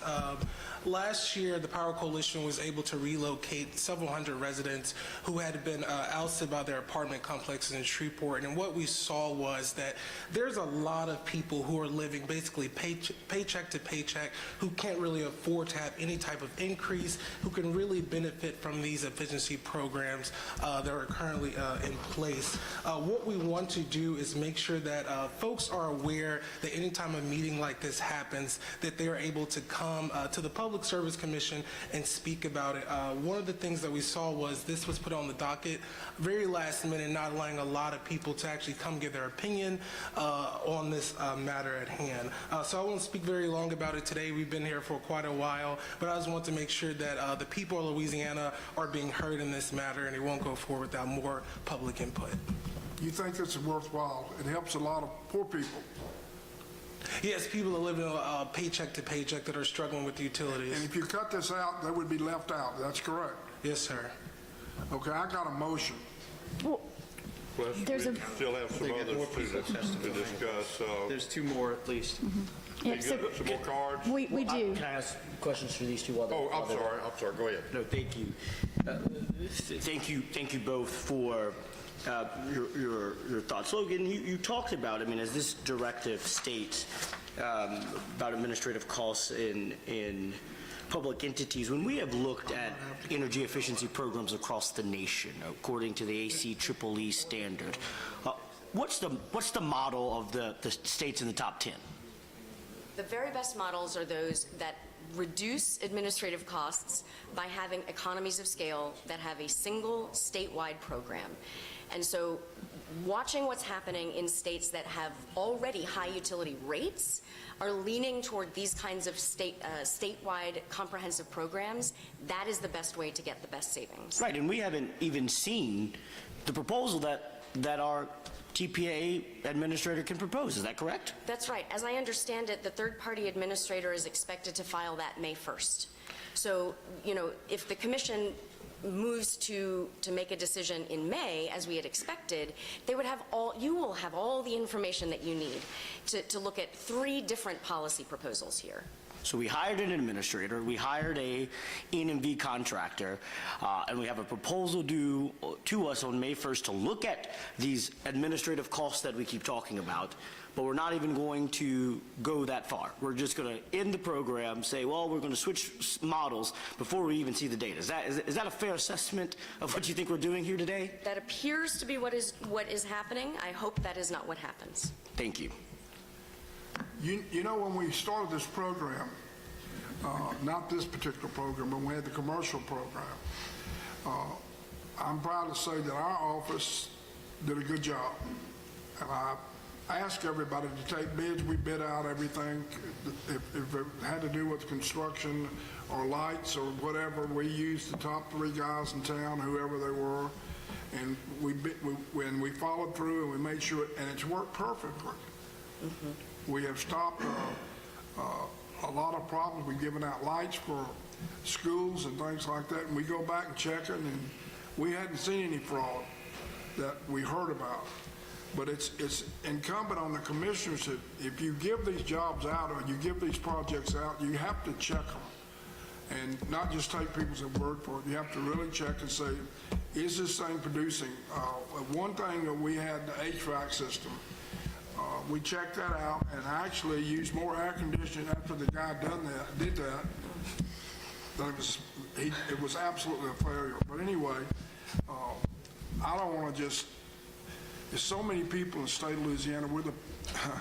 Everybody uses this great statistic. We're the poorest state in America. That would be really ironic if you took the poorest state in America and you cut out something to help them heat and cool their homes. That's something I don't want to be a part of. Yes, sir. Okay, any other discussion for these two? And we have some other folks that have a card. Who's next?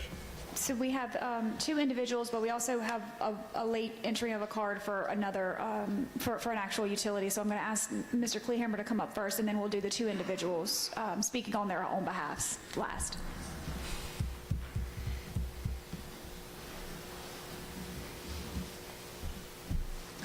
Thank you. Mark Kleehammer on behalf of Cleco Power.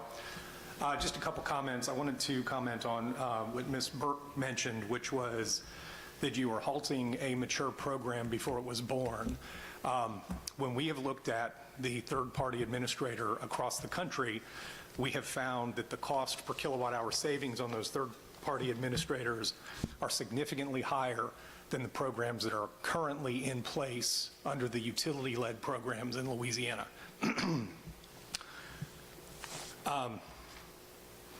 When you mentioned that you would be terminating the third-party program, you mentioned that other options would be considered. I would ask that you consider maintaining the utility-led programs. We have been doing energy efficiency for 10 years. We've commented on this before, that the biggest misnomer about the utility-led quick start programs is that it's quick start.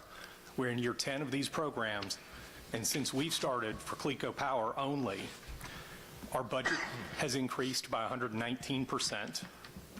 Our KW savings have increased by 296%. Our KWH savings are up 146%. The benefits that we're showing through our TRC test, our total resource cost test, have increased significantly. We're currently at 2.25, so every dollar we spend has that much benefit. We've increased the number of customers that we've touched, and I think we've provided a very efficient program for providing energy efficiency for our customers. Thank you. Commissioner Schmidt, let me ask you one thing.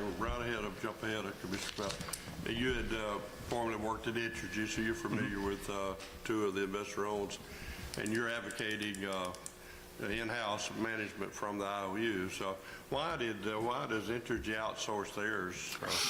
I would have to let Entergy speak for that. Okay. Entergy always has. They had two separate administrators. So we got a hammer in hand back at the table, okay? CLECO brought it in-house a few years ago. We've seen you We got thought it that we could before. more Okay. specially tailor it Okay, to our I got customers' you. needs. All right, well, protect yourself there.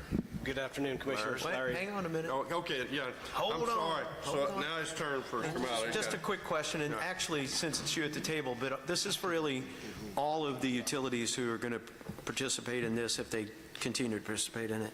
Also, if this moves on into the co-ops, I think they should listen. But for the IOUs, what I'd like to know, but before we get to the meeting next month, and you can, all three of you can come and talk to me about it, and I think you should talk to all the commissioners about it. I'd like to know how many residential commercial meters are in your system, and how many residential and commercial customers with those meters participate in the program. I'd like to know, you know, that factor, I think, is going to provide a lot of information to the commissioners about what this is. All right? And I think that, like I said, you know, all issues, all comers are still on the table. This is effectively a notice to cancel contracts of the third-party administrators. This is, we still have the current, if you want to call it quick start, we still have that energy efficiency program going. It is still going. There is nothing canceled at this time. We are looking to how we're going to deal with things in the future. So I don't think there shouldn't be any disruption to the universe at this time, right? And we are going to have an energy efficiency program, but we need to look at what we got to do, right? But I would like that information before, and actually it shouldn't take you that long, so the sooner you get it to me, the better it would be. Thank you. And I can tell you, for CLECO Power, we have roughly 295,000 customers, and we have about roughly 17,000 who participated in. What is that again? 17,000 out of 295. So give me a percentage on that. Come on, you went to school. It's, 6. 6% of your... 5%? Well, 5% of your population of customers participate in the energy efficiency program, right? So 95% of your customers subsidize 5%. Yeah, okay, that's all I needed to know. Okay, and Catherine, just to make sure we're clear on this, we talked about, and I'm glad that Commissioner Scametta brought up the fact that it's not ending today. I think this thing winds down to the end of the year. Isn't that true?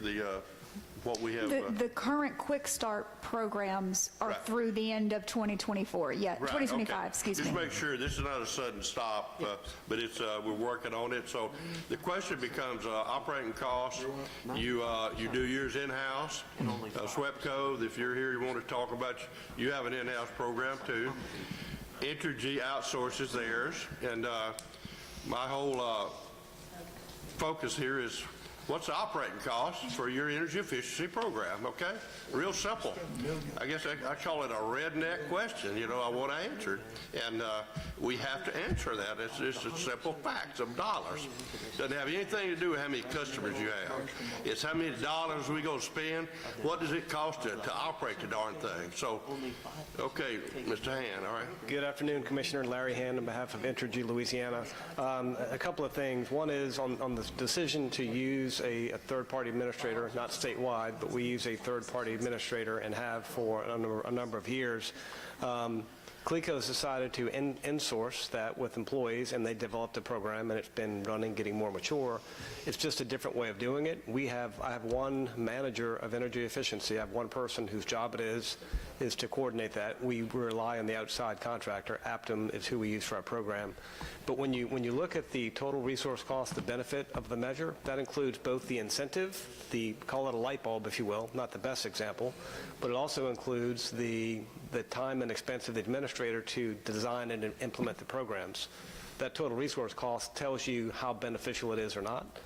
Comparable to CLECO, Entergy's, total resource ratio, the benefit is for every dollar spent, we have about 2.57 of benefit. That's for the Entergy Gulf State system.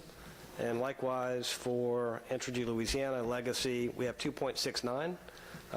TRC ratio. For every dollar spent, there's 2.69 of benefit on the program. So clearly they can be beneficial, and we think, utility-led can be a very good complement to reach more customers. From our perspective, we have about 1.1 million customers across the state between the two companies.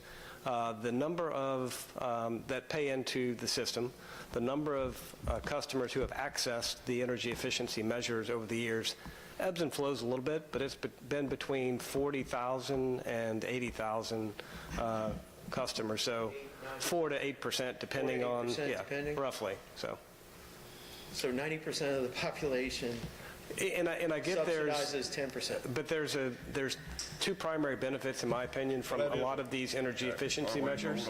The first one is obviously the recipient, the customer who accesses an AC tune-up, they will have a lower electric usage, getting a direct benefit. But where all 1.1 million customers of ours benefit is the avoided fuel to generate that next kilowatt hour. And that roughly for us, it's about 1.1 cents per kilowatt hour on the life cycle of some of these measures. So it is a valuable resource, I think, from a fuel perspective, benefiting all customers. But I understand the point that the direct beneficiaries who access the measures, it's a small population of our customer base. We allocate the value proposition back to every customer on the fuel savings?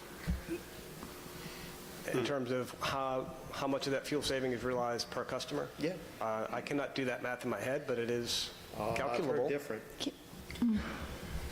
Well, you can figure it out and call Commissioner. me another day.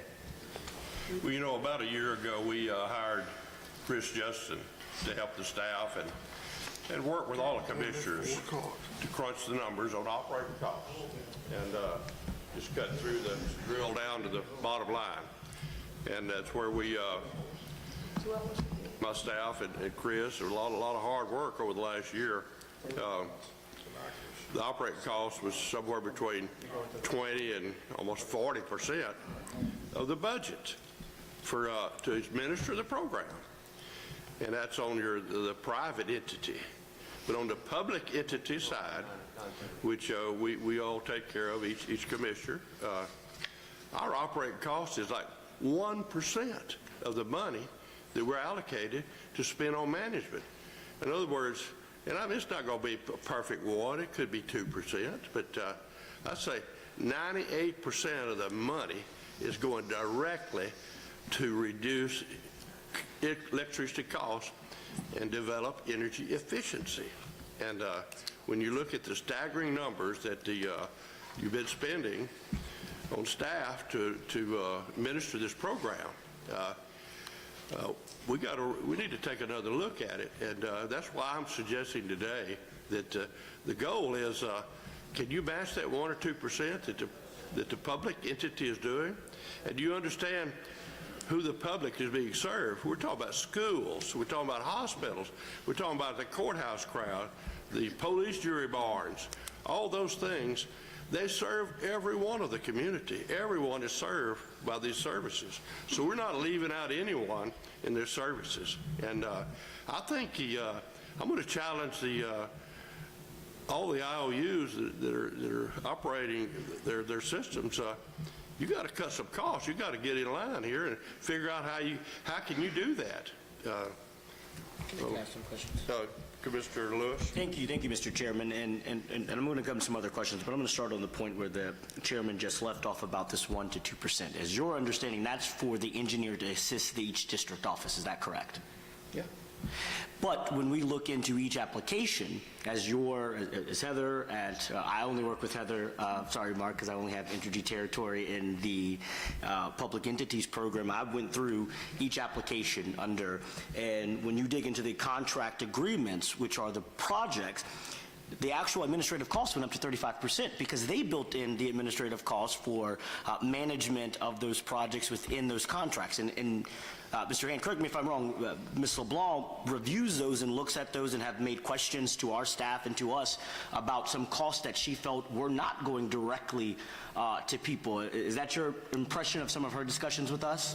That is part of her review process, but ultimately it is a commission-led program, so she raises those questions. But but when we get the approval from the district office and also from the executive secretary, that is triggers our obligation to pay. Right, so I mean, I think we have to distinguish between what actually is administrative cost, because I think everybody's operating on different definitions. If you have an engineer and you're saying 1% to 2%, but true administrative costs would include Ms. LeBlanc's review, it would include Ms. Bowman's review, it would include Mr. Mark's review, it would include our staff review, and so I think we have to be very honest with ourselves here to just pull out one figure and say, okay, we're going to wave the flag of 1% to 2% and disregard that even in these individual contracts. In these individual contracts, if we go back, they are not all directly going towards benefits. They are going towards management of the projects from the contractors, which have been questioned. Me and Ms. LeBlanc have gone through that. And so I want us to be very clear on the record that public entities is not a 1% to 2% administrative cost. That is a portion of administrative costs, because we have not calculated in that 1% to 2% all the staff time of Mr. Marx's, who works for the commission, what his salary is. So we need to include that figure. We have to include the figure of the staff time of all those contractors, because they are administrating the program.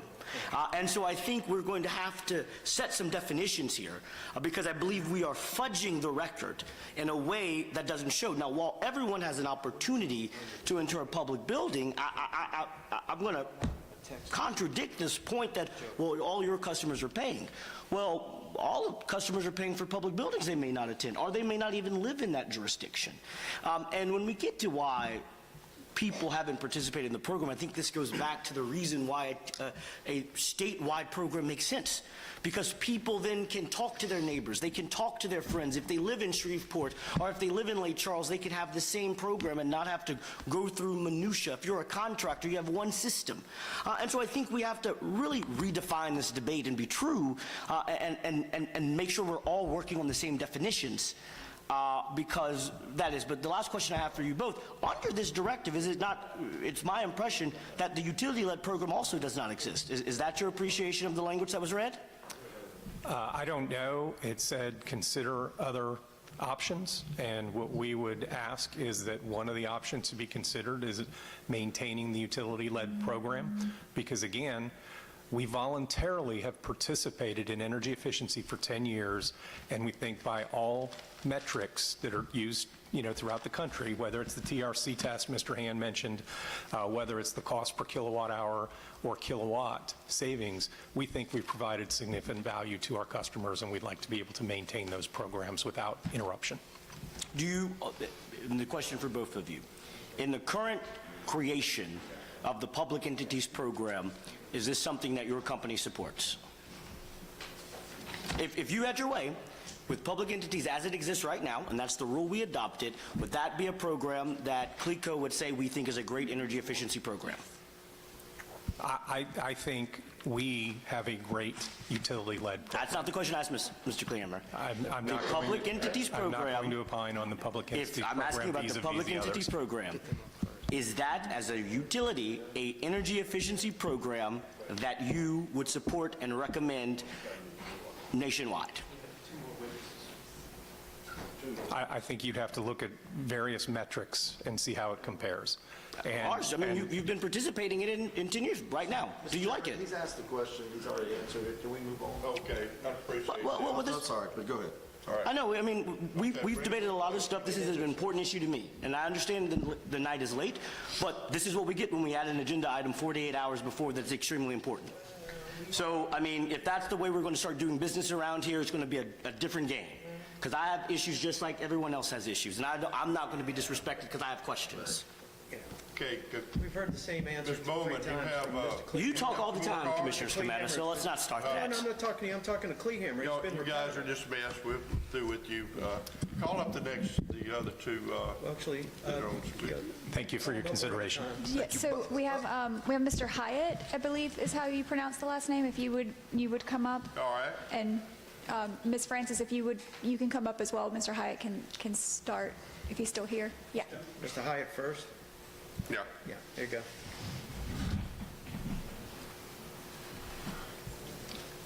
Thank you all so much for the opportunity to drive up from Lake Charles. My name is James Hyatt, and I live in Lake Charles. I'm in your district. I am a ratepayer. And I appreciate the opportunity. My grandfather actually retired just up the road. He's buried with my grandmother in Amewell Baptist Church. He retired from a pipeline company. My dad retired from a refinery. I worked for 10 years at a refinery. The reason I'm saying all of this is because we know what has happened in this state and under regulatory the apparatus that is supposed to regulate industry sometimes has their finger on the scale. And unfortunately, I came up here last year at the same time because an agenda item was added on a Monday to allow for $4.9 billion in grid hardening of some energy project. It was added on a Monday, voted on a Wednesday, and went into effect Friday. The same situation is happening today. Mr. Francis, you said that for over a year now that your office has been looking into this. Why did you add it to the agenda on Monday? And why can you, I just watched you defer 4 hours of other things that were very complex. This is not as complex. Why can we not defer this? The entire thing, don't vote to end the program that you barely got started. You know, that's my point is, please don't take this disrespectfully. I think that the only way, I mean, I don't know how many other just people are in this room that aren't suits, but the role of the Public Service Commission is to look out for the public interest and the public service and to guarantee that we have the utilities we need, the power we need, all of that, and in a fair and equitable way. And this, the process, let alone not getting into the weeds about the energy efficiency, who pays more and whatever. I don't think doing it adding it to an agenda on a Monday. I was going to go down to Cameron today. I was going to go down to Cameron with the oyster and do some fishing, and then I saw this, and I just cannot believe that you would want to do this in some kind of backroom deal.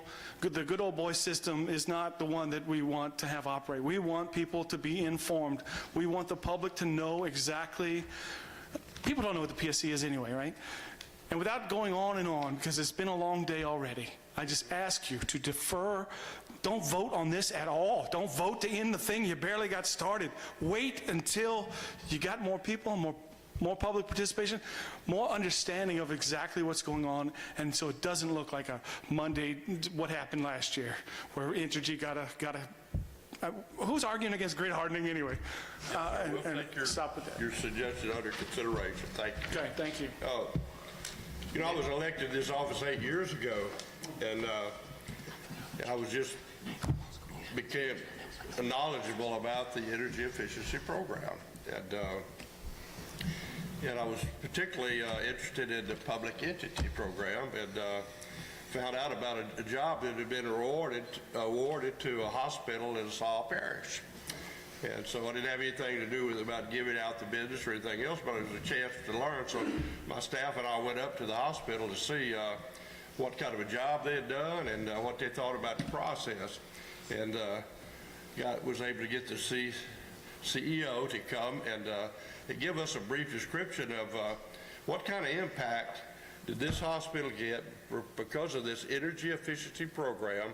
And would you kind of give us a background on what happened there? I surely will. All right. My name is Lana Francis, and no relation. What? There's a lot of Francises in LaSalle Parish. And I am the CEO. I've been at the hospital nearly 45 years, so I feel like I've grown up there. And so our hospital was built in 1969. We opened 69-70. We opened in October of 1970. And so our equipment's getting a little on the aged side, to say the least. And we had a problem with one of our main air handlers. And you know, in Louisiana, air handlers are way at the top of the list for air conditioning. Well, heat too sometimes, especially when you have patients involved. Our hospital is a 46-bed hospital. We have a site unit, and we are also attached to a 100-bed nursing home. So we provide health care for our community in the surrounding parishes like Catahoula that doesn't have a hospital. So our air handler had issues, and we got a price to get it worked on, not replaced. And this is back in 2017, and it was $256,000, and we just didn't have that much money. A lot of rural hospitals like ours operate on a very, very tight budget. So we were just in a state, we didn't know what we were going to do. And one of the contractors that had bid on the job asked if we had ever heard of a performance-based guaranteed energy savings contract. Well, we hadn't. So what happens is an energy savings company, or they call it an ESCO, comes in and does an energy assessment to see where you might have possibilities of saving energy.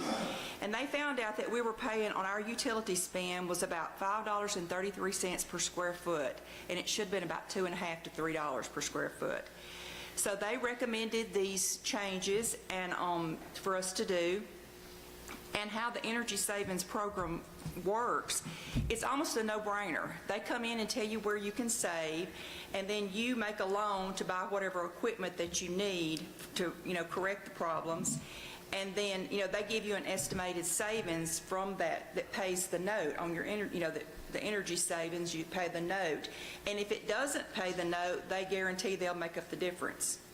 So it was a win-win for us. We had to have the equipment. We can't go without an HVAC. Plus we had, we did LED lighting all over the campus. We did water management. We did that huge HVAC, and then another one. And then we did steam to hot water conversion on our boilers, which the boilers were original. They were the old Cleaver Brooks boilers. It was steam everywhere.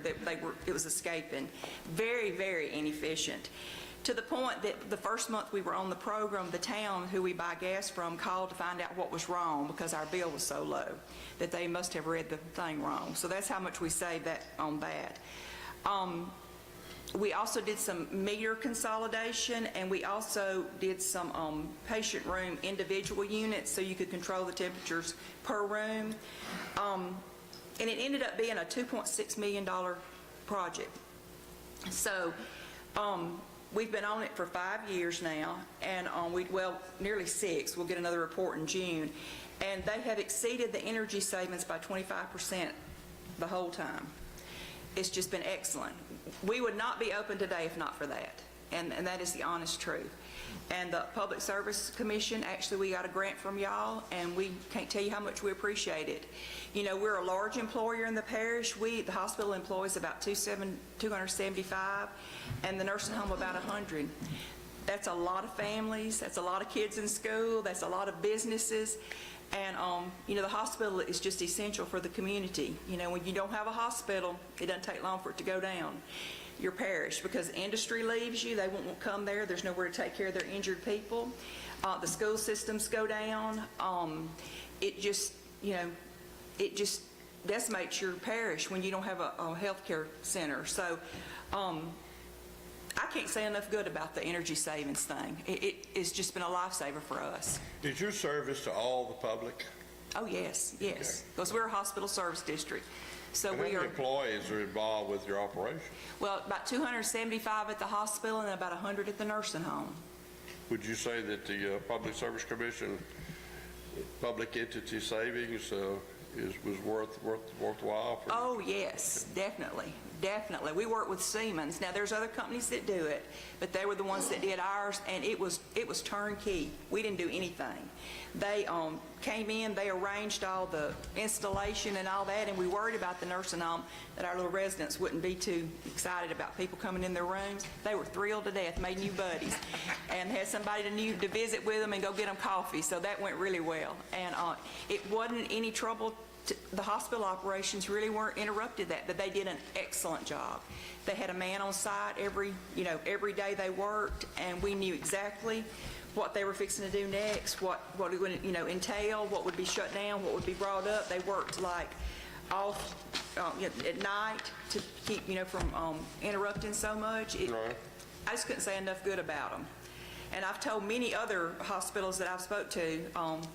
One as far as Illinois that went with the program after they talked to us. It was just exceptional.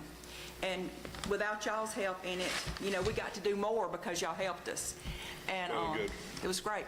That's one way to share the word that we're there to help people. Yes. If they'll just let us know that we could come and investigate. So any other commissioners have any questions for the lady?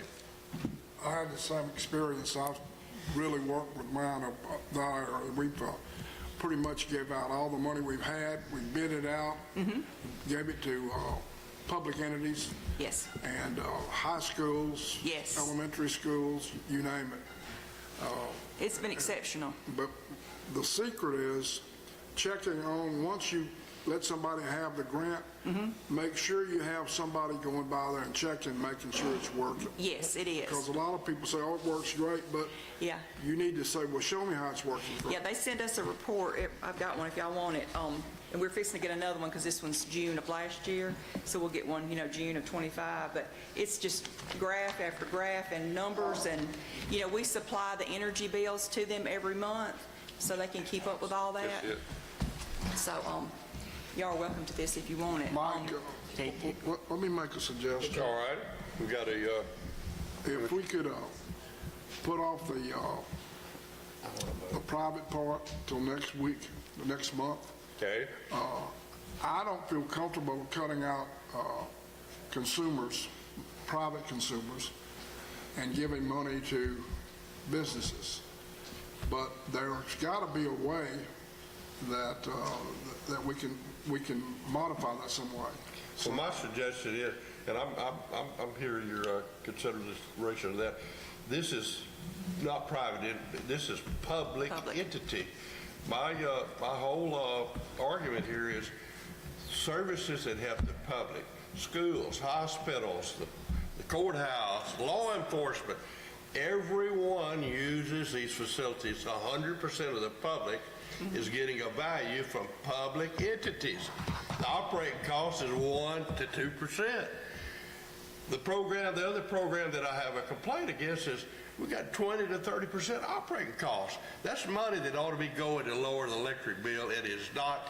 Something's got to change, and that's going to be my vote. And I'll be glad to put it off till I won't get excused. Well, what I'd like to do, All right. Commissioners, I'd like to have the vote to at least we can set the time frame on the cancellation of the third-party administrator contract. But in the meantime, Yes. over the month, we can work towards whatever modifications of what we'd like to accomplish as far as the final suggestion. We still have the current energy efficiency program is going to last through the end of the year.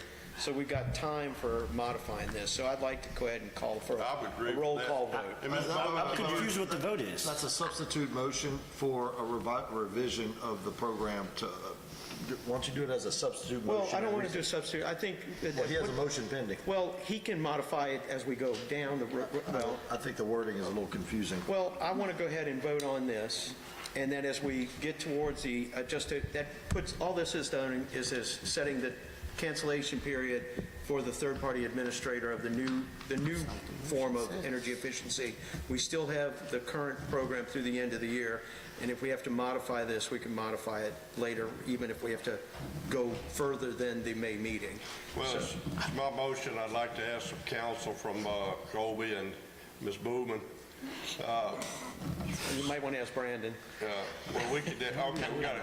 Y'all have a three-way, over there. If you can clean this up where everybody understands it, it still satisfy Commissioner Scametta. Because my concerns are to begin the clock on the cancellation of the contract and still have the flexibility for Commissioner Francis on where we are, but also to be able to modify if we need to meet the concerns of Commissioner Campbell and, if we want to modify the elements of this motion as we move forward to May. So I guess the question I have for clarification and looking at the motion is when you say start the clock Well, on the the cancellation. issue is, well, let me put it this way. If the issue on this motion is to establish the notification to cancel the contract, right, which is my understanding of the purpose of this. That's right. That's the way it reads. So it says... And what Commissioner Kusan is saying is that if he wants me to make a substitute motion is to restate the entirety of this motion, but also maintain the flexibility of modifying the potential changes necessary to this, as we move forward. Do we want to do it that way, or does this allow itself to be sufficient in its current form to where if Commissioner Francis wants to modify as we move forward with the plan? So I think I'll take a shot at this. Go ahead. I think what you're saying addresses the second part of the motion. Right. So there's essentially two parts. There's one that says written termination of its retention of Aptum and Tetra Tech. So that's, I think it's starting the clock. It's saying right now we're terminating it. The second part is to publish a set of rules that pertain solely to the public entity. I think we're saying, and other options is what I'm hearing, modifying that second part. Right. Is it, if we put "and other options," does that allow for the flexibility? Well, I think my next question is, what other options does the commission want on the table to consider? I'm saying that does other options provide the flexibility for discussion during the next month?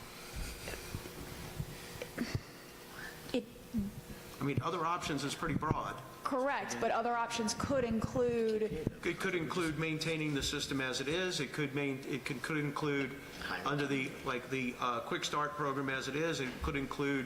So utility-led. It could include utility-led. It includes the flexibility to consider the other options, right? But is a third-party administrator option now off? I guess that's my question, because there's multiple options of how to do energy efficiency. Right. So I'm trying to figure out, are all options on the table for May, or is just... Let me put it this way. It sounds to me like the motion as it is satisfies all my concerns. I think it does, because it considers other options, right? So all options, including a TPA option, is on the table for May? It would have to be starting new, because we were going to cancel the contract now. We're putting a time frame on it. It's not to consider a third party. I mean, if they wanted, they have to start over, because we're going to cancel the time. We're exercising the cancellation clause now. Notification, right? That's the way it reads now. Okay. Well, I don't want to change it. Okay.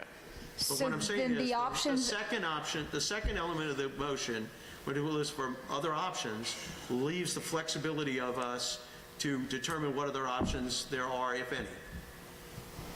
You're going to leave it like it is now on one side?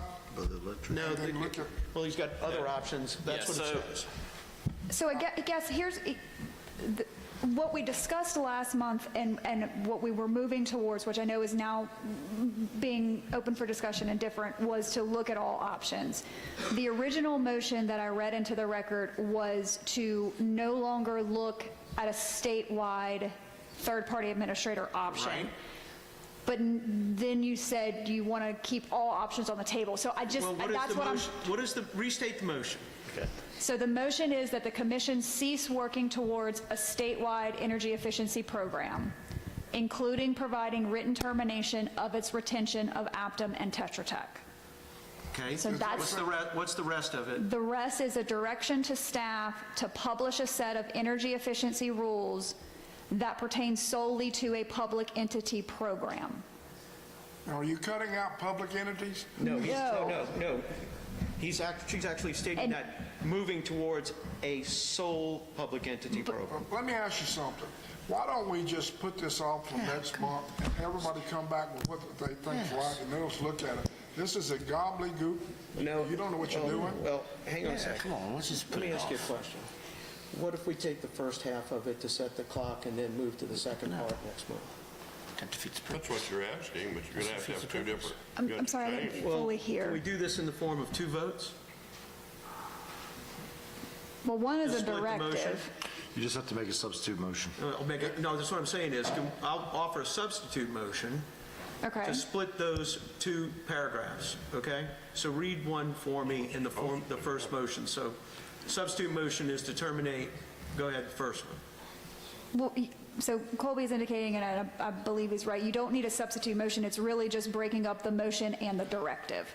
So the motion on the table... Okay, what's the motion and what's the directive? So the motion on the table is that the commission cease working towards a statewide energy efficiency program, including providing written termination of its retention of Aptum and Tetra Tech. Okay, that is that's the motion. Okay, I think that's where the confusion is.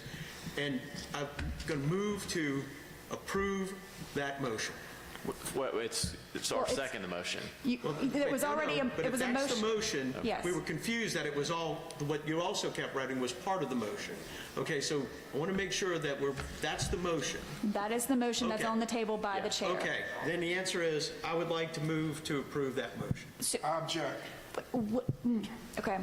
There was already a motion on the table. Well, okay, but the problem is, I think when you read it out, it sounded like the rest of it was part of the original motion. I think it was It as a was. directive as part of the motion, so I would suggest Commissioner Francis withdraws his motion as read.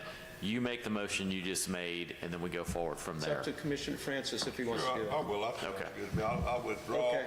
So I'll withdraw. Let me make sure I understand before I would agree to withdraw. What about withdrawing to the, what's the option? Look, let me show you. So you would be withdrawing everything I read, which included the motion and the directive. So you would be withdrawing that, But you can restate the directive and after. Commissioner Scrametta would be offering up a motion that's solely to cease the statewide program at this time, and then we will discuss your directive part in a minute. Well, not to do the cease, but just to be directive as a clear, not to separate thing. cease.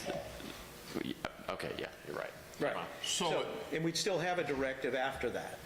Yes, Correct. And then we could still have the directive to move forward, yes. even if we have to have a vote on it, right? Well, assuming, it depends on if there's Right, opposition. but I'm and- saying, and- I get it. yeah, Okay.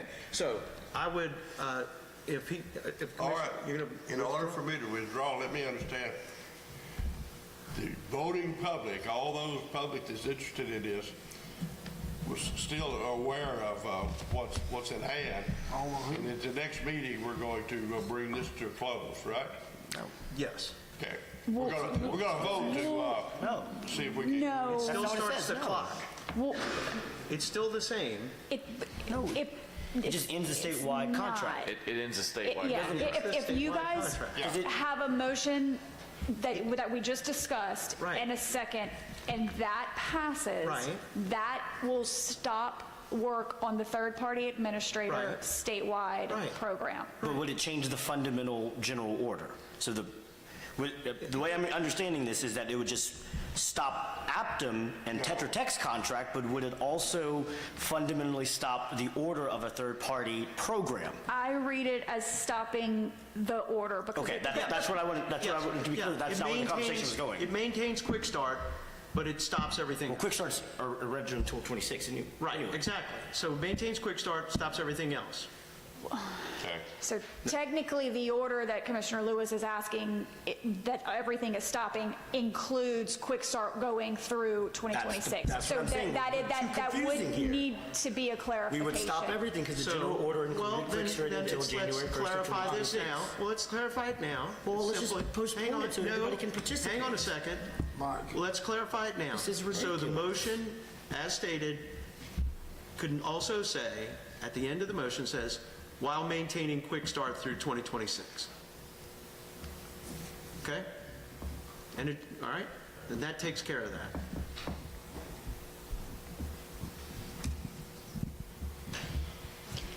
Okay, I'll read it out. Let me read it out as I think it. Read it out and see if Okay. that makes sense to you.